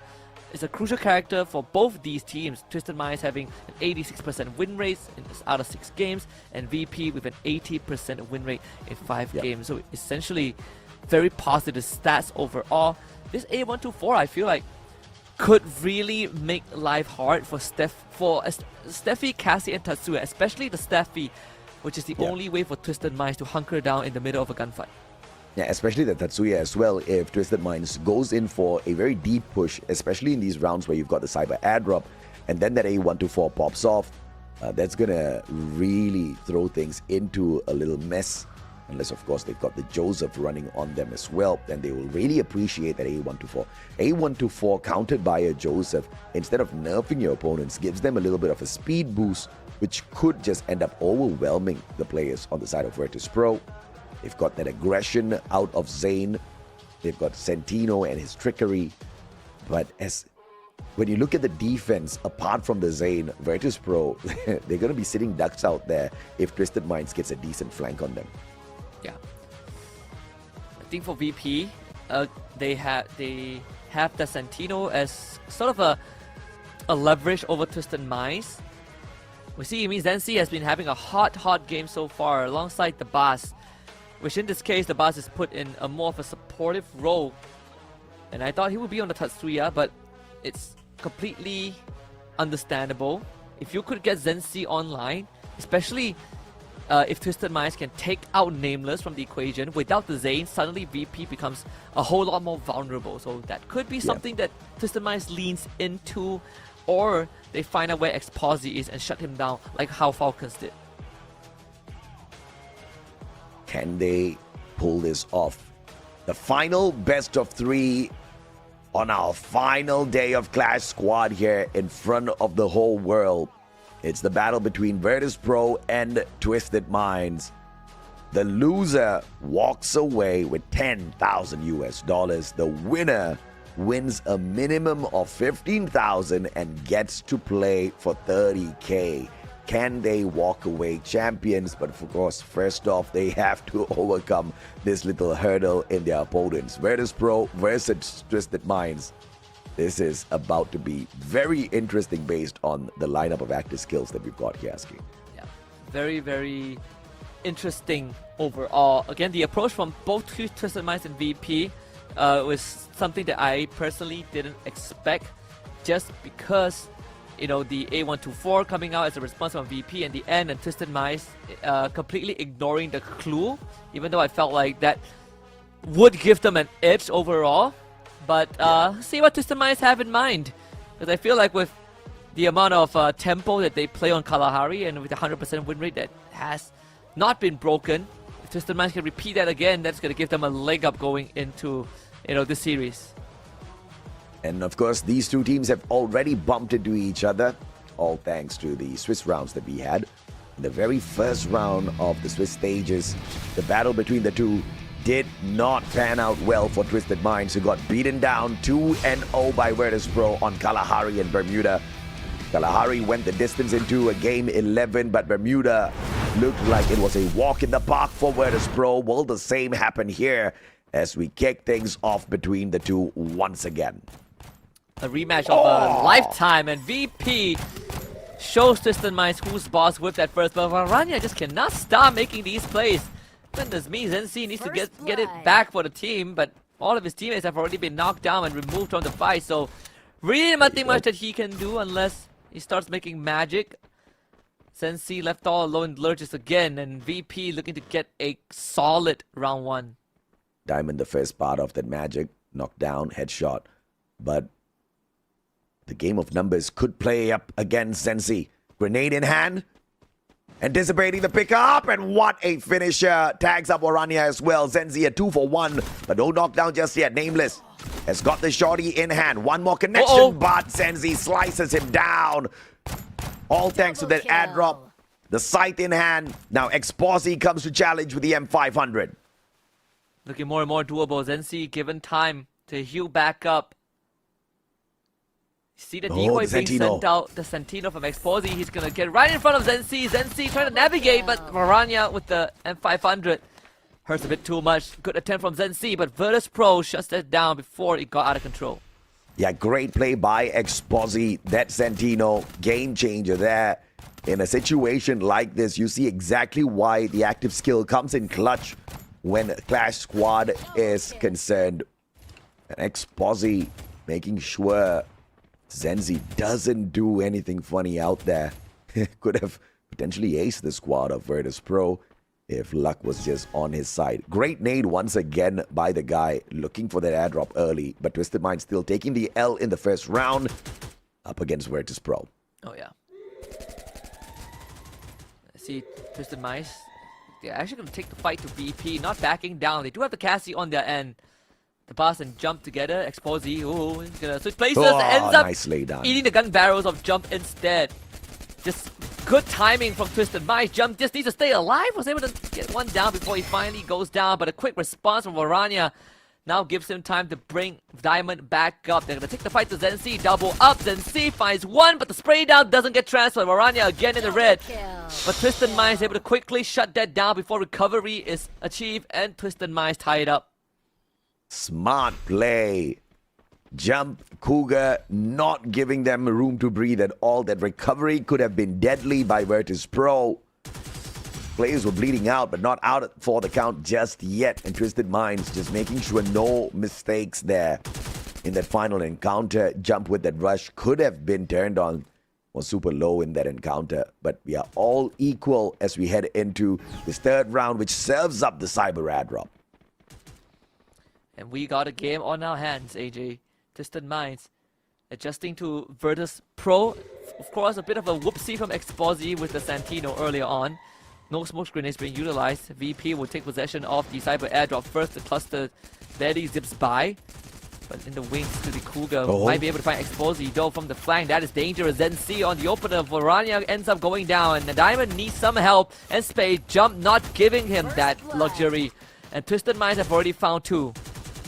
Yeah, and Bass was low initially, but just turns the tables as he goes out and distracts Nameless. Nameless attacked from the back, overwhelmed by the numbers, and Exposi just found so easy by Jump. And the double revolver, the M1917, giving the squad of Twisted Minds now the lead. Another great execution from Twisted Minds. And this time, it's just having Cougar in the right position to put on pressure, but having the rest of their team catching VP off guard and getting a flawless round for themselves. Twisted Minds with a great position, and Virtus Pro had to spend every single cent for this round 4. And this is with Bass not waking up in this fight just yet. No eliminations on the guy's side. And we all know he is primed and ready for this Clash Squad battle. Diamond up on top. Blue wall laid out.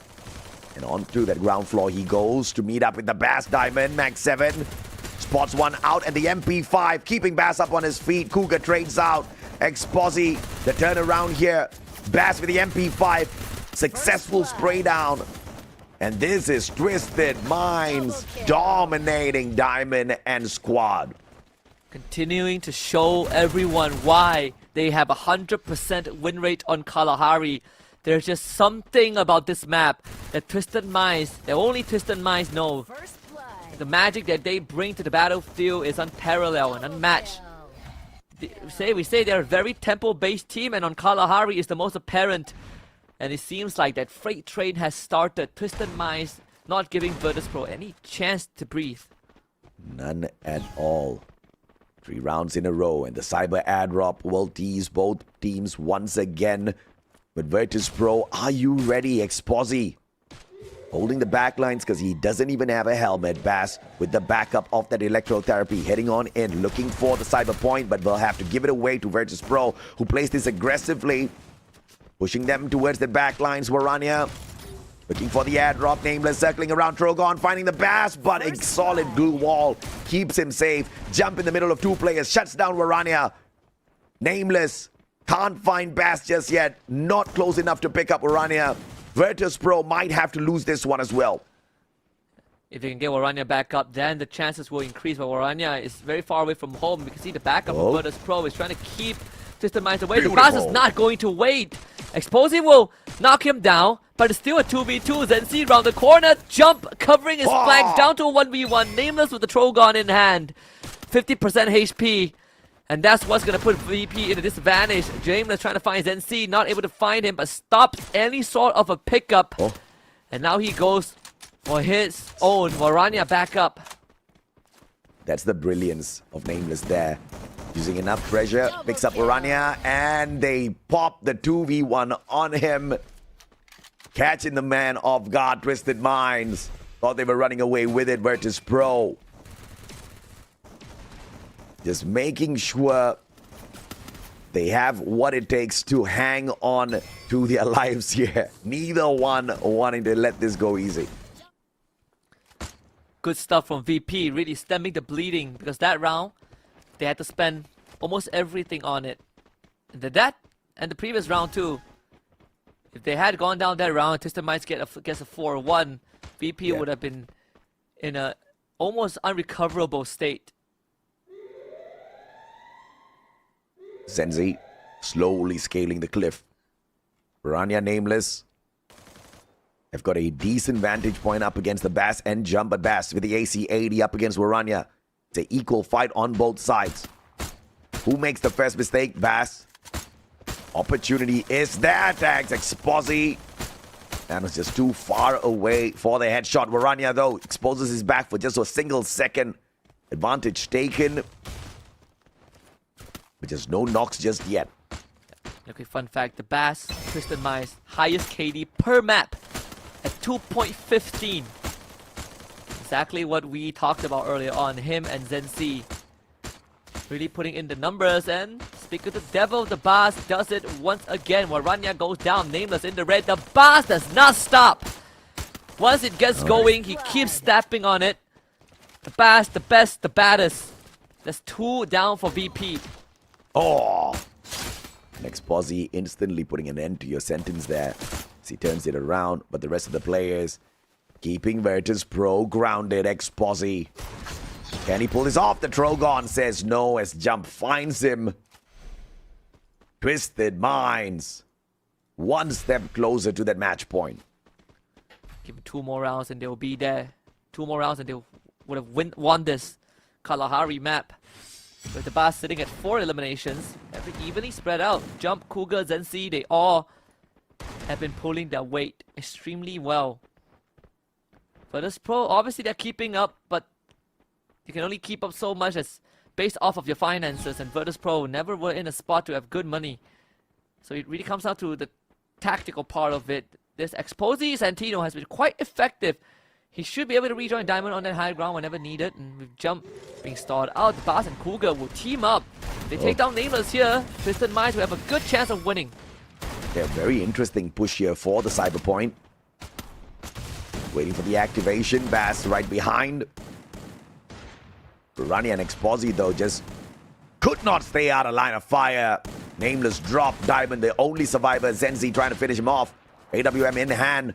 Diamond has got the better gun for the CQC. Zenzi. What a stab in the back as he gets some support and distraction. Twisted Minds on match point. Continuing to shut down VP's playbook time and time again. And this time it's Jump and Cougar, just like what we pointed out.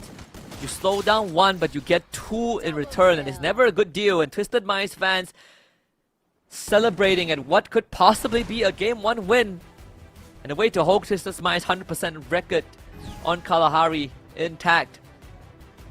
VP Santino hasn't been working out as well as they thought it would. We saw some good maneuvers, but Twisted Minds' tempo play is doing the same effect to VP like they did to Evos. There's no time for the Santino to set up. None at all. Now Nameless. Cougar takes the fight straight up to him, finds his back. Nameless gets a tag in, but the numbers catches up with him. Waranya could not get away. Virtus Pro drops the ball by going in there for the mad rush, expecting Diamond to deliver that backup. Just not finding the connections. Exposi now caught out. Will swap around. But Virtus Pro crushed by Twisted Minds in this game. Twisted Minds continues to dominate the desert. And you deserve that pop-off as they just figured out how Kalahari actually works. This might be one of the fastest tempo team we have seen in Clash Squad, barring maybe Falcons or BRU or WAG to a certain degree. But if you want a team that can consistently play fast and play disrespectful in your face, Twisted Minds probably the team you want to lean on. This was a phenomenal showdown. Twisted Minds not giving Virtus Pro any bit of opportunity for recovery at all towards the very end. And it was just the pure aggression. And we kind of saw that coming already, right? They had the electrotherapy. They had the Tatsuya. You can't get out of trouble. And you can be brave enough if you want to head in for those cyber drops. You've got the Steffi to protect you from any sort of nades. But you didn't see Virtus Pro try to nade them out of the equation. They just tried to get the job done up close and personal. Just didn't cut it this time. Yeah, it's just not it.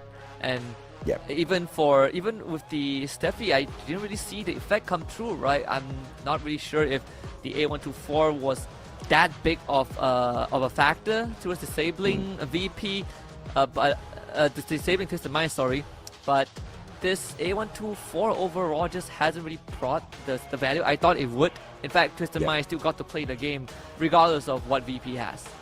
Yeah, absolutely. And of course, Zenzi kind of holding the back lines with that Iris, but barely needed to use it. And on the opposite end, you've had Diamond trying to play some of these long angles. The game just wasn't going his way. Yes, the Zane was taken away by Virtus Pro, but just overall, not a lot of aggression that they could play because the rest of the supporting characters were not lined up to play the kind of aggression Zane could give out there. At the end, that Zane turned out very defensive.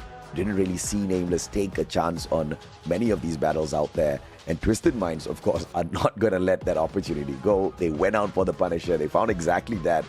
This is just a best of 3, Husky. They just need one more game, and they move back into the grand finals, back up in here. Twisted Minds have a chance to conquer their demons and take down VP once and for all. MVP given over to Cougar, and this was the man that he wants that appointment with Team Falcons, but more so, he was once a part of Team Falcons. It would be quite a reunion in the grand finals for Clash Squad. 8 eliminations, 2.5k damage this game. Cougar ripped VP to shreds. Oh, he most definitely did. Twisted Minds obviously had some heavy backup in Jump and Zenzi as well. Zenzi, look at that, man. Massive 4,497 on the damage. 19 assists. Not giving them any room to escape the initial tag. Virtus Pro, on the other hand, really could not match up in this game. And that's the first one to Twisted Minds on this Kalahari strongman. Yeah. Now we go into Nextera, and we go into Nextera for map 2, and this would be, you know, the difference maker, at least for VP. We did say that they are pretty comfortable on this map, and we didn't get to see Twisted Minds play on Nextera earlier on. But if there's any turning point, this is where VP wants to look at. Because Kalahari, I feel like it's a given that Twisted Minds will most likely win. But on Nextera, we've seen how VP approach it. They did fall to Team Falcons, but again, I felt like it was because Team Falcons just had the better approach in terms of draft. Let's see if that is going to be the case against Twisted Minds. I want to see the Chrono. I think the Chrono ban from VP earlier on was sort of what I asked for. It's just the follow-up after that probably was not the optimal approach that VP wanted. Yeah, I think they started off really good with the ban. It's just that their picks were not exactly the kind of aggressive fight you expect out of Virtus Pro. In fact, with those picks, it just disabled any sort of aggression that they could take in the very early parts of things. Kind of trying to slow things down, but at the same time goaded out by Twisted Minds to meet down the middle for the cyber airdrops. And it just didn't fare well because up front, that Cassie, Steffi, Tatsuya, Jump, Bass, Cougar, they were just so clean in those fights. And Cougar just didn't think twice before getting involved in any one of those skirmishes. So in this next game, I would usually ask for, a Sentino ban on the side of Twisted Minds. but just taking out that Oscar yet again is going to fare very well against them. That could be the magic that is needed, right? There's a bit of that fairy dust for Twisted Minds to win. You know, you see if VP bans the Oscar. It also depends who is on that first pick end. I feel like if you are Twisted Minds and you win the coin flip and you get first pick, then you can leave the Oscar open and ask VP the most important question. Are you willing to give us the Oscar? Because Santino's success is a lot more dependent on the teammates compared to, you know, Oscar that can be very self-sufficient, compared to Zayn that, you know, wants to be in the front line no matter what. Santino, we've sort of established that he needs time to set up, and when not given the time, it's quite hard for Santino to be effective. And both times when Santino fell, it was a facing off against Twisted Minds. Let's see if or not Twisted Minds will be given the opportunity to play around with the Santino a little bit later on, because of course they would love to take it away from Exposi, although I have to say Exposi didn't really make it look like a very effective skill in his hands in this first matchup between the two. And Kalahari went the way of Twisted Minds. But now at Nextera, both teams are fairly equal when it comes to their dominance on this map. You can't really say exactly who's going to take this one away based on the numbers. But looking at the momentum picked up here from Twisted Minds, they're going to be looking for an early finisher, which means as best as possible, Virtus.pro needs to sneak away those aggressive active skills that Cassie cannot be in the hands of Twisted Minds this time. Absolutely. Get the active skills away, but at the same time, make sure that you don't let Twisted Minds play tempo, because Twisted Minds, they indeed have first pick, so they ban out the Chrono. Oscar gets banned by VP again. We go back to the exact same ban sequence. But Twisted Minds, they're going to switch it up. Tatsuya opener. Yeah, I mean, Twisted Minds again with the Tatsuya. Kuga's going to have a field day here. It's a mirror ban based on the previous matchup. Oscar earlier was banned by Twisted Minds. Chrono was banned by Virtus.pro. Now they just take it out of the equation here. They understand that these are very high impact active skills, neither side wanting the other to have the advantage. But Virtus.pro has an opportunity. Obviously, the Coda is going to be one of their main picks. Oh, it's not even going to be. They opt for the Santino and Cassie instead. Electrotherapy, we definitely talked about that. And this time, Twisted Minds doesn't get to be as aggressive on the front lines. They respond with a Zayn and Steffi on their picks. It's perfect. It's great for Twisted Minds. I think VP is just, they're worried that if the Cassie goes over to Twisted Minds, it's just giving them too much for the tempo. I can understand the rationale behind that.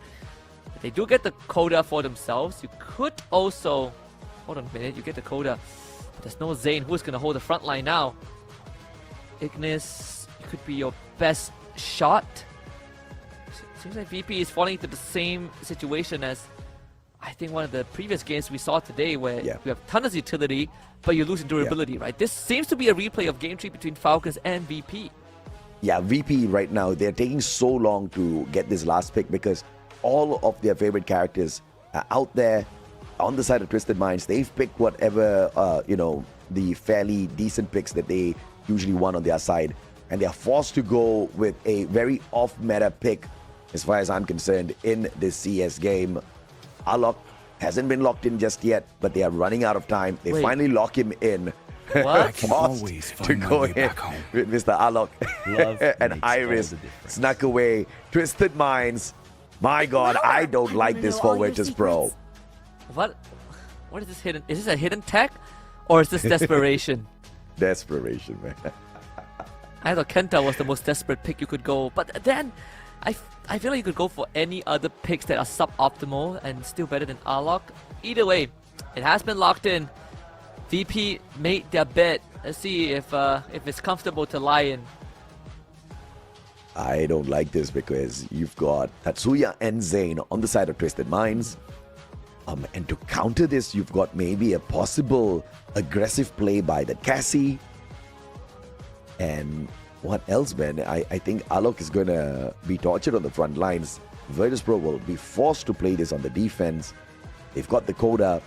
I guess that's the one up that they do have on Twisted Minds, who have opted to not go for the information play this time. Yeah, I think that's probably kind of the advantage that VP has. You know, the intel gathering from Twisted Minds is not that good, and they don't have it, you know, or a default built into their character. But even then, I think Twisted Minds, if they get to play the fast tempo game that they played like game 1, it really is not going to matter too much. VP, I don't know how you will buy time to set up for the Santino. Maybe Cassie and Arlok, you know, combined together is going to match the durability of having a Zane on Twisted Mind's side. It's a far-fetched idea. It's not as effective, but if VP can make it work, then it will be an interesting game for sure. Cougar is going to be so tough to take down. This time he's rocking the Zane. Bass has got the Tatsuya, and we know what a menace he is on the front lines. You've got this Tatsuya Zane frontliner. Jump is going to get into the thick of the actions, protecting them from those nades that might just drop on their heads. You're looking at a 3-man rushing squad on the side of Twisted Minds, with Zenzi backing them up from a far-off, potentially high angle. And this is Virtus Pro, one match loss away from walking out of this in the 3rd spot. Oh yeah. Again, let's see if Twisted Minds can finally quell their demons in Virtus Pro. As we hop on to game number 2 on Xterra, we have seen Virtus Pro on that map earlier on against Team Falcons, where they unfortunately end up losing. But this will be the first for Twisted Minds today. Yeah. Starting things off, Twisted Minds on a full purchase here. The M500s are definitely going to be making an appearance. The M1873 missing. And Twisted Minds. Cougar just leaving the scene. Jump, just unable to get anything in the situation at all. X-Posy circling around. Aggression is there, but the numbers catch up. Zenzi and the Bass getting the best of him early on. Completely overwhelmed. It's just a straight up 4v4, very honest, nothing fancy. It's all about landing your shots. But Twisted Minds are the ones that landed more of it. Unfortunately for VP, they got bested in a straight up honest fight. Game 2 going to Graph Labs. You can hear the rifles being brought out. It's a full-on buy for Twisted Minds. They are ready to push this beyond. Absolutely, man. And the Deagle is available in the second game. Nameless up on top. M500 X-Posy looking for the drop. The G18 Urania choosing to play safe this time round. High probability Twisted Minds rips this one away. All thanks to the AC-80 on this map. Will serve you the best. Jump up on top. Urania tagged up. A sliver of health, stays alive, and Diamond instead loses. Jump and Zenzi, everyone getting a piece here, leaving X-Posy all alone yet again. The boss really just locked in, just focus fires his target, and trusting that his team will be covered for him. And indeed they will. 2 rounds in a row for Twisted Minds. This buy was just too much for VP to deal with, especially on Graph Labs. But this is where we get the Deagles to be whipped out if VP so wishes to. Investing in the Kingfisher early on in the second round. Prior by looking at the fact that they just want to play a little bit of distance. Twisted Minds just had the right equation there, calculated in their head. This time extra bit of armor on their side. And Virtus Pro will try to play this a little bit closer. X-Posy has got the VSK, so can hold the back lines. But Warania with the shotgun is going to be trying to cut down the distance. Bass up against Warania. Warania with the advantage on the mag 7. Loses half his health. Almost taken out. One more shot needed in here. Warania can't find the connection, and Bass outs him with the Kingfisher up close. Only 2 more left for the side of VP. They're able to equal that. X-Posy getting some work done. Sensi and Cougar bleeding out. Diamond, can he get more though? Jump able to find Diamond in the process. And X-Posy is too far to provide any support this round. Unfortunately, has again collapsed for VP when it seemed like they had an opportunity to bring it back. Twisted Minds looking at a 3-round lead. Twisted Minds jump. Oh, hey, Cyberpoint. Just easily picks it up on the way out. Exposy caught out. Jump. Has the information. Passes it on back. The Bass and Zenzi coming in for the flank. Exposy taking high ground. Probably looking for an opportunity to switch things around, but Jump and Bass, great rotation round. Using that ground floor. Distraction from afar as well. Exposy looking for an easy one here. Jump with the shotty. Puts in the damage. And Exposy shut down in the end. Did manage to knock down Jump first, but valiant effort. Twisted Minds running away with this game. And they sure as heck are making a statement here. Twisted Minds impatient to get into the grand finals as fast as possible. They don't want to let their engines cool down for too long. They did have a bit of break, and we did say that break could make all the difference before this match against Virtus Pro, who now are on the ropes and they are halfway out the door. The Santino decoy got destroyed by Twisted Minds, so there's not even any chance of a setup. Diamond with the nade toss across the building, ends up missing. Jump with his nade. Opportunity for the toss. Diamond spotted out. Almost connected, but Diamond, smart jump away. Goes on to that lower ground. Finds the tag onto Bass. Big play by Diamond. But Jump quickly picking up his buddy. And Twisted Minds unscathed by that initial knock. Sensi and Waranya playing in the smoke. This is very dangerous because Waranya has that M590 in his hands. The rest of Twisted Minds are going to try and put some pressure on the rest of VP. Diamond is holding them back for now. One side has the crack, and it seems like it's going to be where Nameless is at. Jump pushes the envelope and says enough is enough. Virtus Pro don't get to drag this game out like how they did previously against Falcons. Twisted Minds putting an end to all their shenanigans and a flawless round to send them 2 rounds away from that grand finals appearance. My goodness me, Twisted Minds. First time in the grand finals here for Clash Squad. And they're about to do it in style. Overwhelming the most consistent, the most dominant team. At least until they took the L up against Falcons. Virtus Pro themselves. Cyber airdrop. I don't think it's going to tempt Virtus Pro down to the middle this time round. There's just way too much to lose. I don't know how Virtus Pro is going to recover from this. It's going to take some great individual plays from every single one of the members. Jump already in the face of Diamond. Diamond, is he ready for this though? The Tatsuya dash confirms the knockdown. The boss gets a free reset. The smoke grenade allows Nameless to get away and reposition. Waranya will try to come in from the back, but Nameless will be forced to take this fight against Jump. M590 in hand. Jump, the 2v1 with the boss, takes down Nameless.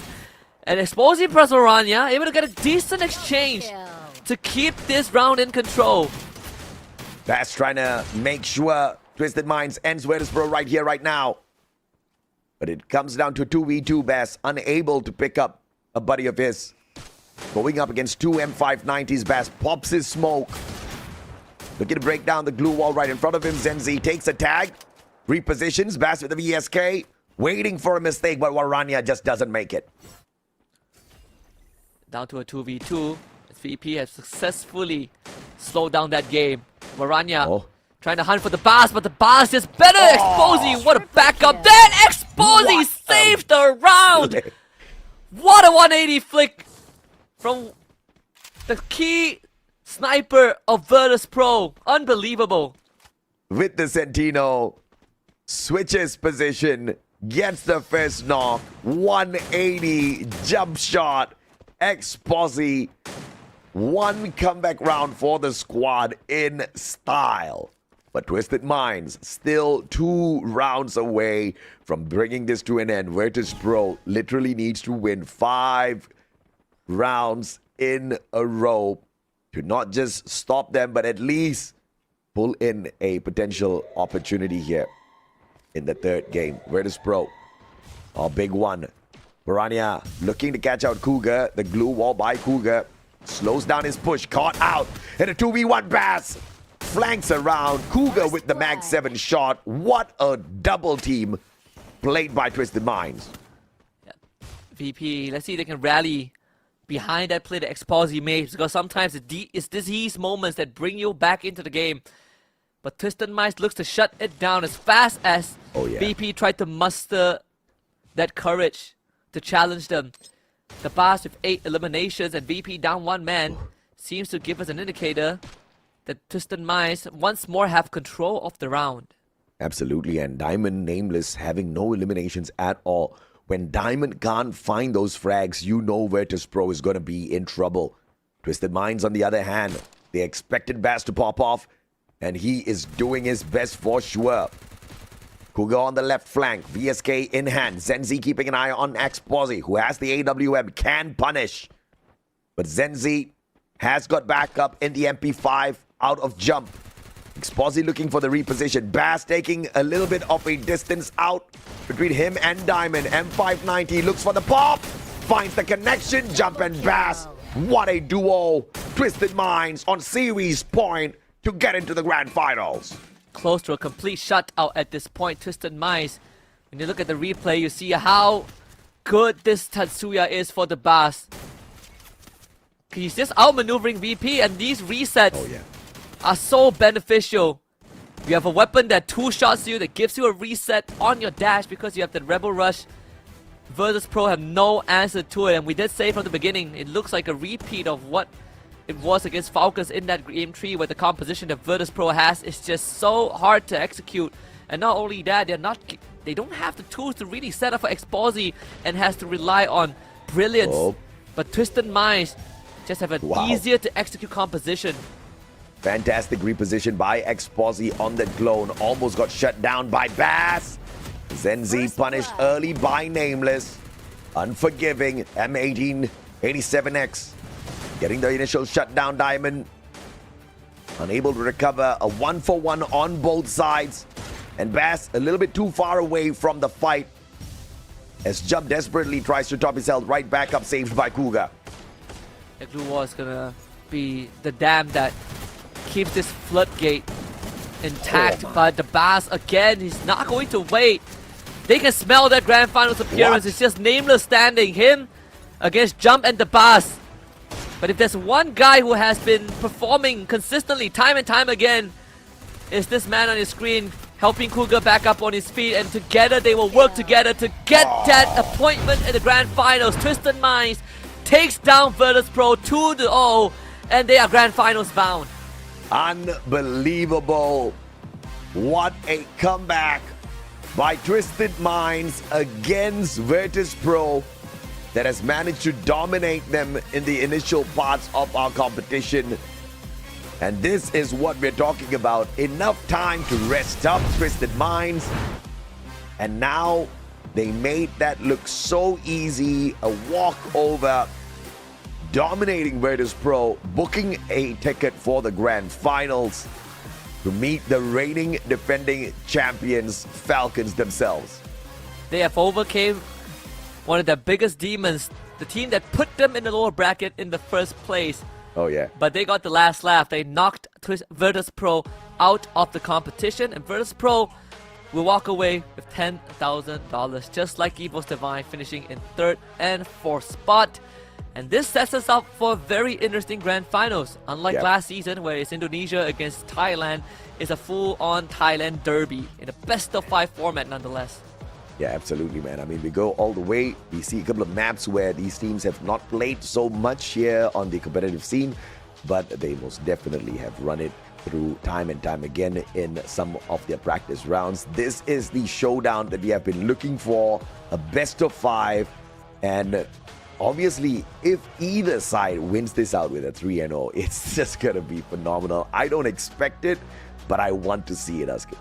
Yeah, same. I want to see if, if Twisted Minds with this revitalized results, after taking down VP, after getting some break, after being able to study Falcons in this short time, can they push Falcons to the limit, right? Because so far, again, Falcons, they've been pushed their limits a few times. It's not to say that they are invincible, but 9 out of 10 times, when push comes to shove, Falcons are the one that comes out on top. Let's see if this latest challenger in the name of Twisted Minds can push them beyond their limits. I mean, That's exactly what we want to see, and pushing them beyond limit could possibly be aiming to ban out whatever limit wants to use in this final fight as well. He is a phenomenal sniper, and having the iris on the side of limit could possibly just be the damage bringer. Sensi would want to sneak that one away later on, but the Bass is the focus this time around. 11 eliminations, 3,625 on the damage. Truly the best. Truly woken up in the competition. We were wondering what's up with his acquisition, and now we understand. Yeah. And the Bass, another MVP title under his belt. It really it feels like, it's a walk in the park for him, right? He's in his element. He's willing to play aggressive. He's landing these shots. He's the reason that Twisted Minds comes back into the game early on, and he's the reason that Twisted Minds are winning the game.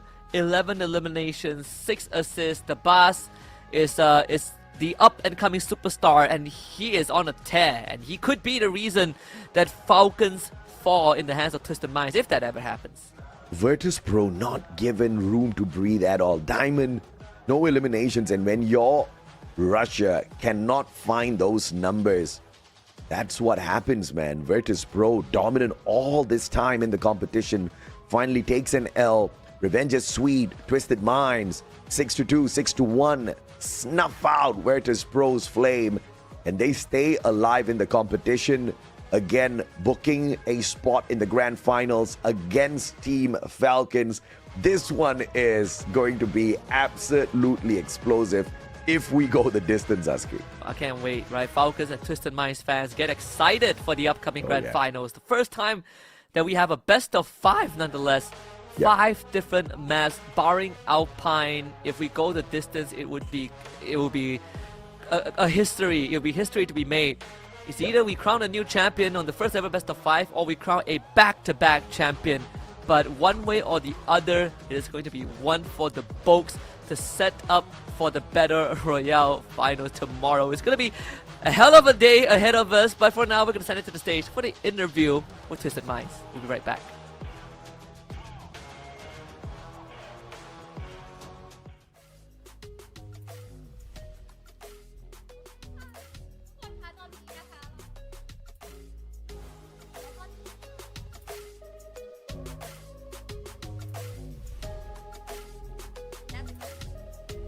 แล้วตอนนี้นะคะเรากำลังอยู่ค่ะกับตัวแทนนะคะจากทีม Twisted Minds คูก้าเย้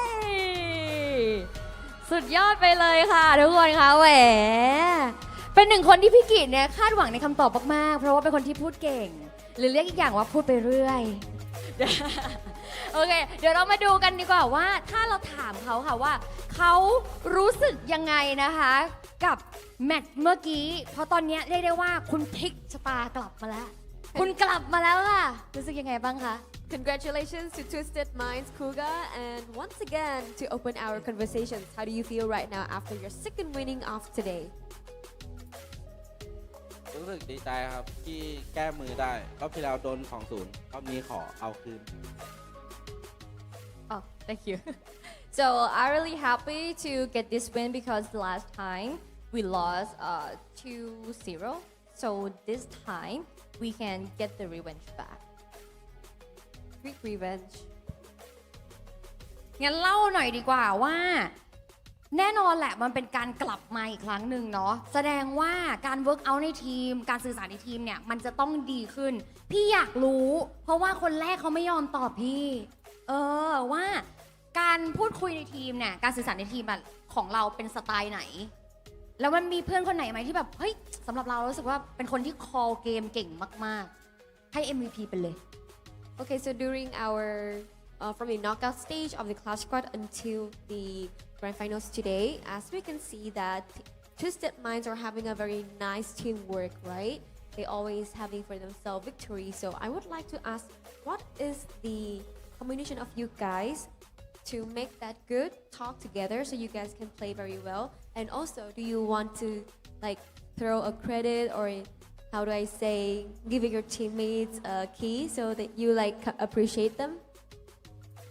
ก็เพื่อนรักผมครับจำก๊อตครับช่วยกันเตือนสติคนในทีมเวลาเขาคอแบบไหนอะขอแบบออกอากาศได้ไม่ก็ใจเย็นนี่แหละครับ อ๋อแบบ come down guys แบบนี้เหรอ ใช่ เออแล้วถ้าเป็นเราคอเราจะคอแบบไหน เพราะพี่เข้าใจว่าปกติแล้วเนี่ยทั้งทีมเขาเงียบมีเราคนเดียวที่โวยวาย ไม่ผมไม่ขอผมเงียบ เฮ้ย คุณเชื่อไหมคะว่าเขาเป็นคนที่เล่นเกมแล้วเงียบไม่น่าใช่ โอเคค่ะ So about the communication is, it's gonna be like everyone so calm down. And Kuga say that he is the one who the most quiet in the team, but I think it's not. Yeah, and also the MVP in Kuga minds is gonna be Jump. Yeah. So I think Jump got 2 MVP now from their teammate. So why is it always Jump? ทำไมเป็นจำเพราะว่าครั้งที่แล้วเดอะบาสก็ตอบพระ ค จั น นท อื่น ร์ ก็เลือกจ ก็เหมือนเป็นคีย์หลักในทีมครับ ำ He is like a key player of the Twisted Mind. อุ้ยอย่างงี้ถ้า Twisted Mind ได้แชมเปี้ยนนี่ก็คนเนี้ยต้องเป็น FMVP แล้วปะ ใช่ครับ โอเคค่ะทุกคนค่ะ และนี่คือครูก้าจาก Twisted Mind ขอเสียงตบมือหน่อยจ้า และในตอนนี้ค่ะทุกคนนั้นแปลว่าเราได้ผู้เข้าชิงในรอบแกรนด์ไฟนอลครบเป็นที่เรียบร้อยแล้วถึง 2 ทีมด้วยกันและความเดือดสนุกสุดมันกำลังจะเกิดขึ้นแล้วค่ะทุกคนคะยังสามารถติดตามรับชมนะคะการแข่งขันดีๆแบบนี้ได้แล้วกิจกรรมของเรายังมีอีกเยอะมากมายให้ได้ติดตามกันค่ะฝากติดตามกันต่อด้วยแต่สำหรับช่วงนี้ขออนุญาตพักเบรกกันสักครู่หนึ่งค่ะ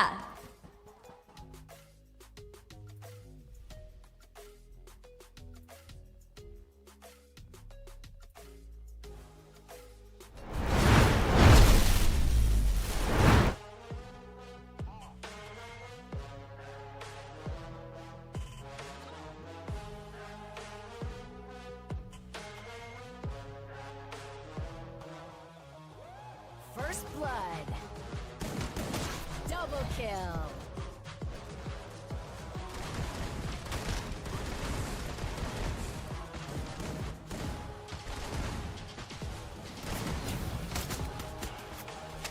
Double kill.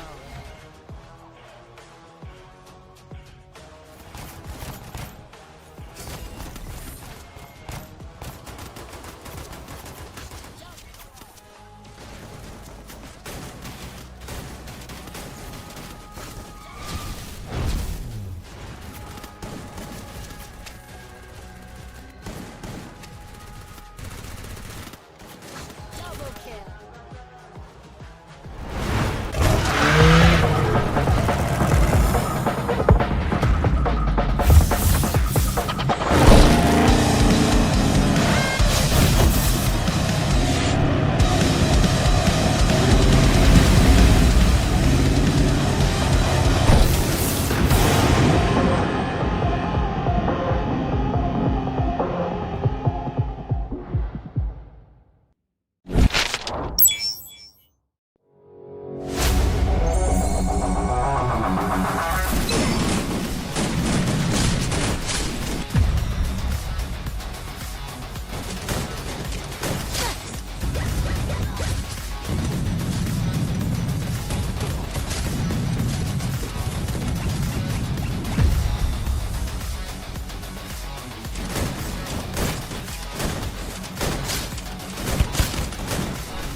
Bangkok, the beating heart of Thailand and the battleground of legends.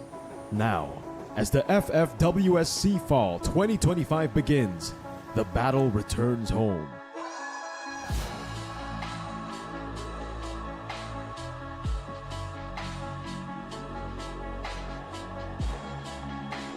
The guardians of this land, their story already carved in gold. But the walls of legacy always have room for new champions. And for teams who come from overseas, even while enjoying the culture, the grind doesn't stop. because the real battle has yet to come. Some plan every step, but 3 rivals, 1 zone. Only the bold will rise. And some don't bother with plans. They strike, and the map follows. Each prepares in their own way, step by step, push by push, and strike by strike.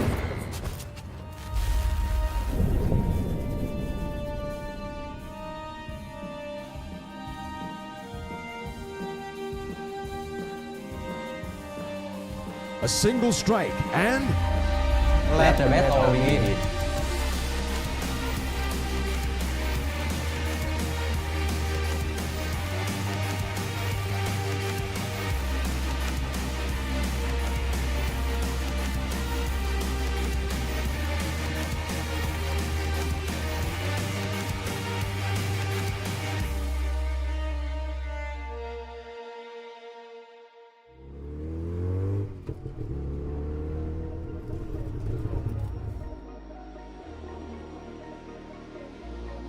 Who will strike first? We already know the answer.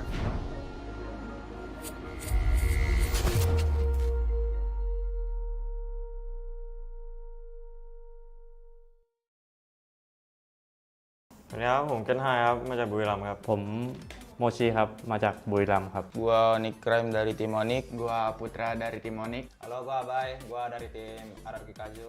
Halo, gua Dut dari tim Araki Kaju. สวัสดีครับผมออนไฟจากทีมมอคอนครับ สวัสดีครับผมเคโรจากทีม Falcon ครับ Xin chào mọi người, mình là WG BLS1. Mình là WG Văn Võ. Kali ini kita akan bermain Never have I ever. เคยหรือไม่ที่คุณแกล้งทำเครื่องปิงเพื่อให้พ้นความผิด ไม่เคย ไม่เคยครับ แต่ถ้าในซ้อมอาจจะอาจจะมีอยู่ คืออะไร ผมไม่เคยค ทำ รับ อะไรไม่รู้แบบบอกปิงไปนั่นอ่ะเคยครับไม่เคยครับผมไม่มีความผิดเลยทั้งสิ้น ผมมีครับเลยต้องแกล้งปิงครับปะก็ปะ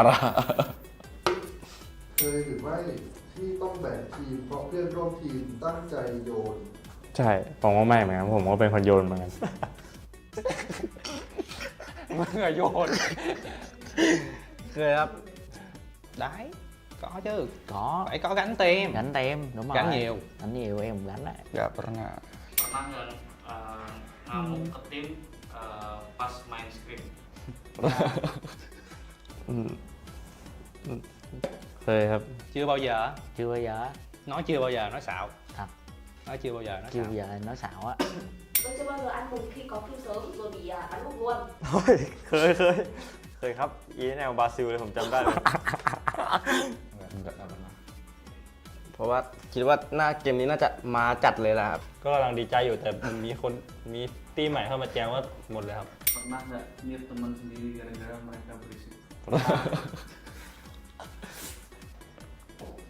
Cái này có luôn. Ồn là tát. เคยหรือไม่ที่คุณแพนิคและกดผิดปุ่มเวลาเหลือคนสุดท้าย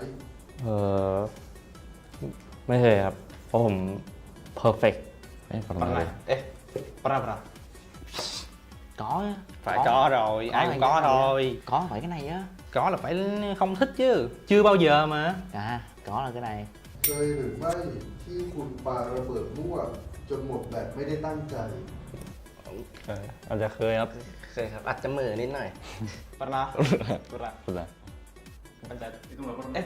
Ya pernah. เคยหรือไม่ที่คุณปาระเบิดรั่วจนแบบไม่ได้ตั้งใจ pernah Pernah. ไม่เคยครับเพราะทุกทีเวลาปาระเบิดก็ตั้งใจตลอดนะครับ ไม่เคยครับเพราะผมปาระเบิดโดนศัตรูทุกตัวไม่เคยโดนตัวเองแม้แต่ดาเมจเดียว Pernah nyolong loot teman dengan sengaja? Wah, sering. ไม่เคยกดครับ เพราะถ้ากดน่าจะโดนด่าครับ ไม่ค่อยกดครับเพราะมันไม่ดีเท่าไหร่ Có luôn.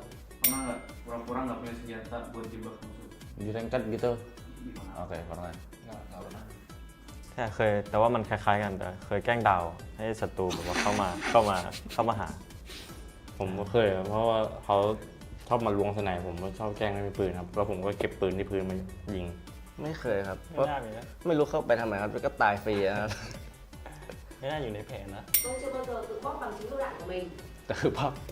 Thôi, này chắc cũng ai cũng có thôi. Chắc chắn rồi. Pernah nggak marah-marah sama koneksi internet? Pernah เคยครับเน็ตมันกากอะพี่ทำไงได้อะกากจัดเลยละ คนก็กล่าวเลยครับ ฮะแต่มึงอะ โอ้สริง ไม่เคยครับ อารมณ์ดีด้วยครับแบบว่าเน็ตหลุดปุ๊บก็ไม่ต้องเล่นก็ชิวนะ แต่ไม่เคยเหมือนกันครับเพราะเน็ตหลุดก็ไม่ต้องเล่นครับไม่ต้องซ้อมผมก็ไปหาอะไรดูอย่างอื่นแทนเดียวมีสีสันกว่าเยอะ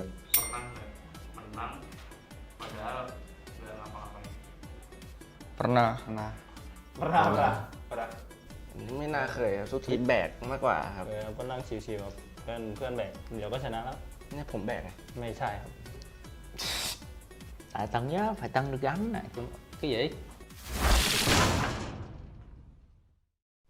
อันนี้ก็คือพวกเราเล่น never have I ever ครับ บ๊ายบาย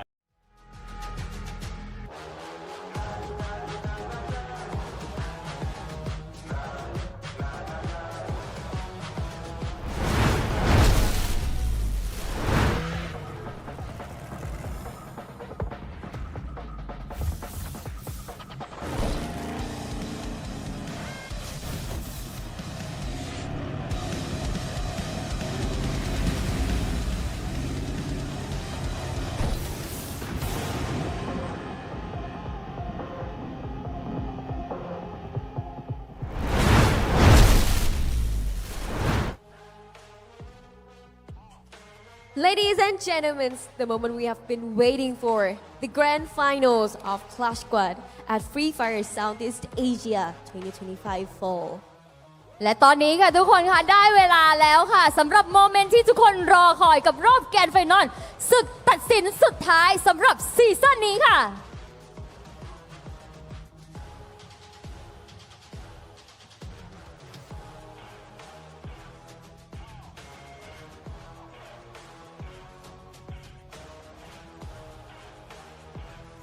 That overcome rivals, pressures, and expectations, and now they one step away from glory. สองทีมสุดท้ายที่ฝ่าด่านมาได้จนถึงรอบนี้ค่ะพวกเขาล้มคู่แข่งมามากมายจนถึงจุดนี้เหลืออีกเพียงแค่ก้าวเดียวเท่านั้นค่ะทุกคนที่จะเข้าใกล้สู่ถ้วยแชมป์ของเรา And now entering the arena, here's our first team. พบกับทีม Falcon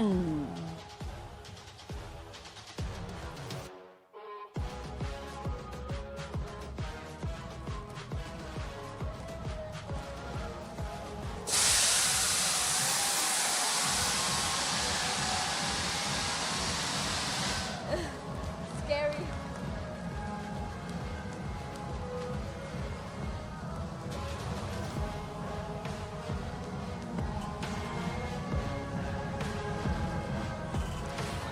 Going up against them, please welcome Twisted Minds!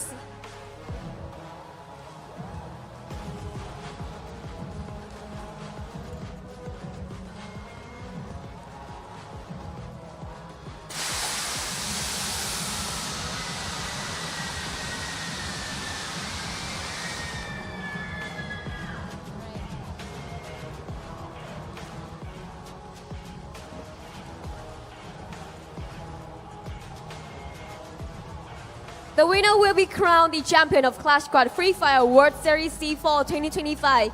The stake couldn't be higher. The energy couldn't be electricier. Who will strike and rise and who will fall? Only one team will emerge as our champions. ผู้ชนะนะคะจะเป็นแชมเปี้ยนของหมวด 4v4 ใน FFWS SEA 2025 Fall และนี่คือนะคะที่สุดของเกียรติยศค่ะและมีแค่หนึ่งเดียวเท่านั้นที่จะได้เป็นแชมเปี้ยนของ C อย่างแท้จริงค่ะ Our last BO5 today, Grand Finals, only more step away from our champion cup right here. Who will become the champion? Let's take it off to the casters.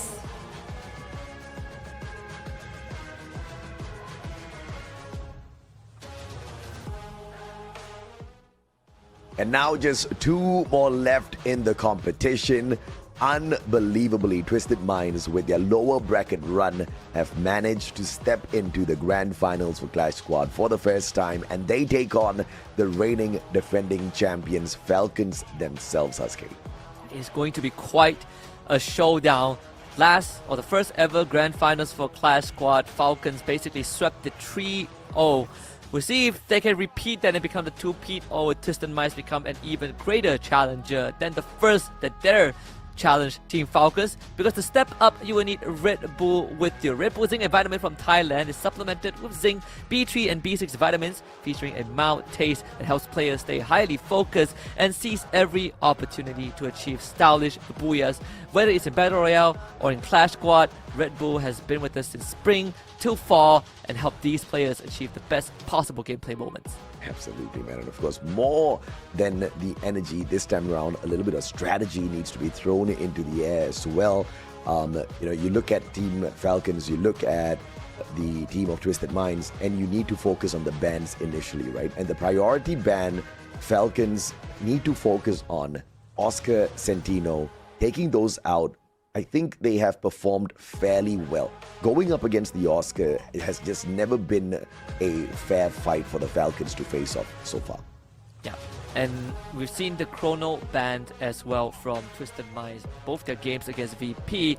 That could be what changes the ties against Falcons. Maybe that is the key right now to win games, because Chrono is such a strong asset.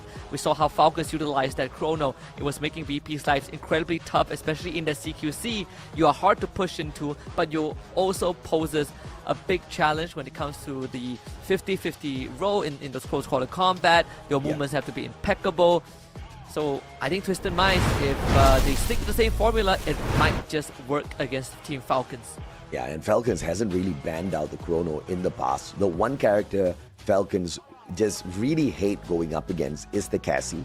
And they have banned the Cassie time and time again. Even in the bout up against Twisted Minds in their best of 3, where we went the distance, it was that Cassie that was taken out of the equation. And let's take a look at the top 3 most used characters instead here for the active skills. Coda takes the top spot for the information gameplay alongside Clue in the 3rd. And of course, mobility, Tatsuya, still not replaced by the Oscar. But in the same breath, I have to say, Oscar has been banned out quite a number of times.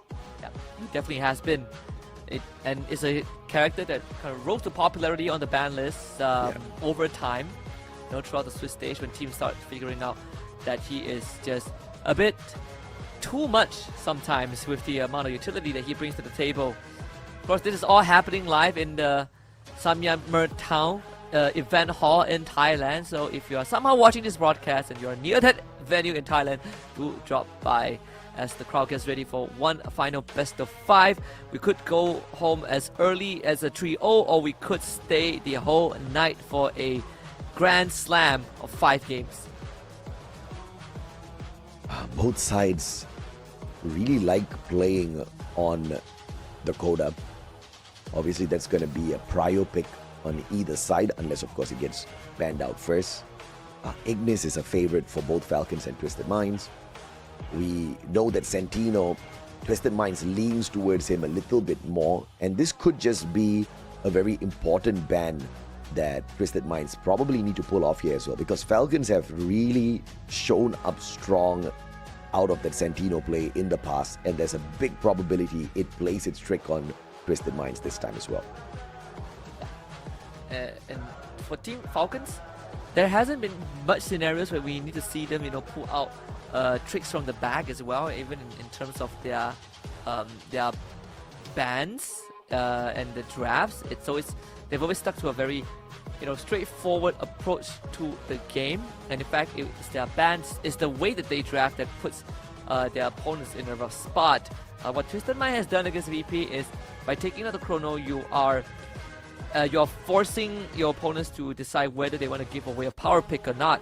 So this could, again, once challenge Falcons to that power dynamic struggle, and I'm interested to see if Falcons have made any adjustments to that. They have had some time to rest and studied the gameplay earlier on of Twisted Minds. And again, this is the first ever best of 5 for Grand Finals for Clash Squad. So we start with Purgatory. If we move to Bermuda and Xterra, and if we get lucky to get a game 4, it's Kalahari. And if we go the distance, we are going to Solara. I didn't know the randomizer will be thrown into the mix at the very start here itself. So Kalahari is on game 4, which means Twisted Minds need to make sure that is where it all ends, if at all Falcons does manage to sneak one away. As anticipated, the Santino taken out of the equation early on by Falcons, not wanting Twisted Minds to take advantage of it, and Twisted goes in for the Oscar. The show's about to begin. We see the Santino and the Oscar ban, so Chrono gets let through again. Twisted Minds willing to take that gamble, and of course Falcons is going to immediately pick it up, no questions asked. Yeah, absolutely. And they do favor the Chrono a little bit more. Twisted Minds are now has an opportunity. Ignis Coda pretty much open. Since that Santino has been banned off already, Iris could be a good pick as well. They go for the Tatsuya Coda, equally as effective. Tatsuya Coda, that means the cast is not up for grabs. It could be a pick for Twisted Minds. If Falcons want to take it, there's always Zane, but then you would need to miss. You might miss out on like a Clue and Iris, and you have to pick only one of those for Intel Gathering, which Twisted Minds already have in their possession. Yeah. So Falcons and Zane, of course. Yep. So Falcons needs to make a pretty important choice here. Zane could also be thrown into the mix here. A fairly aggressive character out there in the early parts of the game, just to make sure you win out those pistol rounds heading into the further ones. And since Coda is off the list, Clue's going to be brought in, and the suspected Ignis is pulled out here by Falcons. I'm on the case. And Ignis has been fairly effective for them. They've got a 70% win rate whenever they bring him in. Alright, you take the Ignis. Okay, I think that's fine. You can't fully deny Intel, but you are able to slow down any sort of pushes from Twisted Minds, who now can go for the Iris. There's also the Cassie also. Yeah. Steffi's there as well for them. Steffi is also there, yeah. Has been quite popular today. The Zane is also open. We did bring that up early on. So it's going to be Zane Iris. Iris is a confirm for sure. Now it's for them to decide whether they want the Zane or they want the Cassie. Just teasing. They're probably going to go in here for the Zane pick. I haven't really seen them very aggressive on the Cassie. Not saying that they haven't used the Cassie much. The Zane definitely will be a better pick when it comes to the aggression, leaving Falcons now with very little to pick from. I want to know all your secrets. Of course, the Steffi is out there for the taking still, but that really puts them into a very defensive comp, Husky. What? I mean, Falcons, who are they lacking? I mean, Steffi, A124 is there. Cassie is still up, but it's a weird spot for Cassie for Falcons now. So they could Skylar? It's also pretty weird for Skylar. They could put limit on Skylar and then, like one more on Clue. I can see that happening too. They don't really have any aggressive runs anymore. So it seems that Skylar would be the choice for Falcons. Looking to lock that in, and they do exactly that. Falcons and Twisted Minds. Let's look at the draft here. Chrono, Clue, Ignis, Skylar. One draft that just looks a little off here. Of course, you can get a little aggressive with that Skylar, but when you look at the Ignis and Chrono, Clue as well, it's mostly used for information and just playing things a little slow. And at the opposite side of things, you've got that Tatsuya, you've got the Zane, you've got the Iris, you've got Coda to just run at your opponents. Twisted Minds could actually run away with this early. Yeah. Okay. Twisted Minds, it's I'm liking what Twisted Minds has. Of course, Falcons, they have their own niche also, like this Ignis, Chrono, Clue, pretty strong. Like we see what Skylar could do as well to really stop any kind of aggressive maneuvers, especially if you want to take point in an open area. The Skylar prevents all of that and gives you some time to set up. It makes Twisted Minds pretty hard. Second guess as well, if Zenzi wants to perch on top of an area, that Skylar could ruin it for him also. But overall, I think in terms of ease of execution, Twisted Minds draft is easier to pull off. Yeah, absolutely, man. And of course, it's not going to be easy if Falcons plays this one right, because they do have a fairly effective defensive comp. And that will all depend on catching Twisted Minds in the open. The Skylar is going to be very handy. They need a couple of conditions for this. Probably the cyber airdrop can be one of the bait that they lay out there with the information Clue gives. You could also try playing in with the smokes, sending on fire deep into those smokes as well. Corona and on fire should be able to do massive damage in a situation like that. And of course, you drag one more into the equation, but Flare Mirage could play its role as well, just blocking out more angles alongside a smoke. See, Twisted Minds, they are coming off quite a hot momentum, right? They have essentially won 2-0s in both their games, both their series, and not only that, 2-0s are incredibly convincing. It's very dominant 2-0s. If you base off of Kalahari's stats, and there's that one to worry about also. If you are, Falcons.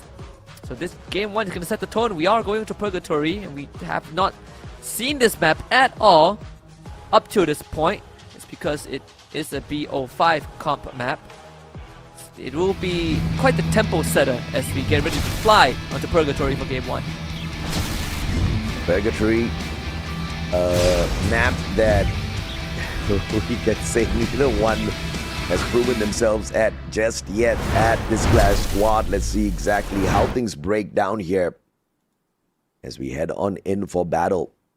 The players on the side of Twisted Minds, as expected, very aggressive with the positioning. Peroro and one more choosing to flank around the right-hand side. Advantages to them. Will be able to potentially catch out jump here. One more and on fire with the connection. Needs one more shot. On fire straight in. Time turner in play. And that keeps him safe for the time being. On fire is trying to escape and somehow makes it out alive. His jump that goes down to one more.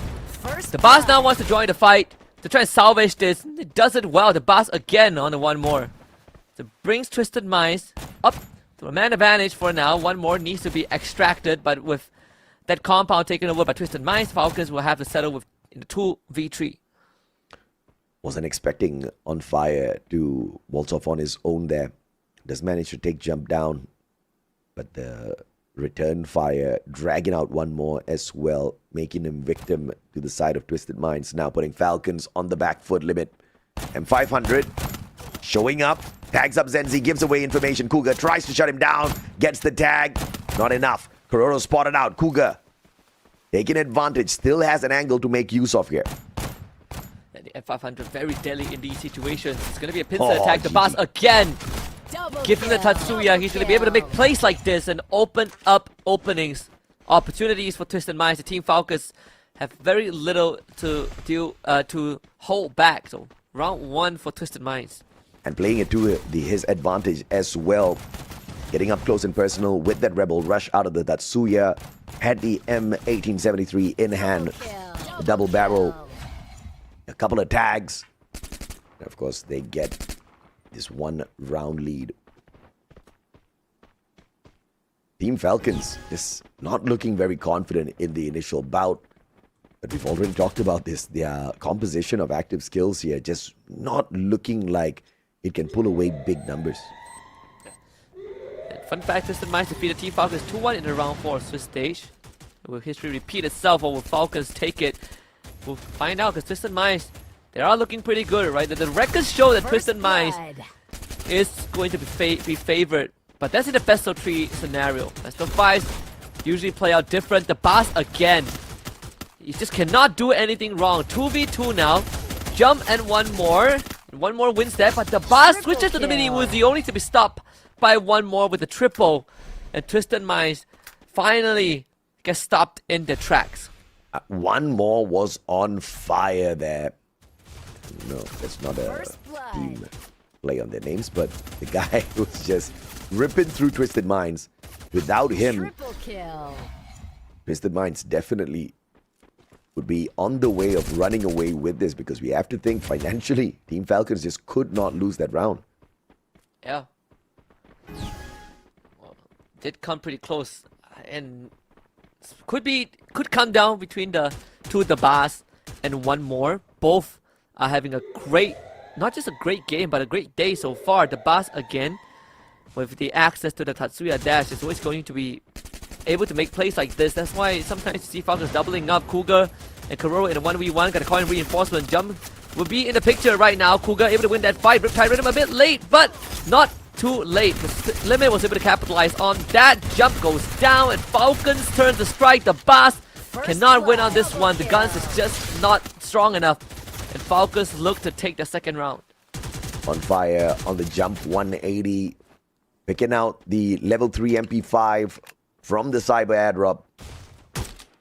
Swinging the momentum to the side of Team Falcons, and that should give them an easy win here in this round 3. Plus the cyber point in their pocket. Falcons are definitely back in it now, leaving Twisted Minds falling behind. This is a round. The difference maker was Limit being able to find that first knock. Again, the Riptide Rhythm, we say if you want to stay outside in the open area, the Riptide Rhythm can ruin your plans. And that's what allowed Falcons to get a trade and convert that into more. So kudos to Limit with that Riptide Rhythm. So now we hit near Lumber Mill. We have a factory to work with. This is Twisted Minds immediately taking point. And Cougar with that glue wall is able to block off Kiroro for now. On fire just sustains a little bit of damage, but the Coda popped on the opposite end. All thanks to Cougar, who's in a great vantage point, spots the players out. On fire, gets the clip. No knocks coming on through just yet, but the Bass down at the bottom. P90 in hand. In a lot of trouble here if On Fire goes in for the fight. Kiroro again in a 1v1 out there, somehow wins that against Jump. Wow. Even though he was low in health bar earlier on. And it's a snowballing effect. The Bass and Zenzi now under fire. The Bass gets swung on fire. Comes in with the connection. And Team Falcons in the perfect position to take the third round. And now they know exactly where to fish him out from. Falcons is focusing on the recovery. Unable to save Limit, but in a 3v1, the flank is on. And one more with the spray down. G36 for the win. Team Falcons. What a turnaround. Overall, great display from Team Falcons. Again, comes down to the raw gunfight. Jump has not been able to win a lot of the 1v1s that he started. It's allowing Falcons to get away with a man advantage for free. Something to note.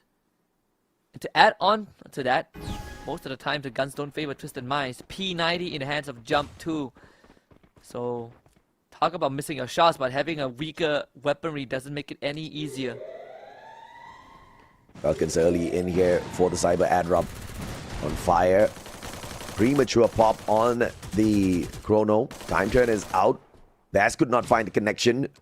Jump and Bass now. Trying to flank around. On fire tag. Calls for the backup. One more is there. Right on time. MP5 level 3. Bass almost sprayed down. Gets away with his life. On fire turned on. Bass just not able to take advantage just yet. And a flying shot. Zenzi Cougar, the combo deadly. And that was all they need. Zenzi and Cougar to be the one that bails them out of the sticky situation. A 3v4 that looks to be in control of Falcons, but out of nowhere, Zenzi and Cougar both hit their shots simultaneously. And that Riptide Rhythm could have come at a worse moment. That ends up working against Team Falcons, allowing Twisted Minds to recover from not just a deficit, but a round that felt like they shouldn't have any business of winning due to their weaker weaponry. But now we're on even grounds. Even the economy has stabilized for both teams. The cyber airdrop snuck away by Twisted Minds as they pull that round back. Airdrop now, dragging the Bass out. Jump is there though, on fire and a lot of trouble. Tagged up by Jump. The finisher could come through, but Karoro with the save from afar. Kingfisher fishing out a Jump. And with Jump, has not been having a game at all. 1-6. Really struggling to win these fights against Falcons. And Twisted Minds, we've seen them, the protocols when they are behind, they will try to slow the game down and find cracks to slip through. Bas and Cougar are already in position, but someone has to be the shock absorber, and in this case, it's going to be the Zen C, the sniper player. The Riptide Rhythm doesn't really do much this time for Team Falcons. Zen C round corner, but Karoro good on it. Him and On Fire double up. Zen C goes down, and On Fire gets the pounce, and Limit joins the fight. Distant Minds not able to do much to recover this round unless Cougar can make magic happen, but with only 5 HP, a gust of wind is all it takes. And that's indeed what Team Falcons bring. 4-2 is the score. My goodness me.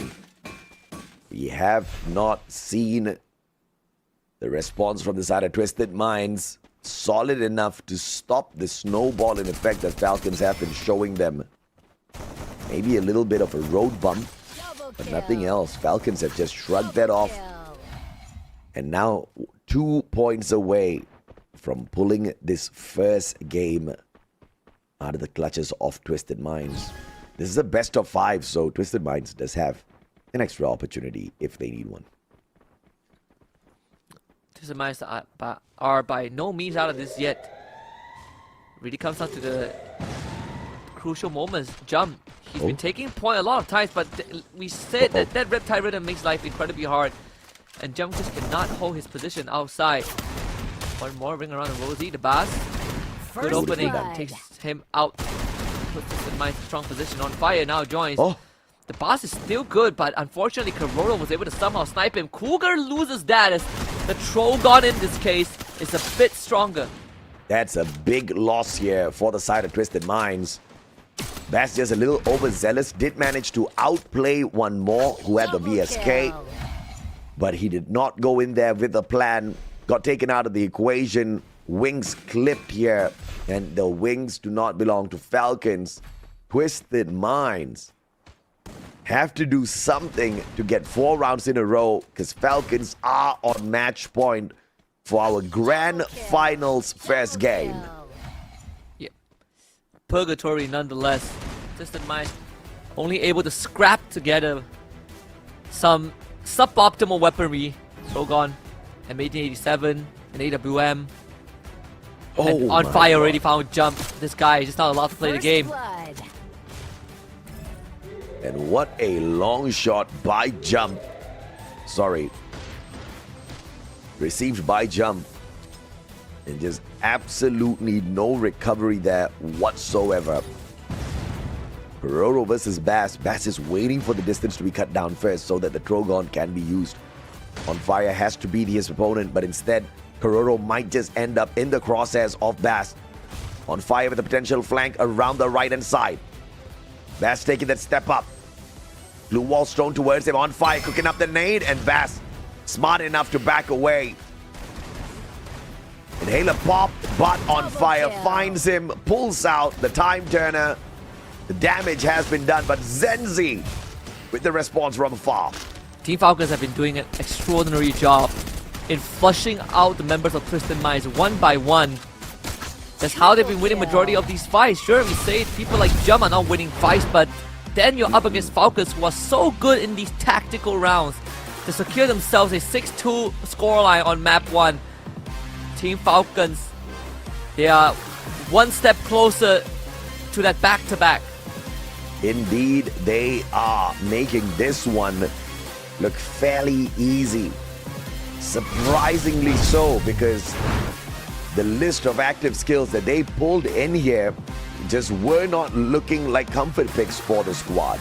Being forced to play the Clue, Ignis, Kyler, the Zane on the side of Twisted Minds. I thought that was a deal breaker. The Bas just couldn't be as aggressive in this matchup against Falcons. They were overwhelmed, Husky. They are, again, like we see people like Jum was not allowed to play the game at all. He's not winning any fights. I believe he ended the game 1-8 or something. But more so, Team Falcons are just so good at working together and using their utilities to get Twisted Minds out into the open, right? Like they keep flushing Twisted Minds members one by one, and it's really making life for Twisted Minds very hard, because every single time they have to relocate, you get shot during a cross, you get caught up by multiple members of Falcons. If you go for a trade, Falcons trades back twice as hard. They haven't been able to really find much to work with in that purgatory game. No, they haven't. And they kept trying the same thing again and again, even though they kept facing failure, which was sending out a duo as a rusher, depending on the Bass to get those eliminations. But, you know, it just wasn't cutting out for the squad. I mean, Bass did have the Tatsuya. He could not get away. I mean, we've seen him with some clutch moments where he had the reset on the Rebel Rush, but it just wasn't the indication this time around. He had the opportunity to rush on in there alongside Jump as well, but like you said, Jump had the Zane, but he just was tanking so much of damage, could barely do anything in that fight. And Falcons were just having a field day with these guys. Yeah, they certainly are looking on fire as our MVP of this game. 8 eliminations. Basically, he's one of the few guys that is constantly finding Jump and giving them that 1v1 treatment every single round. Sublime performance from this guy, right? On Fire was there when they won EWC. We say that this is a reunion between Cougar and the rest of Falcons, but clearly Falcons looking strong as always. This scoreline is just brutal for Twisted Minds. Absolutely, man. I mean, look at Twisted Minds and the eliminations. Like you said, Jump only finding 1 in the grand scheme of things, had the Zane, but just couldn't get into enough skirmishes to get the damage in. They had to depend on the Bass. The Bass did his best, 6 eliminations, but it just wasn't enough to carry the squad in this best of 5. Falcons take the first game at Purgatory. Given it's definitely not something that Twisted Minds was hoping for, they would have probably been hoping for a Kalahari as the first map to build up momentum. But that's on a game 4, which could potentially not be seen at all. Yeah, there's a very good chance that, you know, Falcons clean sweep this and don't have to worry about that 100% win rate for Twisted Minds in the game 4. Twisted Minds can say that, no, at the end of the day, we are 100% win rate on Kalahari overall, but they will be at the cost of the grand finals. So for Falcons, if they can close it out on Bermuda with a win again, then they would really put the pressure on Twisted Minds. This is a interesting one. So Falcons are slightly lower on the win rate here because they have played lesser Bermuda maps as opposed to Twisted Minds. Falcons have only played it 3 times, and out of the 3 times they've played Bermuda, they've won twice. Twisted Minds, on the other hand, 5 times they have played Bermuda, walked away with 3 victories. On the player head-to-head, Limit versus Cougar, 98 eliminations versus the 87. And you see that the damage and the assists not too far away from each other. No, not at all. I think, you know, even for Limit and Cougar, when they were on the same team, obviously Cougar was in the sub role, so we didn't really get to see him much. And that was even prior to Limit being on the team. But I think Cougar has found a new home on Twisted Minds. Like being in his current role, you have very young, talented players like Zensi and the Bass, and Cougar bringing his experience from what he learned from Team Falcons, and even way back then, back in 2022 and 2023, is helping to shape the new gen of Twisted Minds. But leading them to a victory is going to be a very tall order against these bunch of battle-hardened veterans. Oh yeah, I mean, this is exactly what Falcons wanted at the start. A victory and possibly a clean sweep of the grand finals 3-0 to solidify themselves as the best of the best Clash squad team in here. On top of that, they would be crowned the back-to-back champions of Clash squad. Obviously, that is sweet apart from the $30,000 that they want to bag by the end of this. Twisted Minds with the opening ban onto that chrono. In the battle, be the legend. They took a chance in game 1, it didn't work out, so I'm glad that the chrono is finally banned out. They needed to get rid of it because chrono is such a big problem. In not just against Team Falcons, but overall against any teams. So we get a very default ban. Chrono and Oscar, Steffi being hovered. Steffi locked in for Twisted Minds. Yeah, this is an interesting one. And having the Steffi as the main pick has definitely got me scratching my head. Twisted Minds. Falcons, on the other hand, can go for their comfort picks. I mean, you've got the Coda. You can sneak that one away instantly. You can bring in Ignis again. If you really do want to play a little bit on the defensive spot. Since the Chrono is out of the equation, Zane could definitely be a strong pick here for the side of Falcons, who want to get this one dusted fairly quick. Oh, 100%. I think for Falcons, they can go Zane Cassie, Tatsuya Cassie. There are plenty of options for themselves. Yeah, I feel like go like Zane or Tatsuya plus Cassie. You could go Zane Tatsuya too, right? It also kind of diminishes the value of the Cassie by a little bit. Yeah. Because then it will feel very awkward to take the Cassie without either of them. Yep. And Falcons has always, perma-banned Cassie. Only up against Twisted Minds, they have not really done that. Understanding that Twisted Minds themselves don't fairly, don't pick that Cassie all that too often.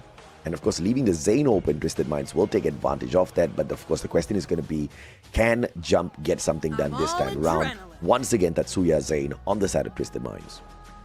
Very powerful picks on the side of Twisted Minds for sure. Something that you sort of expected, with all these picks left open, it would be quite a shocker if we don't see them get picked.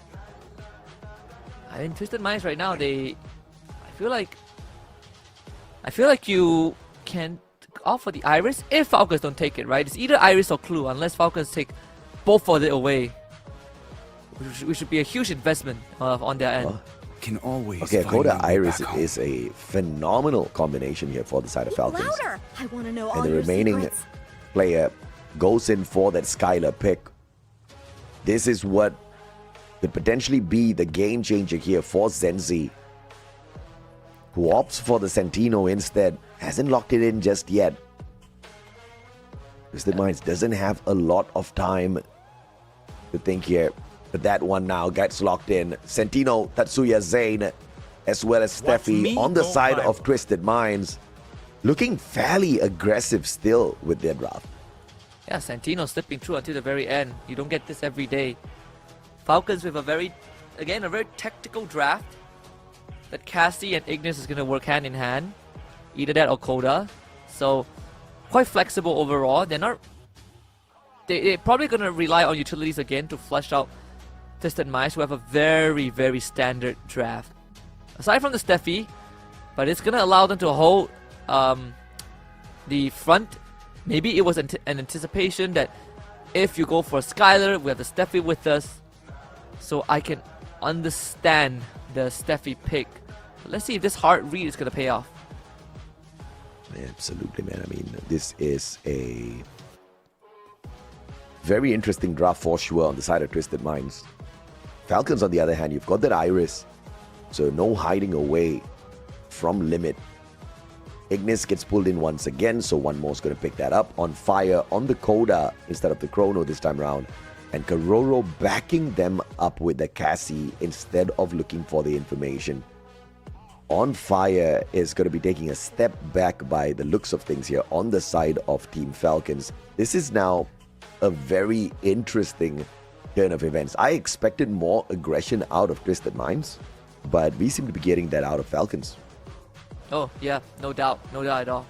I think Falcons, they're so accustomed to just playing an aggressive game. So between them and Twisted Minds, I feel like Twisted Minds are a lot more aggressive on maps they're confident on, and so far it has only been Kalahari, right? We haven't really seen much of that on maps like beyond Kalahari. Yeah. So that's something that I feel like, Falcons are a lot more favored in a sense, and I can definitely see why Falcons, are the favorites, at the end of the day. But we'll see if Twisted Minds, they have made some pretty interesting adjustments. I am liking what I'm seeing from them. It's a matter of whether they can stop Team Falcons from flushing them out, which was the case, and that was sort of like the biggest challenge that they had to face in Game 1. Still not seeing the efficacy of that Steffi just yet, so perhaps they'll show us in battle shortly. as we head on into game number 2. Falcons already with that one map victory, as we set this up now to see if or not Twisted Minds is going to have a chance at Kalahari later on in game number 4. In order to do that, they have to pull a victory here. It's not going to be an easy one, and Keroro already starting off by taking down this Baz. Then see, relocates with the Santino, ends up catching on fire off guard. That's going to equalize the playfield. The Baz can still be extracted, but Keroro makes sure the finisher is there. Jump finds limit in the process. Twisted Minds looking to take the first round again. Fantastically done, Twisted Minds. Keroro, one more surrounded, G18 in his hands, just not the best gun in this sticky situation, gets sprayed down. Double kill. Falcons focusing on an eco, and they get punished for it. Twisted Minds, it's not like they went all out with their purchases, but now they've got enough resources to go all out. There's a possibility Twisted Minds just doesn't do that. Potentially anticipating a comeback here out of Falcons. Again, the Santino usage was great that round. Being able to reposition, and not only reposition, but catching one of your enemies off guard. Something that I think Team Falcons were not expecting too. But it's just like the previous game, where Twisted Minds wins round 1, but Falcons was still able to reel it back regardless. Again, they are a very utility-based team. And not only that, the utility usage has been on point. This Cassie is going to allow On Fire to aggress a bit more, and this is why you're seeing him rush straight into Twisted Minds. Gotta start winning these fights first though On Fire, and he does eventually beat Jump. Cougar catches Keroro on the wayside. Cougar now flanking on in. Looking for one more. Kingfisher in hand. Needs to put a stop to the pickup. Fails to do so, and Keroro back up on his feet, and a great flanking spot by one more to make sure Cougar does not shut down the team members on his side. But the Bass and Zenzi picks up the pace, gets it done. Again, Cougar with a phenomenal flanking spot. Zenzi coming alive. Even Jump 2 already doing slightly better than he did in game 1. Came down to a 1v1 On Fire. I felt like he had a chance here, but unfortunately got sprayed down. And Twisted Minds fans a bit more relief seeing how that round 2 played out. Rifles are all out now. VSS for Team Falcons. A couple of Deagles in hand. The mini Uzi for one more. And the cyber airdrop is going to be dragging both squads down to the middle. Grenade cooking up on the opposite side. Cougar. Steffi popped at the right timing. Jump does not get tagged up by that nade. Smokes are out. On Fire in trouble. Bass has the mini Uzi. Can he spray and pray? Jump right in and On Fire with the headshot up close and personal. Bass does manage to tag him up. It's pressured by one more. Turns the tables on him. Cougar now getting involved in the fight. And Twisted Minds overwhelming Team Falcons. The Bars just mows them down with the mini Uzi as every one of them fought in the smoke. Essentially, almost completely blind in that situation. And Falcons, they didn't really have the time or space to heal back up, so they just powered through it. But sadly, against the Bass, you give him a space like that, they're going to absolutely destroy you. That mini Uzi paid up big time. Absolutely. I mean, he's a flying Bass at that point of time. Level 3 MP5 in hand now after hitting that cyber airdrop at the conclusion of that third round. On Fire, Keroro. Beeline straight up to the front. Bass gets flanked. On Fire blocked away, and Keroro is the one that is made the victim. On Fire take that sidestep, and a guard nade out of nowhere from one more puts Bass down on the ground. Jump pulls that Steffi out to stop the rest of the nades, but walks into 2 players. Very well done. That Flame Mirage won Falcons the round. Twisted Minds could have gone for the recovery, but without any glue walls, they could not carry out their plan of bringing the Bass back to his feet, and Team Falcons finally finds their first round off of the utility usage. Took them quite a while to adjust to the situation, but they eventually did. The grenade as well from one more that they took down the Bass was the catalyst of Falcons being able to win that round and force Twisted Minds to fight out in the open. Absolutely. I don't think Twisted Minds expected Best to go down in that way. And the power of the surprise nade holds exactly that. The power to shock and stun your opponents. Now Cyber airdrop down in the middle again. Baiting out Jump. Looking for an opportunity here. Jump with that Steffi instantly. Pulls the pop. No nades. Can deter him right now. Waits for the Cyber point. Jump could go in here for the rushes. On fire. Takes a sidestep. M590. Bass and Jump together. Cyber point. One more is able to force the Bass out too. Bass trying to go for a cheeky flank, but one more was more than prepared to receive that, so the Bass had to regroup with the team. And that smoke grenades making it a lot more complicated. Come to the left side, the glue wall, almost a perfect block. On Fire tried to sneak through but couldn't do so, and the Bass continues to hold the Cyber airdrop area. As the Cassie keeps On Fire topped up, so Twisted Minds needs to find the next move. How did On Fire survive that? With a sidestep, Cougar. On Fire just needs one shot out of this VSK. Gets into close proximity. Steffi pop yet again. No nades flying towards him though. On Fire in the middle of 3 Twisted Minds players. Flame Mirage tags them up. Cougar goes down. On Fire still on his feet. First blood. One more. On Fire. Deadly duo. And Falcons looking to pull this round to their side. Another great Flame Mirage. The patience to hold on to their utility from Team Falcons' ends is starting to pay dividends. They waited so long, but the moment they let loose the Flame Mirage, it always comes at a time where Twisted Minds wanted space to work with. Clears out the entire lane and allows Team Falcons to come in for the cleanup. Brilliant execution. 2 rounds in a row. Team Falcons scratching and clawing their way back in here. And now off they go. Absolutely perfect. With the weapons that they've purchased already. Hitting a triple VSK Kororo. You do see the Sentinel of Zenzi just left behind that pillar there. For a quick reposition as he flanks around to that left. The positions of Team Falcons also pretty strategic. The Sentinel decoy is placed there. Might have gotten destroyed actually. As it disappears one more. Relocates in. Kororo with the Deke. And this is scary now for Twisted Minds. The Deagle has come off of Kororo. Duo is what separates Twisted Minds between Team Falcons' onslaught. And even then one more finds the Bass again. With the ice grenade. And now they come out into the open. The Bass. Can he get recovered? A cluster in from afar. And Falcons does not allow Twisted Minds to have any permission to move or breathe. Not without their permission. Zenzi with the failed clone thrown out earlier on. Now caught in a 1v4. Flame Mirage does tag him up. Limit finds him. Gives away the information. Now here comes On Fire Kororo. Everybody rushing on 4th. M590. An obvious end to that round as Falcons pulls the equalizer. It's now 3-3.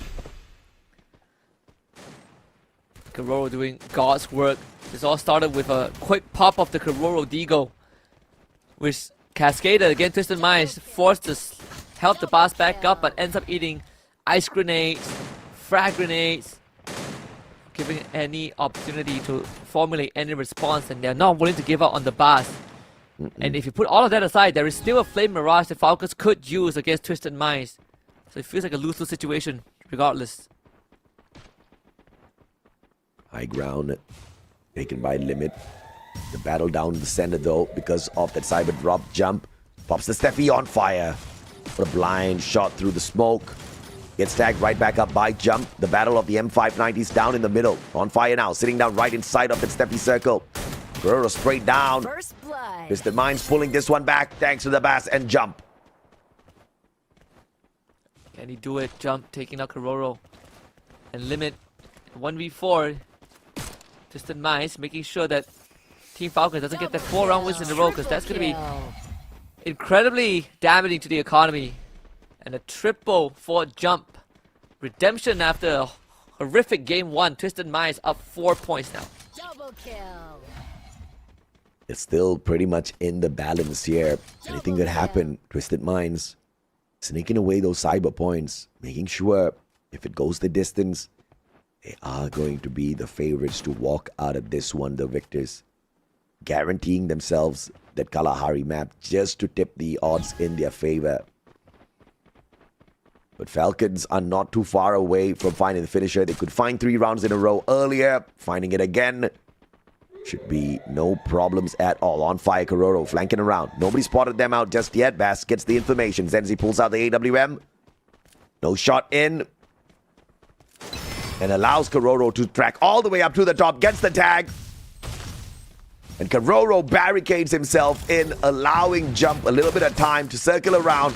Blue wall down. Kororo responds.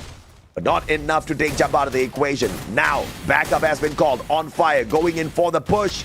But gets punished as well by Jump. Flame Mirage comes through again. Uh-oh. Yeah, Exalt exposed. One more. Good shot comes in on a Cougar. One more. Living up to the name. First blood. Him and Limit are pretty low. Need some time to heal back up. Then C will need to do some cleanup in the meantime. But sadly, he is not in the right spot to do so.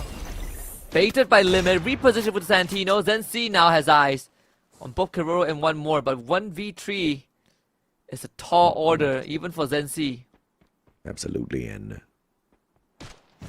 tries to circle around in the timely manner as the nade misses him, but Limit does not miss with the VSK. Finds his 3rd elimination. Just when you thought Twisted Minds is going to run away with this, Falcons showing that it is not over just yet. Now on to Docs we go. This, funnily enough, has been the closest game we had so far today. Yeah. 4 points. 4-4 at least, the equalizer. Now it's Twisted Minds' turn to go for close range and 590 in the hands of all of them. Whereas for Team Falcons, VSS across the board. It's all about long range. Rimnam pulling everybody to the center. All thanks to the cyber drop. Twisted Minds looking for the 3rd point. Flame Mirage out. One more tag. And the Bass now jumps on in. Jump getting the initial frag onto On Fire. It's exactly what's needed. No saving him. Zenzi chipping in. Blind shot with the AWM. Taking Kororo out. And Limit holding on for his dear life here. Can Zenzi work out some sort of miracle? One more, really low. A 2v1. His footwork. Baited out, and Limit takes advantage from the back. Oh my goodness. One more. Could be what made the difference. Creating space for Limit. Now Limit finds the confidence to move on forward. Wow. The boss comes in. Limit takes the bait. And the boss saves Twisted Minds. Smart play by the boss. Played the timing really well, giving him enough time to reach his teammate and to start picking him up, but not enough time to complete. And because of that timing, Twisted Minds on match point to force a game 4, and they've also got the 3rd point for the cyber drop. Level 4 vest in a crucial round for Twisted Minds. Indeed it is. Twisted Minds have the chance to tie up the series. It's been the closest we had so far. Team Falcons will make a bit of adjustment with the smoke grenade. The boss will come from the corner. If they see him, they take down the boss. That could be the biggest difference, but I think the boss slipped through. Uh-oh. That's not good for Falcons. They need to know where the boss is. Limit is coming under pressure. The boss is right in front of Limit. Now one more gets called to provide support, and the rest of Falcons need to hold on. Kororo was able to take down Zenzi, and Flame Rush comes through. The boss needs that knock. Limit out maneuvers him. And now there is a chance for Falcons to push this to an equalizer. Called for backup and then took matters into his own hands. Limit again delivering. Drops Jump. Cougar all alone. And the finisher from Kororo up top. AWM. Team Falcons. First time in the day. Round number 11. We say hello. Just good stuff from Limit and the rest of Falcons. He did a bit of a an oopsie in the previous round, but this round Limit pulled it back. With the help of On Fire and Kororo, of course. AWM for every single member of Team Falcons. The goal is very clear. Play long range. Don't let Twisted Minds get in your face, because most of them have the M590. Let's see the spread. It's not the easiest to play around Shipyard. The containers are what makes it hard to play in long range. Ice Grenade throw now. Flame Mirage across the board on both teams. On Fire with Kororo kind of tethered to him. Finds the shot on the jump somehow. The clusters go wide, and On Fire about to be in their face. And once again, we've got all out level 4 West on the side of Twisted Minds. They're just not finding the connections just yet. Zenzi taking advantage of one more position. Drops him down. On Fire. Looked for that backup. Could not get it. But Cougar and Jump traded out. Zenzi. Oh! Looking for that comeback. But Limit puts an end to him. 1v1. Bass versus Limit. Who gets the clutch? Bass with the pickup. Brings Cougar back in. And Limit again drops Cougar down. Instead goes in for the pickup. Onto On Fire. Stacking the odds in the favor of Team Falcons. Through the smoke, Limit might have just won that round. The boss able to get Zenzi back up on his feet. Limit the Miracle Walker and a smoke grenade. The boss, can he land that shot through the smoke? He cannot. Kororo back up, and that's the Cassie. So the electrotherapy is back up online. Team Falcons will slowly start to top themselves back up. On Fire with the nade in hand, is gonna launch it now. That one, kind of off the mark a little bit, but another smoke grenade thrown out is gonna conceal that decoy. But when will Zenzi take it? There's not much time left. Falcons about to launch an assault. Zenzi now relocates the boss. Finds Limit of all people. Resets with the Tatsuya. Is now On Fire against Zenzi. They're both blind, and On Fire now pops the Coda. There is information granted. On Fire should know where Zenzi is at. Goes for the chase. On Fire brings Falcons to a second game win in the Grand Finals. Unbelievable. A valiant effort initially with the Steffi. They recovered Twisted Minds, but they could not snuff out the fire in this guy. Had the coda, knew where to aim, got the info, worked it out perfectly. And now Falcons, if this was a best of 3, they would have cleaned up house. It's the Grand Finals, baby. In a best of 5, they need to do it one more time. Oh my goodness, Twisted Minds, they came close. The boss was working magic, Zenzi was working magic. Yep. But the true magician, unfortunately, was Limit. He saved the round twice. He came out to On Fire with that final knockdown, but it wouldn't have happened without Limit's brilliance. Stellar performance across the board. And now Falcons, they are one game away from making history. And for Twisted Minds, they gotta do that quick reset. You knew what to work against Falcons. Now you just need to add a little bit more oomph to it. Yeah, and the smoke grenades, of course, playing its dividends in that final round, helping out the team pick up 2 team members who have been downed already, just stacking the odds in their favor. And Falcons just turning that situation around. A unsuspecting victory just when you thought Twisted Minds was gonna be activating that game number 4. So he still might not see Kalahari by the end of this. Do we get a clean sweep in this series? A 3-0 now on the table, being teased by the one and only Falcons, the reigning champions of Clash Squad. You can see Falcons, they feel incredibly good about themselves, even from the player camps. They know that they have made something miraculous happen. Just based off of just sheer brilliance. The abilities made all the difference in that final round. I was sure that Zenzi would have had a fair chance if On Fire didn't have literal wall hacks with that coda. So slightly unfortunate for Twisted Minds, but it's not all over yet. They got one more round, but we gotta first celebrate Limit as the match MVP for game number 2. Massive damage. 8 eliminations, but 5,036 on the DMG. Limit X7 saving the game not once but twice. Phenomenal sniping. But thankfully, it was not a squad that was only depending on him to get the victory. As you can see, everybody throwing in their efforts here. One more with the 6. Kororo and On Fire with the 7E apiece. The Bass doing really well, but it just wasn't enough. The game definitely went the distance, and Falcons just finding the clutch out of nowhere at the very end. Yeah. It's these moments that remind you how exhilarating a game of Free Fire can be and how down to the wire these rounds can be too.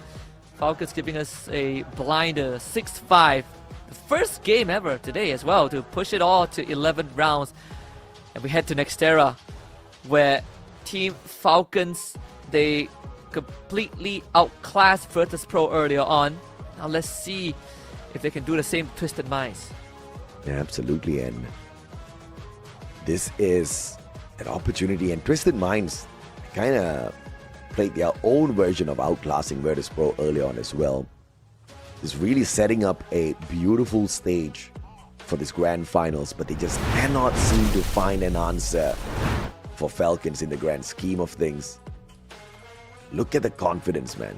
Looking at the stats, you really don't see a huge difference in the eliminations, but the headshots department shows you exactly who's clunking away a little bit more accurately out there. But still, the losing side is the team with the better stats.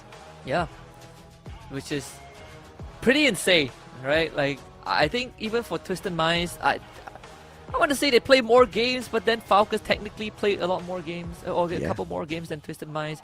Although I would say a lot of the games that Falcons played, it did end slightly quicker. You know, it didn't drag out as much.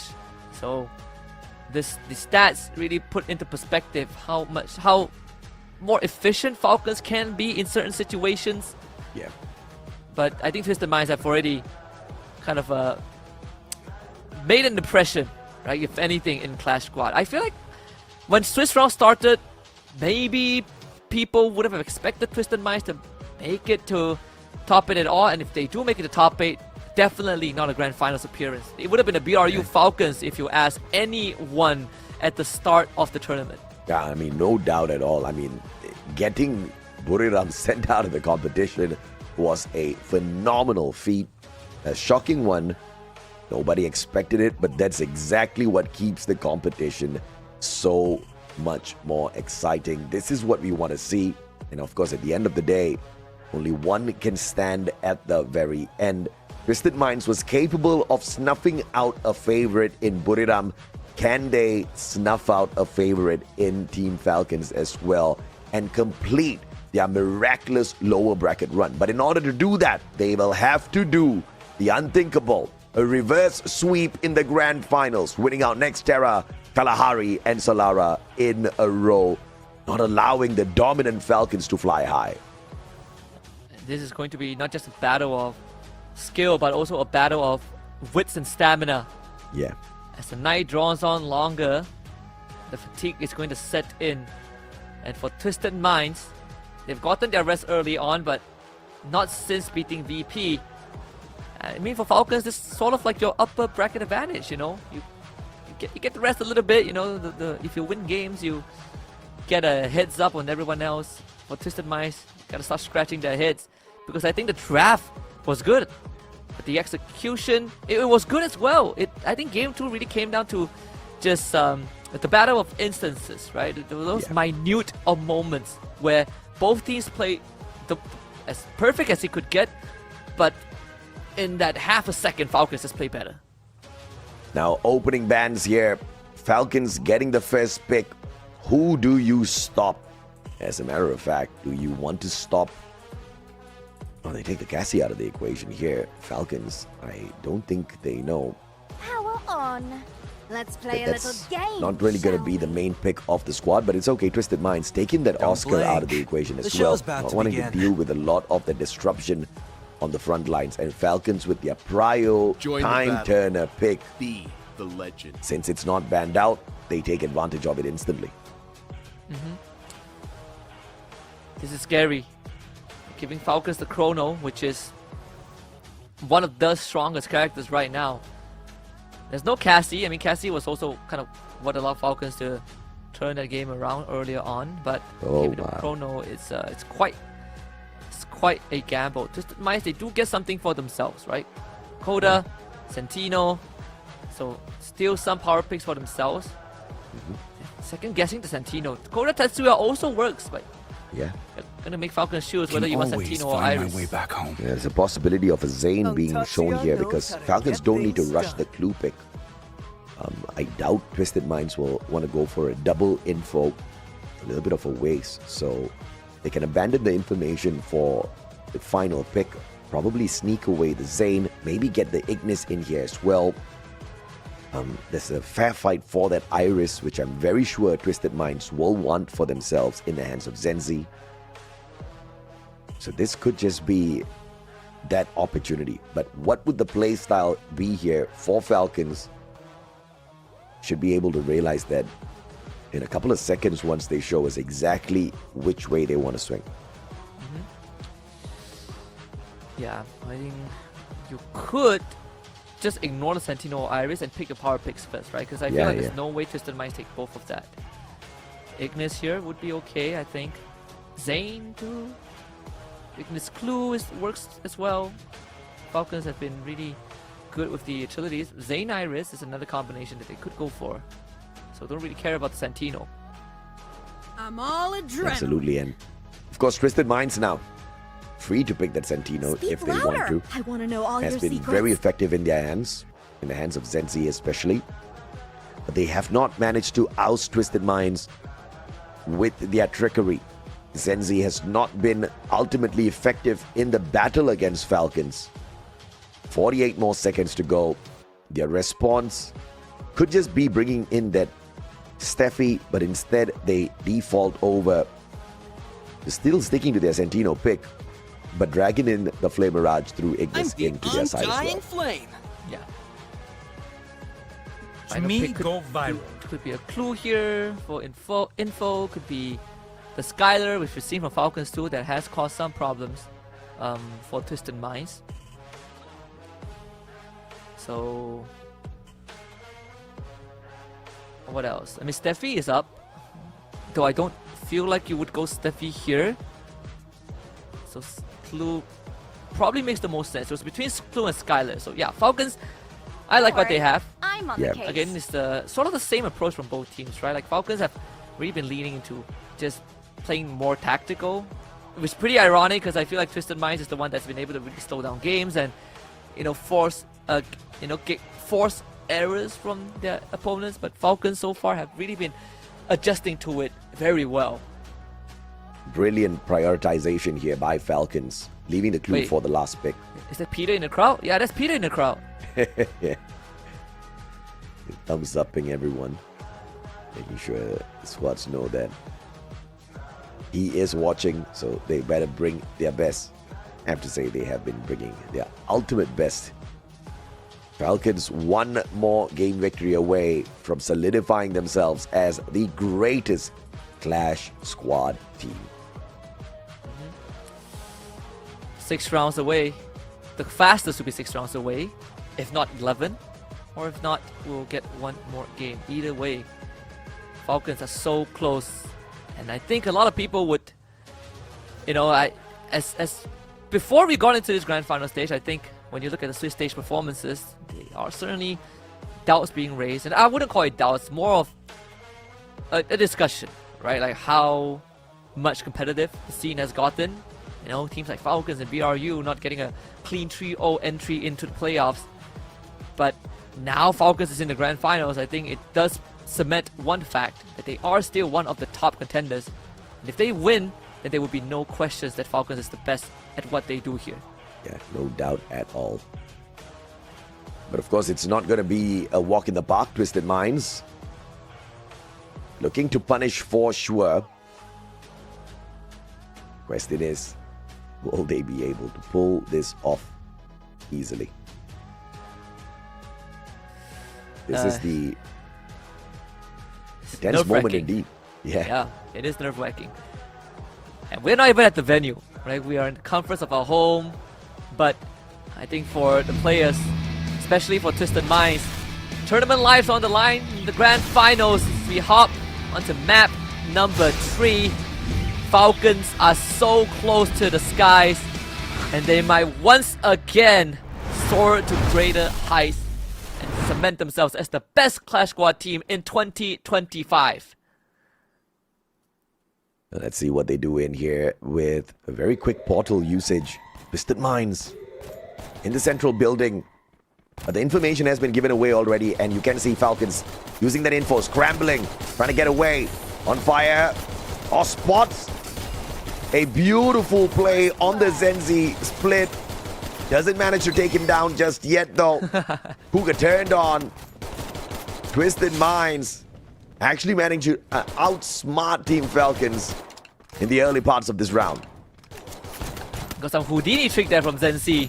Uh-oh. And it might just pay off. This guy, Triple kill. magician, and almost made it work. Big high fives from Kororo and On Fire. A 3-piece for him too. The M500 doing mad work. But you gotta admit, the Santino decoy, the tricks, the smokes and mirrors, the switcheroos from Zenzi almost won Twisted Minds' his pistol round, but sadly he doesn't have Hellbar to work with. The Team Falcons with this first round now goes for immediate force buy. VSS and D goes on the hand. The M500 still in the hands of Kororo. Let's see if Twisted Minds can bring this back. A huge chance that if Falcons wins this round 2, Twisted Minds will be in a lot of problems. And sadly, the boss forced away immediately. Jump left with a double revolver, not having any avenues to aggress. Maybe the boss is going to find a 1v1 opportunity, and Jump able to get a couple of attacks on Kororo. But sadly, not much space to work with. But Team Falcons continue to be able to put on the pressure. The boss losing his health bar and On Fire. Let's take off the firewall. He's right in it. On Fire drops the Chrono Dome. Ooh. Jump wins that fight. Fantastically played. Jump on Fire and gets a double. Double kill. A little bit of backup there for sure. Cougar striking as well. And it looks like the double revolvers are getting the job done here. In this game number 3. The M1917 just popping off in the hands of Twisted Minds. Now all we've got is one more. The team that actually had the money to buy their way to a victory. Triple kill. Flattened out by a phenomenal eco round of Twisted Minds. Great stuff from Twisted Minds. Because we knew that Falcons are going to go for all the force buys. We saw quadruple VSS come out. Yet Twisted Minds able to stem the bleeding. When I felt like Falcons was not giving them any space to work with. All started with the one more engaged into the building where he dropped the time turner with the help of the Ignis Wall to block off vision. But if you can't win the fight right then and there, Twisted Minds will be able to regroup and make it a 2v1, and that was sort of what happened. And Kororo, what a deke on the jump! And that first blood came all too quick. Cyber drop. Bask looking for it, but the pressure almost taken down and out. And it'll be Falcons, the straight ones, do that. But Twisted Minds catching them off guard. What a god nade. Cougar takes one more out of the equation. One man down now. Limit desperately trying to win this back, but Cougar gets the damage in. The Bass finds the head. Limit taken out of the equation, leaving Kororo in a desperate 1v3 attempt. If only a Deagle to rely on. It seems like this time it's not going to be doable. It's the Bass's turn to get a 3-piece Twisted Minds. Now, we'll take the lead, 2-1. This is what Twisted Minds desperately needs. Now it's pretty equal on both sides, with a little bit of an edge on the side of Twisted Minds when it comes to the currency in hand. But Falcons do have enough to force their way through. All thanks to the fact that they've got access to that VSS. Absolutely. What's the position of Team Falcons? On Fire will try to sneak around the corner. I think Twisted Minds should have read this. If they've seen the playbook of Falcons, if they've studied it, they should know the team sometimes will send for the flank. On Fire, if he gets spotted out, it will be a good way for Twisted Minds to stop that backstab. We see the decoy being sent up by the Santino, so Zenzi has a good spot to relocate to soon as he gathers enough intel. On Fire not looking the right way. Zenzi Distracted by Kororo, giving On Fire the advantage here. But none taken. On Fire a little slow to that fight and chooses to play tactically. Misses an opportunity, but better safe than sorry. Zenzi tagged up from afar. The flank around looks like it's perfect for Limit, and he drops Zenzi. No backup for the rest as he goes in for the confirmation. Great stuff from Limit again. Initial picks that Limit puts up every now and then. Sometimes it could be once in the blue moon, but when it happens, it's pretty hard to recover from, and the Boss will make sure that they can still pull it back. Heal back up a little bit, confirm the elimination on the Limit as the rest of Falcons now pushes forward. On Fire needs to find more. Kororo covering his back, but the Boss again comes from behind. This guy can do no wrong, and Twisted Minds now in the lead. 3-1. Jumping into a double there. Twisted Minds. 3-1 scoreline. Desperation shining through the team that's almost about to walk away with $15,000 in hand. They don't want that. They're playing for a bonus or for an extra 15K. Falcons already with the 2 map wins ahead of them. Are not sweating. But the question is, do they want to finish this early? Kororo for elimination. Sensei! Early tag. No luck on the side of Kororo. And Kororo's going to be forced back down. You see a double team from the side too. I thought they would commit to the full rotation, but they didn't. Still, able to light up Kororo is good enough. Kororo just cannot find any place to rest for now. Then C was under pressure, so you can see him bandaging himself up. Tempo slows down. Twist the Boss takes a massive shot. On Fire now because going to push towards him, and then the Boss unfortunately doesn't really have much space to work with, and On Fire will confirm the elimination. And without the Boss, confidence rises for Team Falcons. Yeah, perfect shot by Limit at the top, and the follow-up easy after that. AWM finds the tag. On Fire though, looking for Jump. Jump has the MP5 in hand. On Fire to the VSS. Great rate of fire, but the MP5 should be able to outplay him. Instead gets sprayed down by Kororo. Limit on the other hand, spotting out Zenzi. One opportunity is all that's needed, and he gets a phenomenal swing. AWM for the win. Team Falcons pulls one back, a 2-3 scoreline, looking for the equalizer in this round 6. You can see Cougar scratching his head too on the player cam. All of them were picked up by Limit, and there was no one applying pressure to the sniper of Team Falcons. A mistake turned fatal. They couldn't find out where Limit was, or they lost sight of him halfway through the round. And especially after the Boss went down, the attention was switched again. Limit, what was that? In the opening moments of the round, Jump needs to be picked back up, and now Twisted Minds have to slow down. Limit. 3 eliminations already, but just needs to be careful with his position here. Cougar and Zenzi distracted by one more. Jump has an eye on him, doesn't have the right gun in the situation. Cougar and Zenzi though can find the connections with the VSS from afar. There's a simple airdrop picked up here by Falcons. But they have left Limit all alone, and Zenzi's looking for that flank. There's also the Boss. Just now the last info they got of him was an ice grenade, and now one more finally sees the Boss. Oh boy. Boss able to duck into cover for now. The attention turns back to Jump, who has to use all his medkits earlier on because of that opening tag by Limit. So anything beyond that is going to put Jump at critical. I think Cougar passed him a medkit too, but Zenzi ends up going down to Limit, and with the sniper of Twisted Mind goes down, Team Falcons can now easily pounce onto the members of Twisted Minds. The Boss found up a Kororo as he was trying to reposition on top of the roof, and Team Falcons looking to basically tie up this round. Great opportunity to do exactly that. 4v2. Cougar tag. Kororo needs it. M590 can't get to the spot because the MP5 got there first. On Fire will get a double to seal the deal. Equalizer for Team Falcons as they pull 3 rounds in a row. And just like that, all that effort that Twisted Minds put in does not matter anymore. Team Falcons have fully resetted. And this time is Limit is the one is spearheading the efforts of Team Falcons towards that trophy.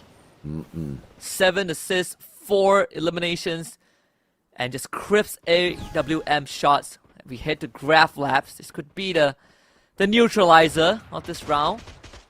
Just with the properties of this area, but the AWM in Limit's hands has been lethal. Lethal indeed. Blue wall almost dropped. What a shot, but Cougar, the response with the VSS is a little bit faster with the rate of fire as opposed to the AWM connecting with the body. And Limit loses his life early on fire, tagged up. Bass though, sliver of health, and the P90 still wins it out for the guy. And a clean fight from Twisted Minds, perfect as they take the lead again. Yeah, Limit with a very wide peak, instantly punished by Cougar and Jump, who were pre-aiming his position. In this play, Mirage also on fire was about to get that full medkit. I felt like he would have committed, should have committed to it, and could have committed to it, but decided against it. Still, they would have lost the round because the numbers weren't in their favor. So Twisted Minds stem the bleeding again and bring it to a 4-3. Another tight round on fire, right into the middle of the map against the boss. The longer this continues, the more it'll tend towards the side of Twisted Minds. They just need one more cyber point. On fire, flying through the air. Oh.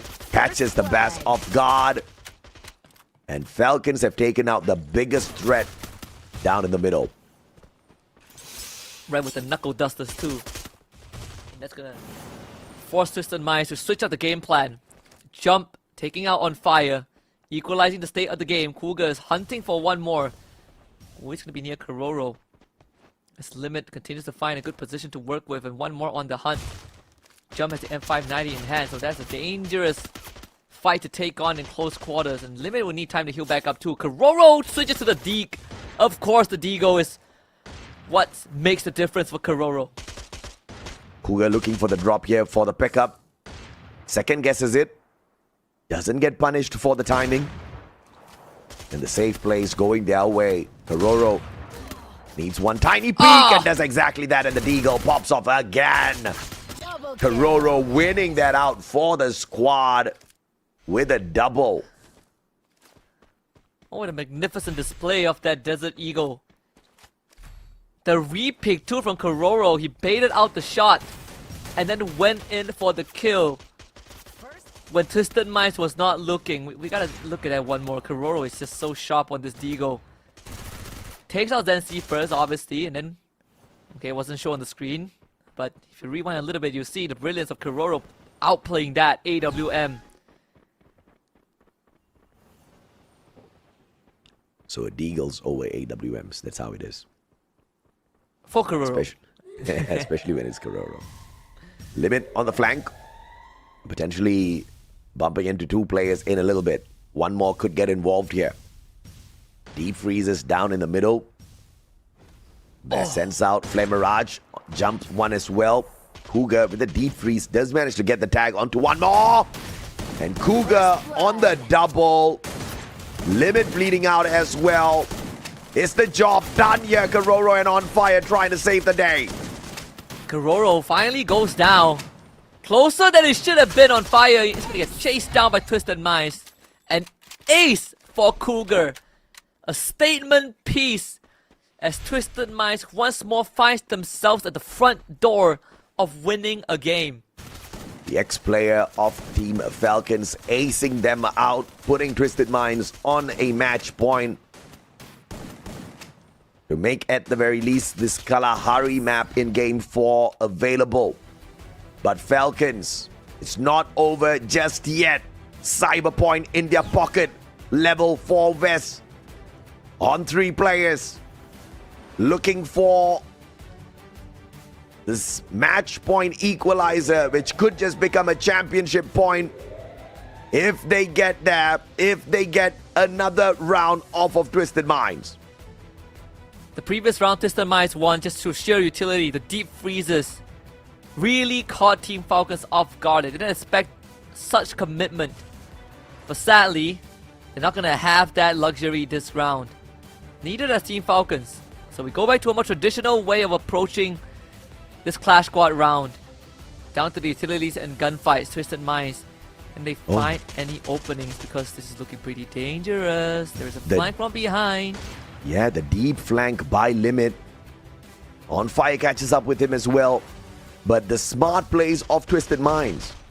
Backing away in the cinema. They want to make sure the M590s come into play. Baiting the players on the side of Falcons closer and closer. On Fire knows that there's someone up top. Flame Mirage, deep freezes, grenades all tossed out. A lot of commitment from Twisted Minds. They're gonna try again. And now, Falcons find the courage to move on forward a bit more. The Flame Mirage committed on both sides. Circle also because it forced them in to inevitable close combat. Chrono Dome gets dropped down. Jump finds one. Zensi the boss. Good follow up. And On Fire can't do it this time. We're going to Kalahari. Game 4. Activated. Twisted Minds staying alive in this best of 5. We have a game 4 at the very least. Can we see a game 5? Can we see a reverse sweep? Do we see the Falcons fall, or do we see the recovery on Kalahari where they do the impossible and defeat the undefeated on that map? Falcons can do it on Kalahari. It would be another statement piece. But props to Twisted Minds. The last 2 rounds to take on Falcons, they outsmarted Falcons just by sheer utility usage. They really caught Falcons off guard, the deep freezes. And the Cougar ace too, the cherry on top. And to make this grand finals a lot more interesting. Again, last time we have it, it was just a clean sweep, but not this time. And Team Falcons, they will have to play one more round, and that means Twisted Minds will find some sort of a morale boost. Yeah, absolutely, man. I mean, you can say morale boost yet again. Twisted Minds, they must be ecstatic right now. The way they pulled it off, I'm pretty sure they committed fully into getting that victory. And they finally realized, like, wait a minute, we could have just gone all out from the very start. Falcons, of course, fairly confident initially, and then were forced to play a little slow. And I think that's exactly where they lost the plot, because their aggression kept catching Twisted Minds off guard again and again. Equalizer got brought in, but they were too afraid to lose the game, and they slowed that pace down. Twisted Minds didn't fail, though. If only Karoro had not played the Deagle so much, maybe the VSS could have been a little bit better, but he went in for the full-on committing to the Deagle plays, even in the late rounds, Husky. Yeah, I mean, that could be a contributing factor, you know, for Falcons not winning that round, but I think, again, Twisted Minds did a great job. The boss really stepped up. Again, Cougar as well, finding his voice in the team, in which what feels like Falcons having control again with how they play, and you know, these big clutch moments. But the rounds are getting closer and closer, and Cougar deservingly is the MVP. The ex-player of Falcons, the sole reason why we have not seen the end just yet in one of those rounds as well, getting a phenomenal triple. And this is exactly what we need out of Cougar. That ruthless aggression up close and personal. And looking at the stats here, 8 eliminations is one thing. The 10 assists, he was doing so much out there, enabling the rest of his team members. Jump as well as Bass, both getting 8 eliminations alongside Cougar. Yeah. Well, for Falcons, I think nothing to be disappointed about. You know, they had some very good moments too. It's just Twisted Minds that are able to stop their aggression. I mean, I still feel like Falcons are the one that is being very aggressive with their approaches, but Twisted Minds managed to find the utilities, you know, kind of fine tune a little bit on how they utilize those, arsenal, those weaponry to stop Falcons. We go to Kalahari, the 100% winner for Twisted Minds. This could be a premonition, a prelude to us getting Solara, and I hope that's the case.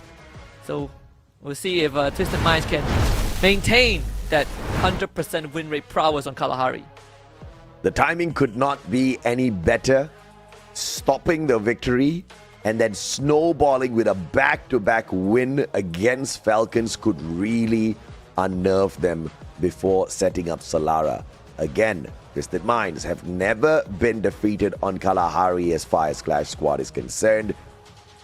And that's exactly what Falcons are going to try to do now. Can they achieve what no other team has achieved?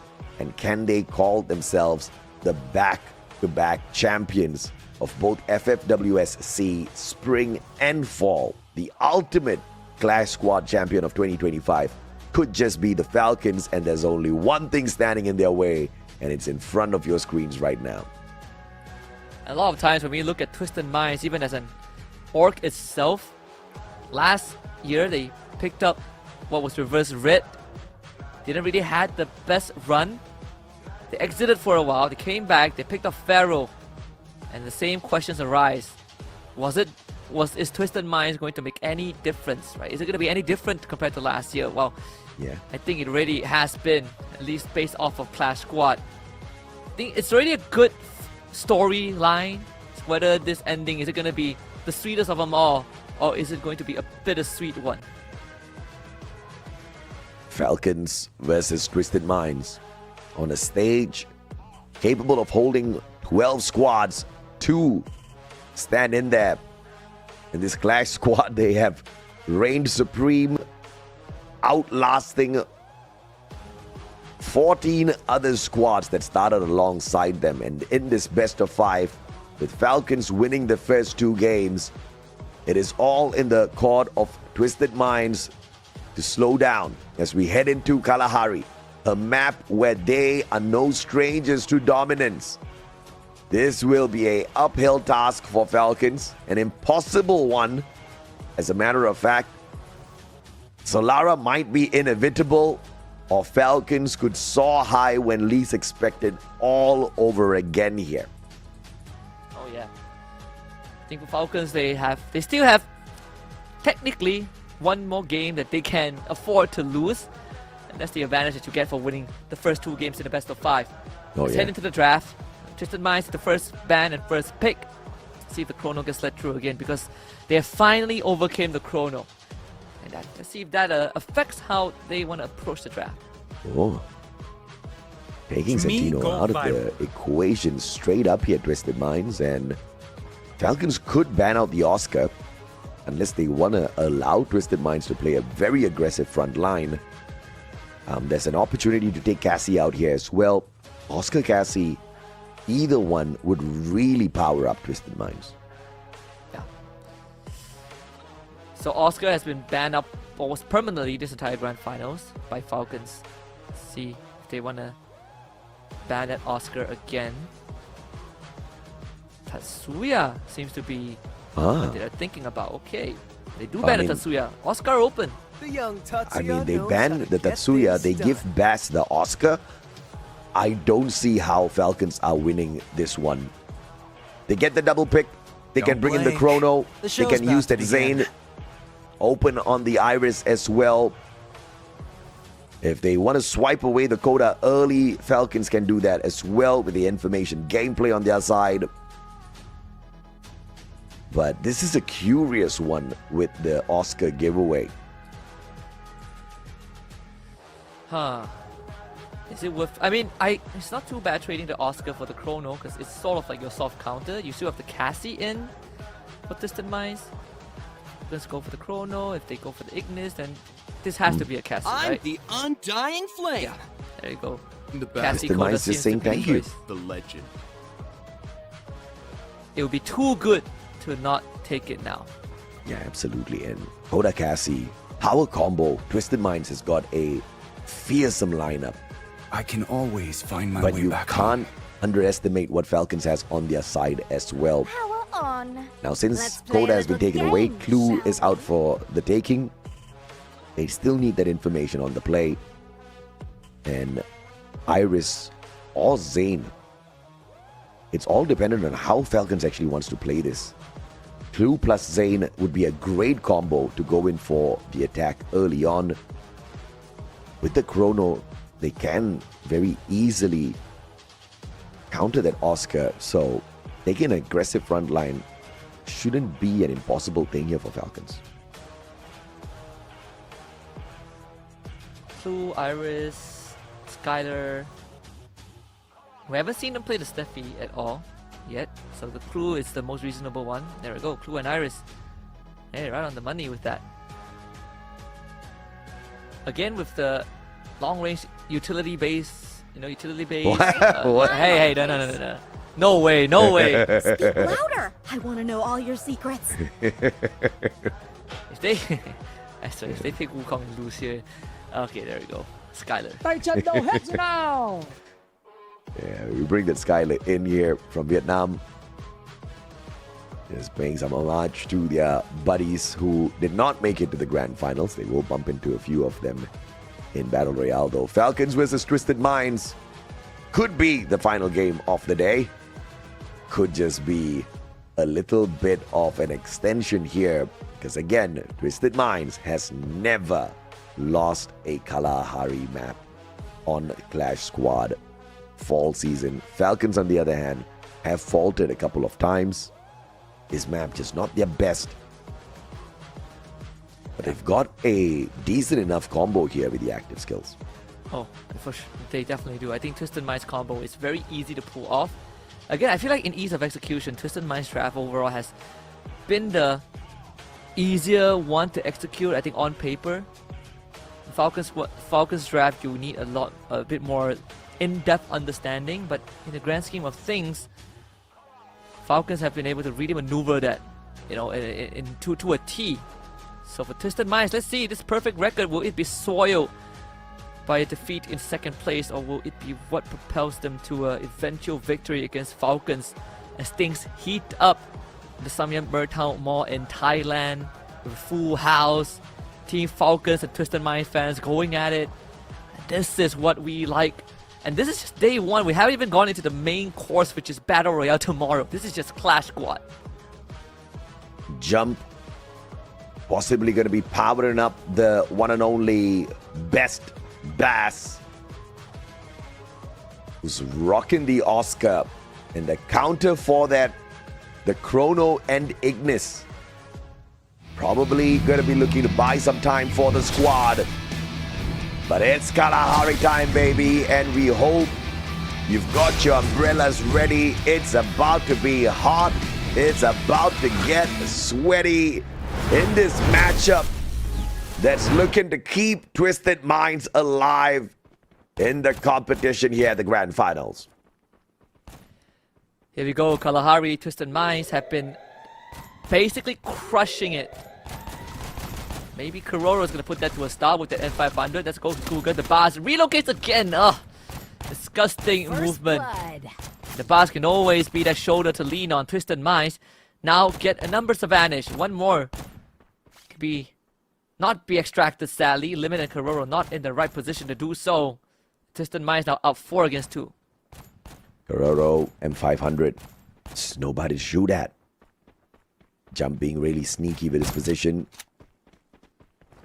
Limit with the pressure. Now, about to see the ferociousness of the shotty, and Cougar shows it to him easy. Bass looking for the strike with the sight. Just not able to get there in time as Zensi beats him to him. M500 for the win. Twisted Minds with the first round. As good as you can get for Falcons. The fact that they're able to, make Twisted Minds twitch a little bit. But we all know on Kalahari, Twisted Minds know something that other teams don't. Let's see if it's going to be a full buy. It seems like, yep, the Falcons are going to force it. They see that if it pays off, it's a double-edged sword. Double revolvers we see in one of their hands. Yeah, they need something to get the job done up close and personal. Falcons, one more. Tagged up. Oh, Bass literally valiant dashes straight into it. Takes one more out of the equation. On Fire, the final one, and Twisted Minds off to a fantastic start. And even more fantastic since Falcons force-bought their way into this round 2. It's going to keep the economy down in the low for a bit. Oof, like a walk in the park, Twisted Minds. Looking good already with this round 2. And there goes your force buy economy. Unfortunately, didn't pay off for Team Falcons at all. My goodness. We did say that trading away the Oscar and then the Cassie is a bit too good of a deal. It's like a buy one free two. And that's what happens. But Limit has something else to say about that. The basket's knocked down, but unfortunately no confirmation, so they'll pick him back up very quickly. Yeah, I mean, early game knockdown, can't really secure that. And affected by the Coda now. Roro Vision on the opposite side. The position all given away. The Cyber airdrop just baiting them in. Cyber point collected. As Karoro under pressure. Looks for the reposition alongside one more. Bass and Jump both playing that pressure. Now Flame Mirage. Sent up front. Tags up Bass. Opportunity and one more. With a phenomenal chance there. Gets his own defenses broken down by the Skylar on the opposite side. Karoro trying to fish one out. Jump has the advantage. Up close and personal. Gets Karoro. Traded out by On Fire. Lucky he was in position. Whoa! What was that? On Fire. Perfect tracking too. Kuga would have had a chance if Kuga got that takedown. This round will be in Twisted Mind's hands, so Zenzi will try to pull it back with Fist onto one more. Karoro can still be extracted for quite a while, but finally the boss catches up. Back to a 2v2, limited and On Fire on basically on the lower levels of this area. The boss actually gets tagged up. Zenzi now needs to find a position to alleviate the pressure. But unfortunately, can't find that angle. And Team Falcons are the ones that has the better end of the trade. Yeah, Limit, great tag.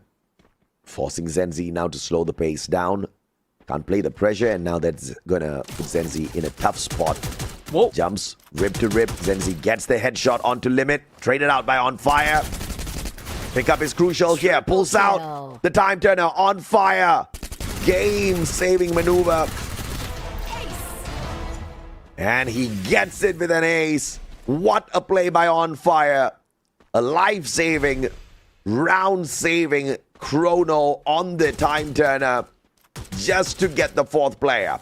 Incredible stuff from On Fire too. He was also the one who was able to hold off a 1v2 prior to this moment.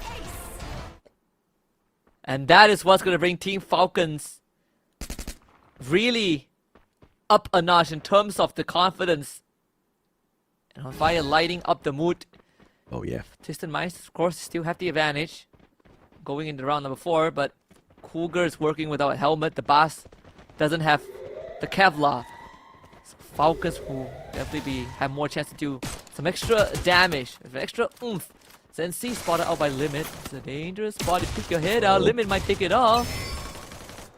Limit misses. Cougar doesn't. Karoro out.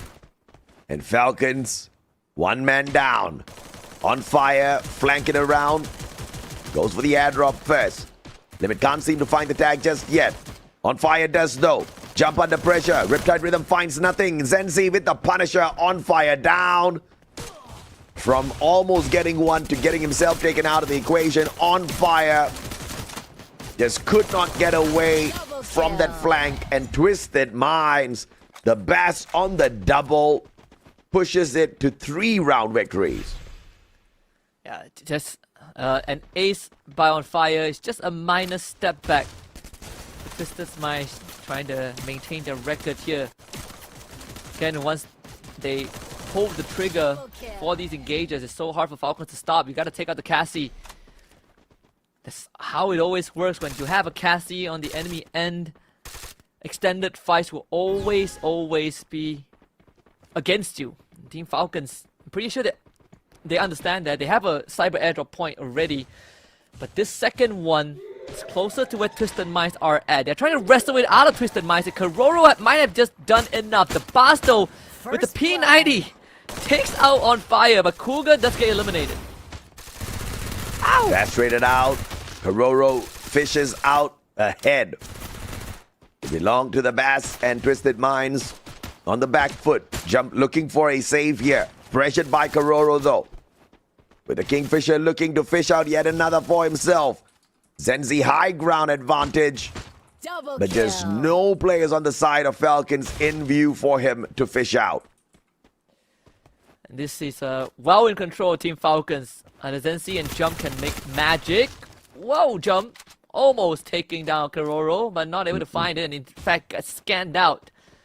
They're trying to track him down. Team Falcons, if they get a flawless round, the economy will look clean. Zenzi drops down right into the hands of one more, and this round is pretty much done. And Jump's gonna give away a level 3 MP5 here to On Fire. Kororo says, that's mine. And now not only do they have that round victory, they also have the precious resources of Twisted Minds that they managed to farm up for in those previous victories. Slowly but surely, Falcons looking to catch up with Twisted Minds. Double level 3 guns with the Scar and MP5. I think this one's looking like it's tilting towards the way of Team Falcons. On paper, theoretically, I would agree with that. But Limit is going to confirm that statement. Oh, it's the Bass 2. Oh, that's your anchor. That's what's been keeping Twisted Minds motivated to win these rounds, because the Bass is the one that's, you know, really dragging them along. He's the one that is, you know, sailing the ship. The 1v2, potentially Kororo has to play his angles right, spots the player. Through the window, Cougar gets tagged up. Can't get aggressive, chooses to back away instead. Zenzi from afar. And nobody there to punish him just yet. Kororo able to heal back up too. Cougar and Jump. Gonna get jumped on. Ambush. Two-pronged attack. Goodbye, Cougar. This round is pretty much done. The Blue Stone's gonna take him out one way or the other. Falcons now find an equalizer. Just like game 3 on Nextera, Twisted Minds watch their lead away, and now we'll have to do it all over again. And this was not on the minds of Twisted Minds at all. I thought it was going to be a easy run to the end, activating Solara, but here comes Team Falcons to put a dent in their perfect rounds at Kalahari. Limit is going to be crucial here on this compound. AWM for the win. Cyber Drop is going to be dragging both squads in. Falcon the first one there through On Fire. Setting up the glue wall for that right-hand side flank. We're right there breaking down both his defenses, but no advantage taken off. It does sneak away the cyber point. And Bass on that long flank hasn't managed to find any punishing moves just yet. Oh, they were putting so much pressure on Fire. Zenzi and Jump even committing the Riptide Rhythm too. Well, Limit finally gets knocked down as the Bass chases him all the way to the ends of the earth. Without Limit, it frees up room for Zenzi to start planting himself in strategic angles. But first needs to get away from the size of one more, so he's going to call in backup to flush out one more so Zenzi can reposition, but Kororo is pinning him down. Team Falcons still willing to be aggressive even though they are one man down. Cougar and Zenzi in one corner, and Kororo is just making life hard. He's trying to buy space for one more to do the work. Again, it's the bait and switch from Team Falcons that is taking Twisted Minds for a ride. The Reno comes out. Kororo loses the Jump, but it's still down to an even fight. It's a 2v2 On Fire and one more up against the Boston Jump. 2v2 unless they can get to Cougar. Twisted Minds on the opposite side though. One more, Flavorage. Forcing them back, using that opener. On Fire hops on into trouble. Time Turner activated here by On Fire. But that does not save him, and one more takes the lead for Team Falcons. This is where you start sweating if you are a Twisted Minds fan. You also should start sweating once you realize that Falcons is a team full of energy. No team has popped off the way they do every single round. That's how they keep their morale at an all-time high, even in losing scenarios. We see that every single round. Kororo and Limit, the cheerleaders of the team, the propel Team Falcons closer and closer to the trophy. That Red Tyrant could have been the end of this round if it connected. Thankfully, it didn't. Twisted Minds saying a prayer with that miss, and now gets to relocate down and under the pyramids, the shrines, to get closer to where Falcons are at. Bass and Jump. Spotting out on fire, getting that information. Bass just not having the right weapon in his hands. Now, the backstab onto Limit. This could be big. Bass spots him out. Drogon. Time Turner pulled out. And Limit managing to get away. Question is, can he stay away? One more, finding Zenzi. Bass trades him out with a backstab. Kororo getting the impossible done for the squad. And 3 players left on the side of Falcons here as they look for their championship point. With the Bass and Jump, can they make it happen? This is a duo that has been the rock of Twisted Minds, and they are making it happen. It's just Limit now left. There's a Trogon in the hands of Jump and the Bass. Limit the corner. Oh, that shot missed! That could have been everything for Falcons. But it just didn't connect, and Twisted Minds still have a chance. And lucky for Twisted Minds, it was the Clutch King on their side in Clash Squad. The Bass still alive and kicking. Right weapon to get the final shot in. An unfortunate miss by Limit on that CQC. The sniper hoping for a wild swing, found nothing but death. All equal. And the cyber airdrop is going to for sure bait Falcons to the middle. If Falcons manages to secure it, that could make all the difference too. That's why Jump and the Bass are going to get support. Perfect again, the utility usage. That's what caused Team Falcons to lose the exact same manner in the 9th round of a game. And it has gone downhill so fast. Unless Kororo can bring it back. They knocked down Cougar, but no secure yet. So Cougar gets picked back up. Kororo and Limit's going to get rushed at by the Bass and Jump, who are determined to make sure that Falcons do not take a step further in this game. And that is why you don't ban the Tatsuya instead of the Oscar.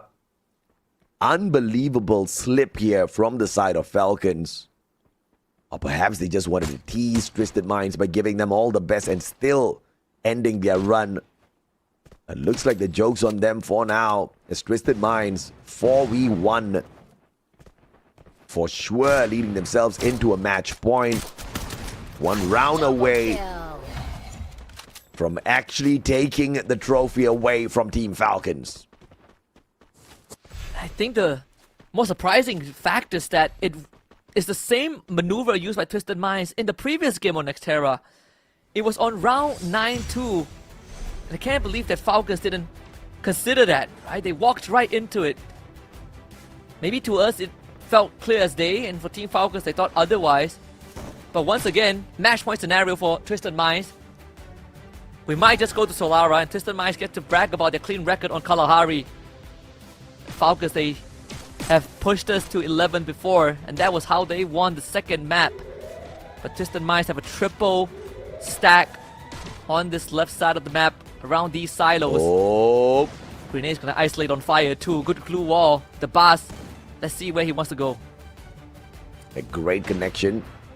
Bass tagged up by On Fire. Electrotherapy not used yet by Jump. Had enough time to bring that medkit out for the play. Falcons holding a deep back line here, allowing Twisted Minds to step on up and take more space here on this refinery map. Bass, Time Turner responds by Kororo. No. But the best player on the side of Twisted Minds down and out for the count. Jump got blocked off by the glue wall. He couldn't join the Bass. So the Russia gets up being isolated. And that could just be what Team Falcons needed as they start dispatching the members of Twisted Minds. Jump couldn't do it all alone. And again, we head to the maximum possible round of the game. Is round 11 coming up. Falcons might be able to do it again once more. Max economy for everyone. We saw the quadruple AWMs in the previous game. In fact, in game 2, Twisted Minds had that. If not for Jump getting blocked off by the glue wall, that round would have been in their favor, I feel. But here we are again. Championship point for Team Falcons. A lifeline for Twisted Minds. Twisted Minds wins this, they extend the series. Falcons wins this, they are your back-to-back champions. Nades open, early, on fire, connects onto the Bass. No Punisher just yet. Limit takes the high ground. Kororo on fire with the shutdown. Cougar goes down. Falcons getting it done, Husky. They caught Jump, so Bass loses support, and just like in biblical proportion, the Bass is left to fend for himself. But this time it's just not doable. Team Falcons have made history. Your back-to-back Clash Squad champions. In the year of 2025, no one has reached the summit twice. But today, that all changes. In front of the hometown in Thailand and Samyang Taumo, Team Falcons are kings turned gods. After rising to the top at the Esports World Cup 2024 for Free Fire, winning it all, into becoming your back-to-back champions for Clash Squad Southeast Asia in 2025. Their priorities shifted, but dominance remains on the side of Team Falcons. And they are humble champions indeed. Swinging around to congratulate their ferocious, fearsome opponents, Twisted Minds, who did very well for themselves, almost extending this into a game number 5 in our best of 5 grand finals. With that being said, ladies and gentlemen, here we are to crown your Clash Squad champions for the Free Fire World Series Southeast Asia fall season is Team Falcons. What a day, what a moment. What a tremendous achievement for Team Falcons. Not only do they deserve to smile, they deserve to celebrate all for the rest of the year based on what they've achieved. But of course, I don't think they're done just yet. This is just Clash Squad, Husky. We've got another grand finals waiting for us. Championship Sunday, tomorrow, Battle Royale. Another opportunity, and maybe they get to swipe away $100,000 to pair it up with the 30,000 that they've just managed to grab, and obviously 33,000 if you count the MVP bonus as well. Absolutely. Clash Squad champions, Team Falcons, done it. 2025 is their year, at least when it comes to Clash Squad. No organizations have had a complete trophy case yet, where they win their regional league in Clash Squad and Battle Royale and EWC and Global Finals. Well, guess what? Falcons have EWC, they have Clash Squad. If they win Battle Royale tomorrow, all they need is a Global Finals. Easier said than done, but they're halfway there. The Golden Road might be reignited this year. And there is a huge possibility that this squad gets it done right. And like you said, even Global Finals could be in the bag. Southeast Asia has been a bane and a true pain in the backs of all of the other regions out there. And the dominance has just been unbelievable. At EWC this year, of course, Indonesia rising up to the top. Here at FFWS SEA Fall Clash Squad, it is Thailand rising up to the top, with the top 3 teams being out of that nation, being able to perform in front of their home crowd, being able to win out a back-to-back trophy in front of their home crowd. Definitely a proud moment for the squad. A lot closer than the last time they had to play in the grand finals. And Twisted Minds, again, they deserve all the flowers that they can get. Even though they don't end up as winners, they sure as hell would have been one in an alternate universe. With the amount of close rounds we've had, Twisted Minds outsmarting Team Falcons in some of those rounds too. But when push comes to shove, Team Falcons prove once more why they are the kings of Clash Squad and why, at least for the rest of 2025, you do not doubt their capabilities in those 4v4s. Yeah, man. I mean, it was a nail-biting finisher for sure. We were all expecting a Game 5 already, with Falcons not being able to reach to that match point first. Twisted Minds getting there.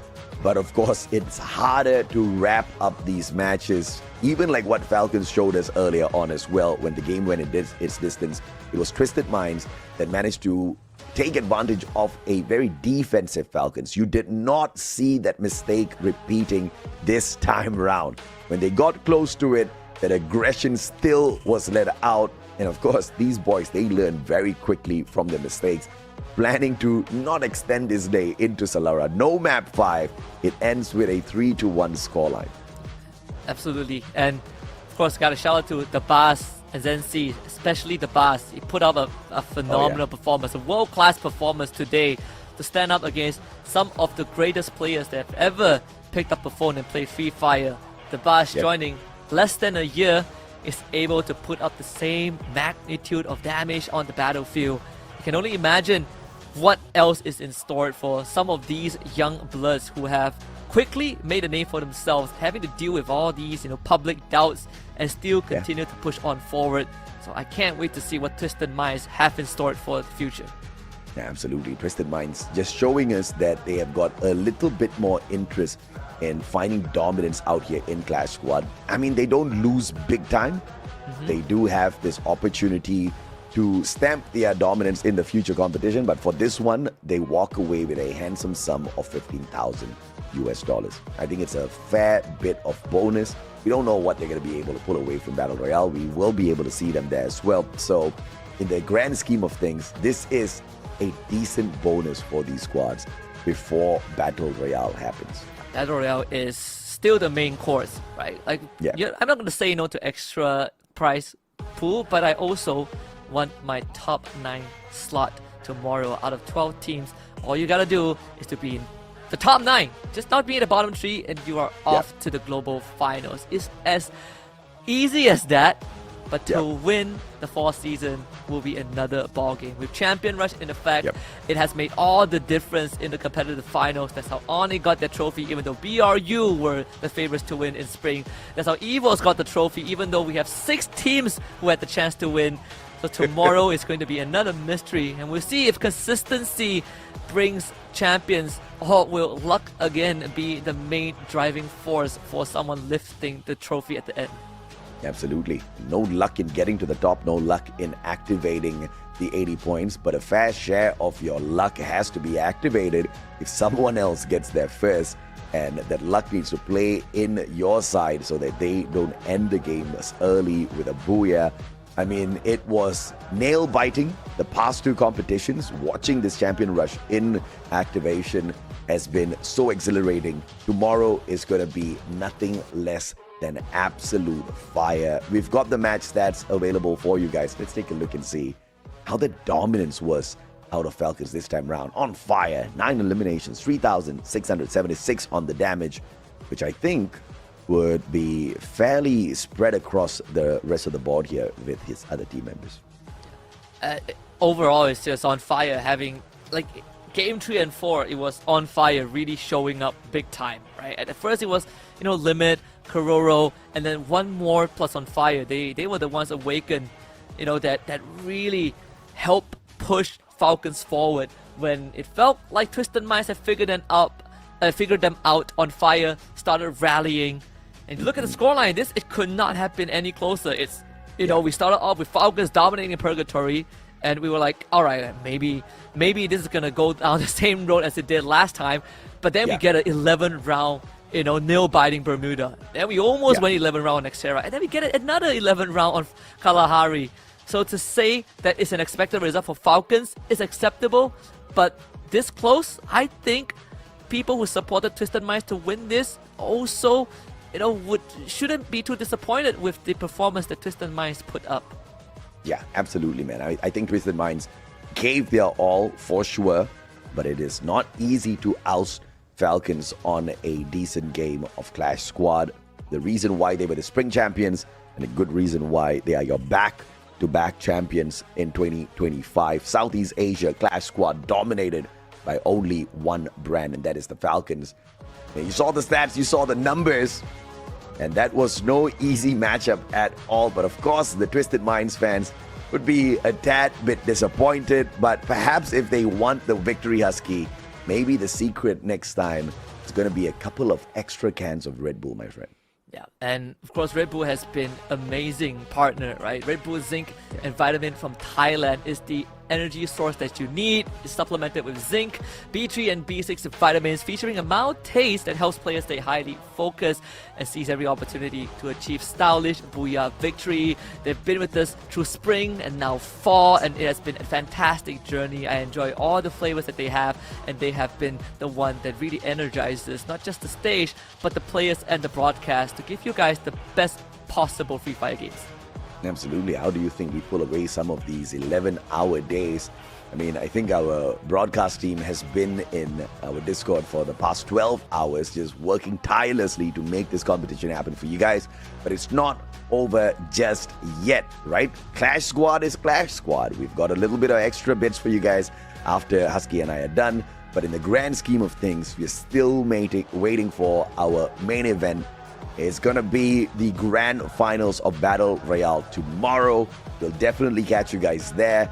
But for the time being, we still have got the interview with our champions, or our back-to-back champions, the one and only Falcons, on the grand stage for all of you guys. It has been an absolute pleasure bringing this Clash Squad grand finals to you guys. Husky and I have been having an absolute blast here. We'll wish you guys goodbye and good night. You guys take care. We'll catch you guys tomorrow on Battle Royale.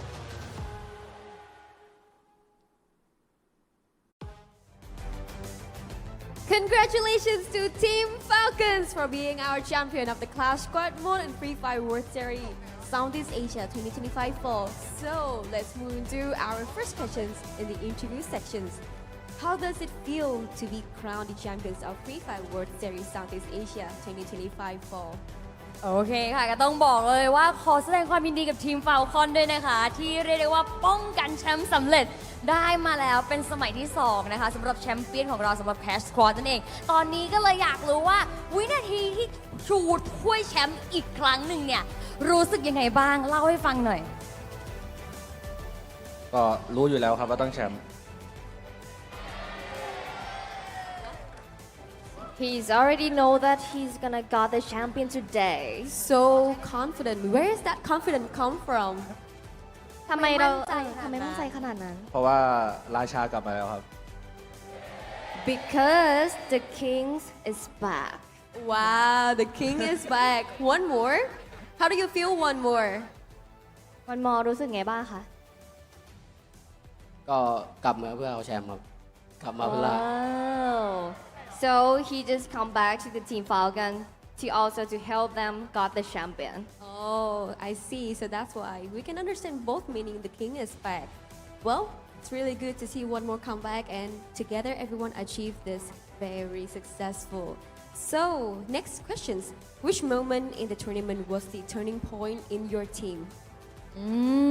น่าสนใจเพราะตอนแรกต้องบอกก่อนว่าพี่กิคิดว่าจะเต็มกราฟ5เกมแล้วค่ะแต่ว่ามันก็จบที่4เกมนั่นเองเพราะฉะนั้นถามหน่อยแมตช์ไหนที่ทำให้เราหรือว่าเกมไหนที่ทำให้เรารู้สึกว่าตรงนี้แหละเป็นจุดเปลี่ยนที่ฉันจะจบมันที่เกมนี้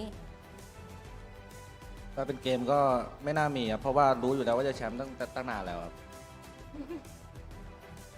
With the confidence, let me say that no moment at all in the match because they already know that they're gonna got a champion. But they look so struggle, right? They're having some difficulties. Like, what happened? รู้สึกว่าในเกมมีติดขัดนิดหน่อยอยากรู้ว่าเกิดอะไรขึ้นบ้าง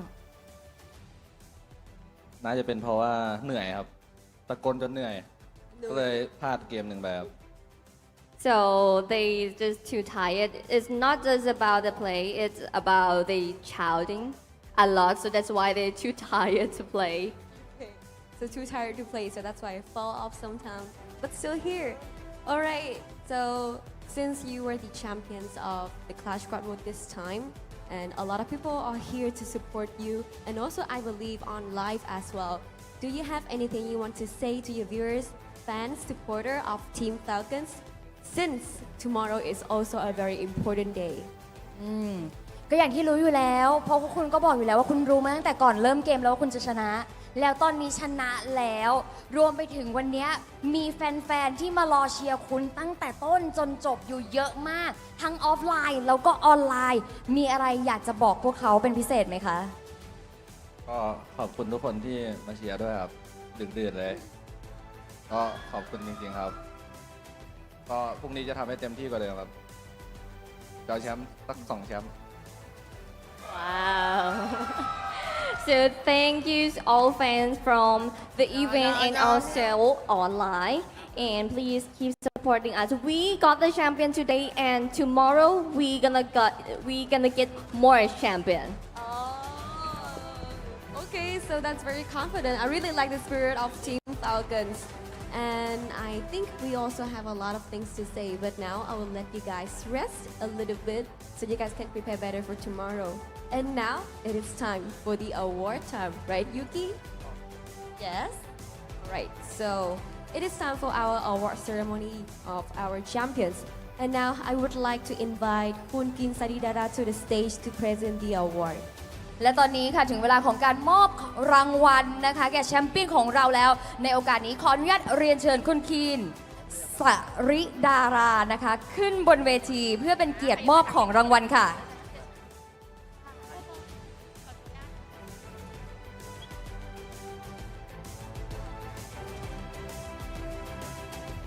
The champions of the Free Fire World Series C 2025 Fall, taking home the grand prize of $30,000. ซึ่งแชมเปี้ยนนะคะของ FFWS SEA 2025 Fall ของเราค่ะจะได้รับเงินรางวัลนะคะมูลค่า 30,000 เหรียญสหรัฐค่ะ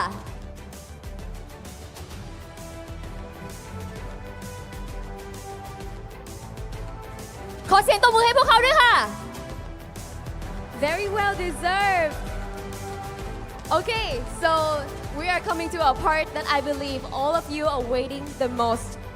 And now for the FMVP Award.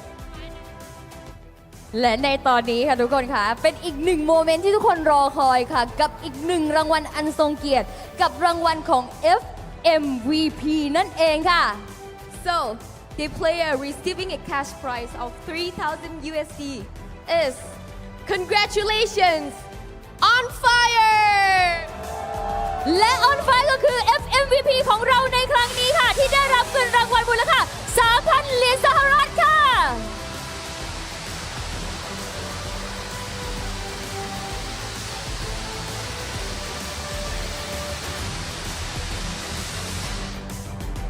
Very well deserved. So I would like to ask our FMVP one question.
แม่ถามแชมเปี้ยนไปแล้วต้องถามเขาคนนี้ด้วยเป็นทั้งแชมป์เป็นทั้ง FMVP รู้สึกยังไงบ้างคะน้องชายพี่ ก็ดีใจครับ แล้วก็ซ้อมยกถ้วยมาทั้งคืนเลยครับ นี่ไม่ธรรมดา เป็นไง การซ้อมยกถ้วยของคุณ มันสำฤทธิ์ผลแล้ว สุดยอดจริงๆ อันนี้คือเทคเครดิตคนเดียวเลยไหมหรือว่าทั้งทีมส่งมา ทั้งทีมเลย นี่ทั้งทีมส่งให้เรามาอยู่จุดนี้ได้นะคะ น้องก็ดีใจแหละใช่ไหมกำลังตื่นเต้นอยู่เลย เป็นความภาคภูมิใจของคนไทยนะคะ และนี่คือ FMVP ของพวกคุณค่ะ ขอเสียงตบมืออีกครั้งได้ไหมคะ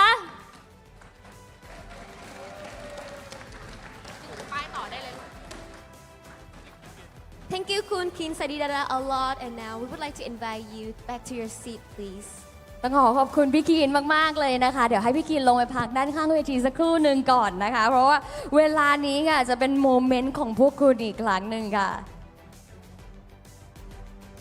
And with that, the Clash Squad Mode competition for the Free Fire World Series C 2025 fall has now concluded. Congratulations again to our champion, Team Falcons, and a huge thank you to all the teams that competed in this tournament. ก็ต้องขอบคุณนะคะ และก็ที่สำคัญค่ะทุกคนคะสำหรับการแข่งขันนะคะ CS Mode ของ FFWS SEA 2025 Fall ในครั้งนี้ก็จบลงไปแล้วค่ะ ขอแสดงความยินดีกับแชมเปี้ยนของเราด้วยนะคะ แล้วก็ขอบคุณทุกทีมที่เข้าร่วมแข่งขันในครั้งนี้ค่ะ For now, we both have to say goodbye. And now, good night and see you guys tomorrow for our biggest competition. Let's get back to the casters.